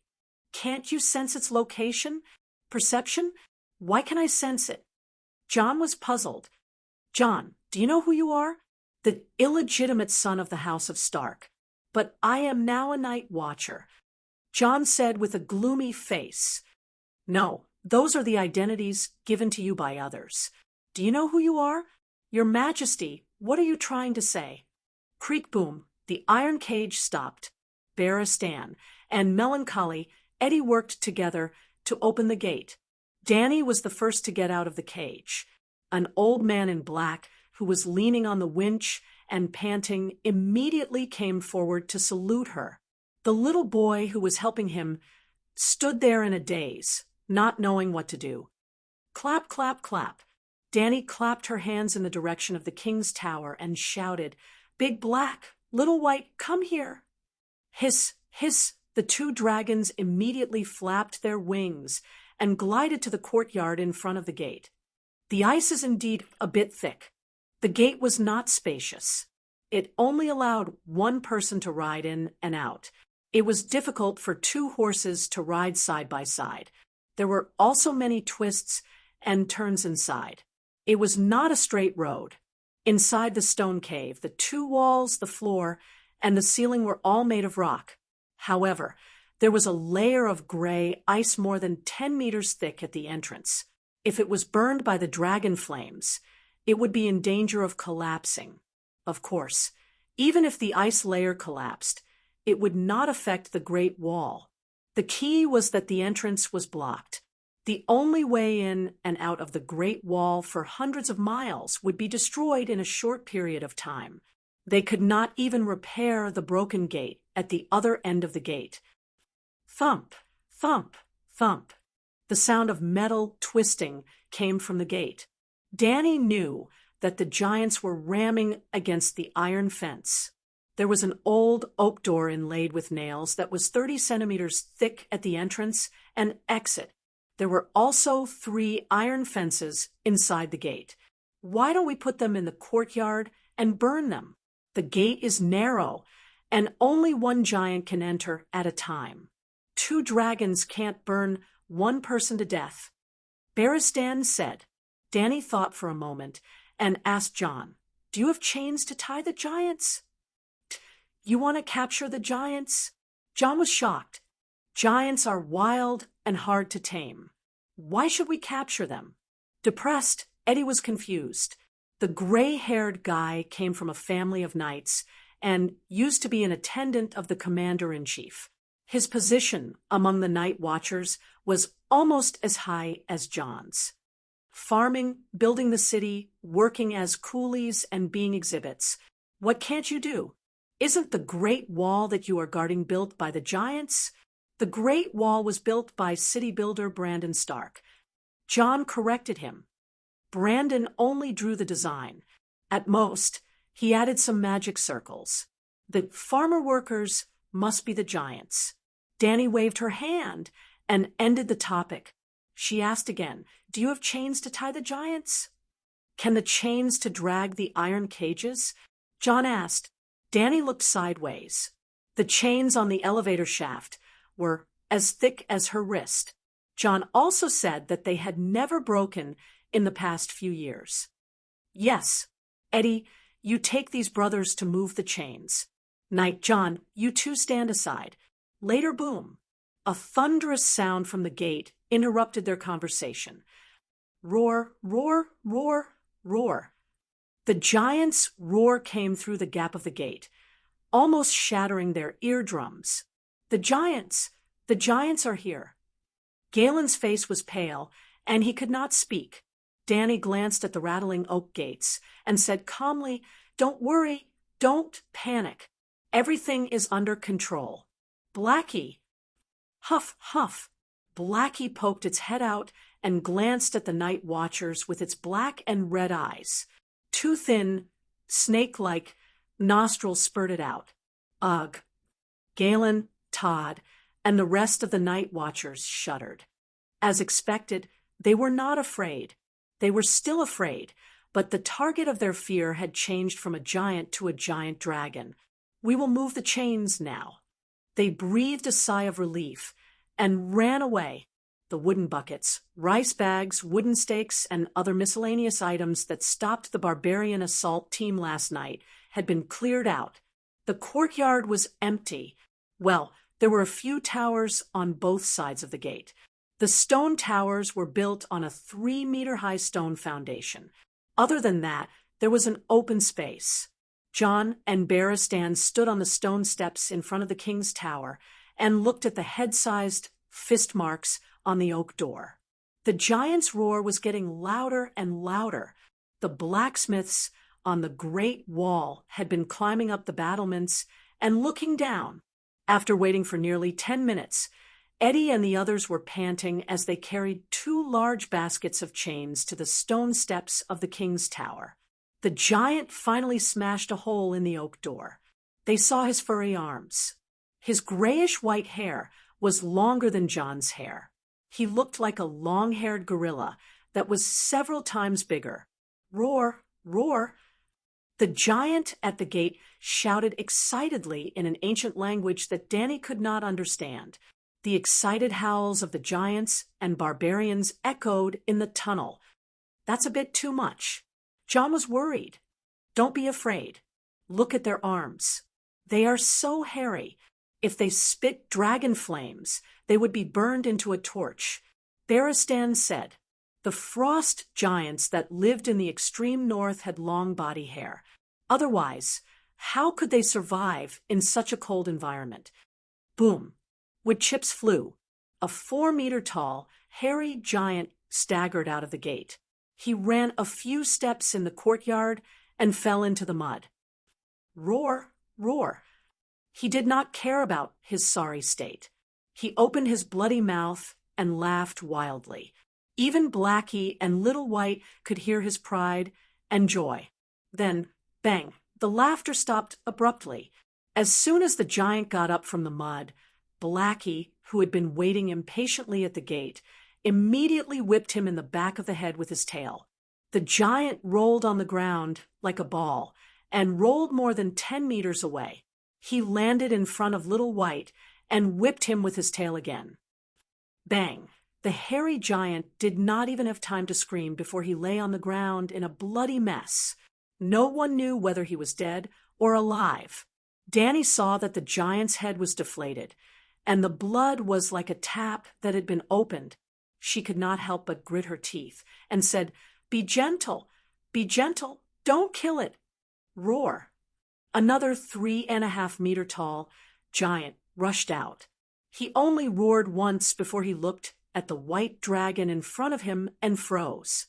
Even if the giant was stunned, Blackie, who was guarding the gate, did not let him go. Bang! The bowling ball moved, but this time it did not hit the giant's head. Its tail hit the giant's back. Therefore, he could still roll on the ground and howl. The night watchers held the chains and hesitated to go forward to tie him up. Don't worry about him. Cripple him first, but force him to kneel and surrender later. Danny shouted. The third one who rushed out was not a giant, but 4 or 5 savages with bronze axes. Surrender, and you will be spared.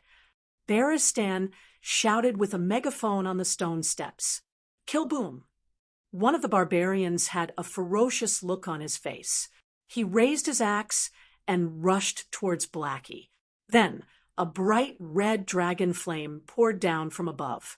The 5 barbarians let out a hurried howl and melted like candles thrown into a steel furnace. Well, the temperature of the black dragon flame was higher than before. The process of Megalosaurus spitting dragon flame was actually casting magic. There was no flamethrower fuel tank in the dragon's stomach. In fact, when they spit dragon flame, their mouths were empty. There was nothing in them. The dragon flame appeared out of thin air in the space between the upper and lower jaws. It was not some kind of chemical liquid that was spat out from the throat. It was a complete magic reaction.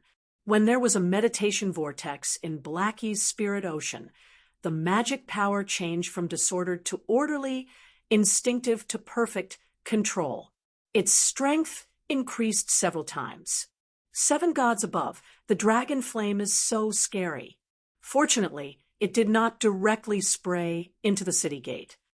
John and the others were stunned by such a horrible scene. Their faces were pale. Ah, what kind of monster is this? The savages at the back saw their companions in such a miserable state and quickly stopped. They shrank into the hole and struggled to howl. No, don't use so much force. Don't use too much force. Go back. The giant behind pushed them forward quickly. Chapter 290. There's a monster in front. Don't push. Don't push so hard. Go back.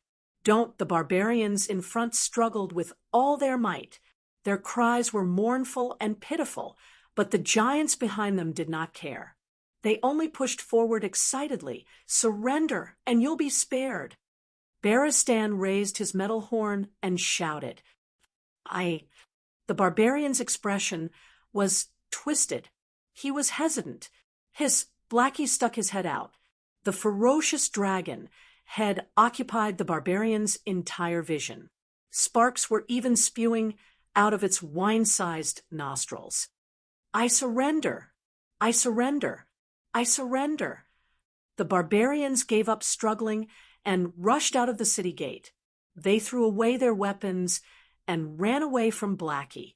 Eddie, Galen, and a few other night watchers approached them with crossbows. They shouted, "Neil, put on the chains." Eddie threw 3 chains used by ordinary prisoners over. Even though there were only 4 night watchers, the 3 barbarians who were scared out of their wits by the megalosaurus did not resist. They obediently knelt on the ground and picked up the chains hesitantly. A deafening wail came from behind them.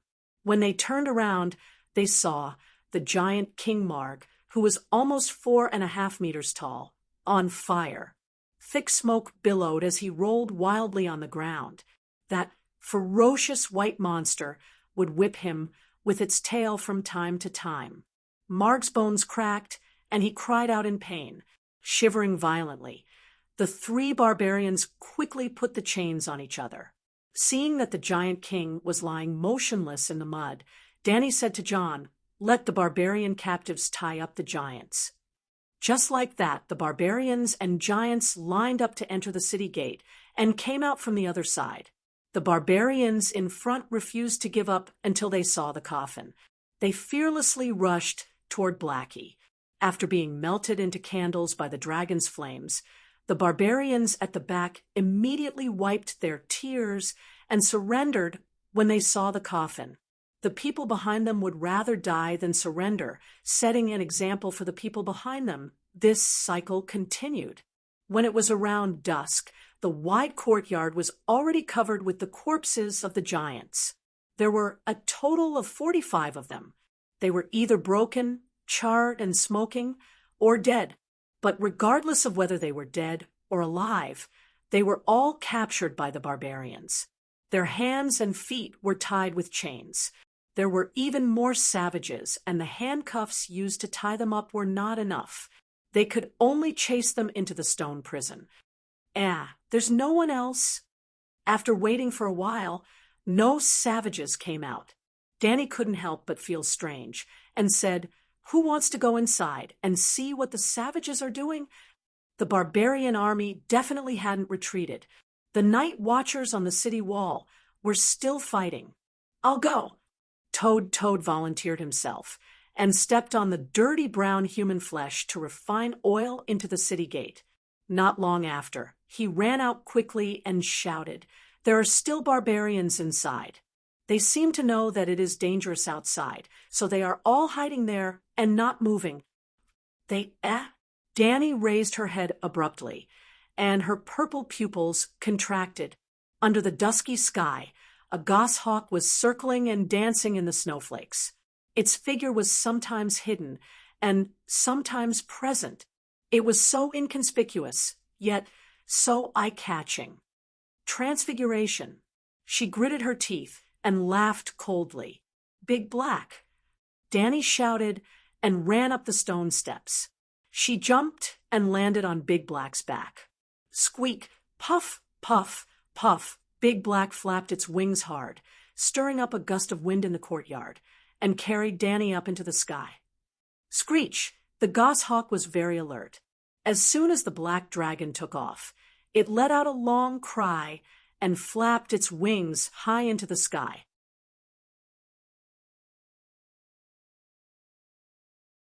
Screech Blackie gracefully glided across the sky in an arc, leaving the giant archer's formation and flying towards the continuous camp at the edge of the forest, since her trump card had been exposed. Then, after closing the distance, Danny hesitated, and the murderous intent in her heart instantly disappeared by 99%. There were about 30,000 savages rushing out of the forest. There were riders on horses and leopards, 100 mammoth riders, more than 300 giants running wildly on the ground with tree trunks in their hands, and dozens of wolf spirits and shapeshifters. There were barbarians from the mountains, sailors from the Aral Sea, cannibal tribes from the Great Glacier, cavemen with dyed faces, chariots pulled by dogs from the frozen coast, and hard-footed people whose feet were like boiled leather. Danny did not hesitate or have the heart to kill these strange savages. But when the Megalosaurus flew to the edge of the forest, there were children around the yurt who were having a snowball fight, women, and old people who were collecting firewood in the forest. There were more than 100,000 people, and they were all refugees. Dracaries, she ordered. Boom! The 20-meter-long dragon flame was like a plow, and it swept across the savages' camp from the east to the west. Mud and snow splashed 2 meters high, and women and children cried as they fled into the depths of the forest. The angry and sorrowful cries of the giants and men came from the battlefield, and the attacking troops immediately collapsed. The cavalry, foot soldiers, and giants gave up on the great wall's gate that they had been guarding for hours and strode towards the camp, towards their wives and children. Looking at the dragon flame column that looked like the fire sword of the gods raging in the camp in the forest and causing a lot of smoke and fire, the night watchers on the Great Wall were shocked and stunned. This is the Megalosaurus. Even the Prairie of Fury was not as powerful as this, right? One of the night watchers could not help but exclaim. Another night watcher wiped the cold sweat off his forehead and said with a trembling voice, "Fortunately, the Dragon Queen is on our side. I can't imagine what we would do if the Megalosaurus came to attack the Great Wall." It seems Tanner, the blacksmith, looked for a while and said in confusion, "Her Majesty seems to have avoided the savages' tents, and the dragon flame is all on the open ground." That's right, the dragon flame is not even sweeping in a straight line. Her Majesty has accurately avoided all the tents and savages, an old man said. Behind the battlements, there was a beautifully decorated brass lens from Meyer, which was supported on a tripod. It belonged to Scholar Yimont and was used to observe the stars at night. At this time, the lens was turned downwards. An old night watcher had been investigating the enemy, hoping to find the king of savages, Mance Rayder, in the tents by the forest. Well, John was not familiar with Mance Rayder, but the old night watchers all knew the king of savages. Mance Rayder grew up in the Dark Castle, and 10 years ago he gave up his oath as a night watcher and went beyond the Great Wall to be a savage. Tanner and a few other night watchers went to the lens and took a closer look. They found that only the forest behind the tents was burning. In the smoke, they could see that the tents were still there. There were no corpses piled up like mountains, and there was not even a single dead person. There were only countless savages running and crying in the mud after the fire.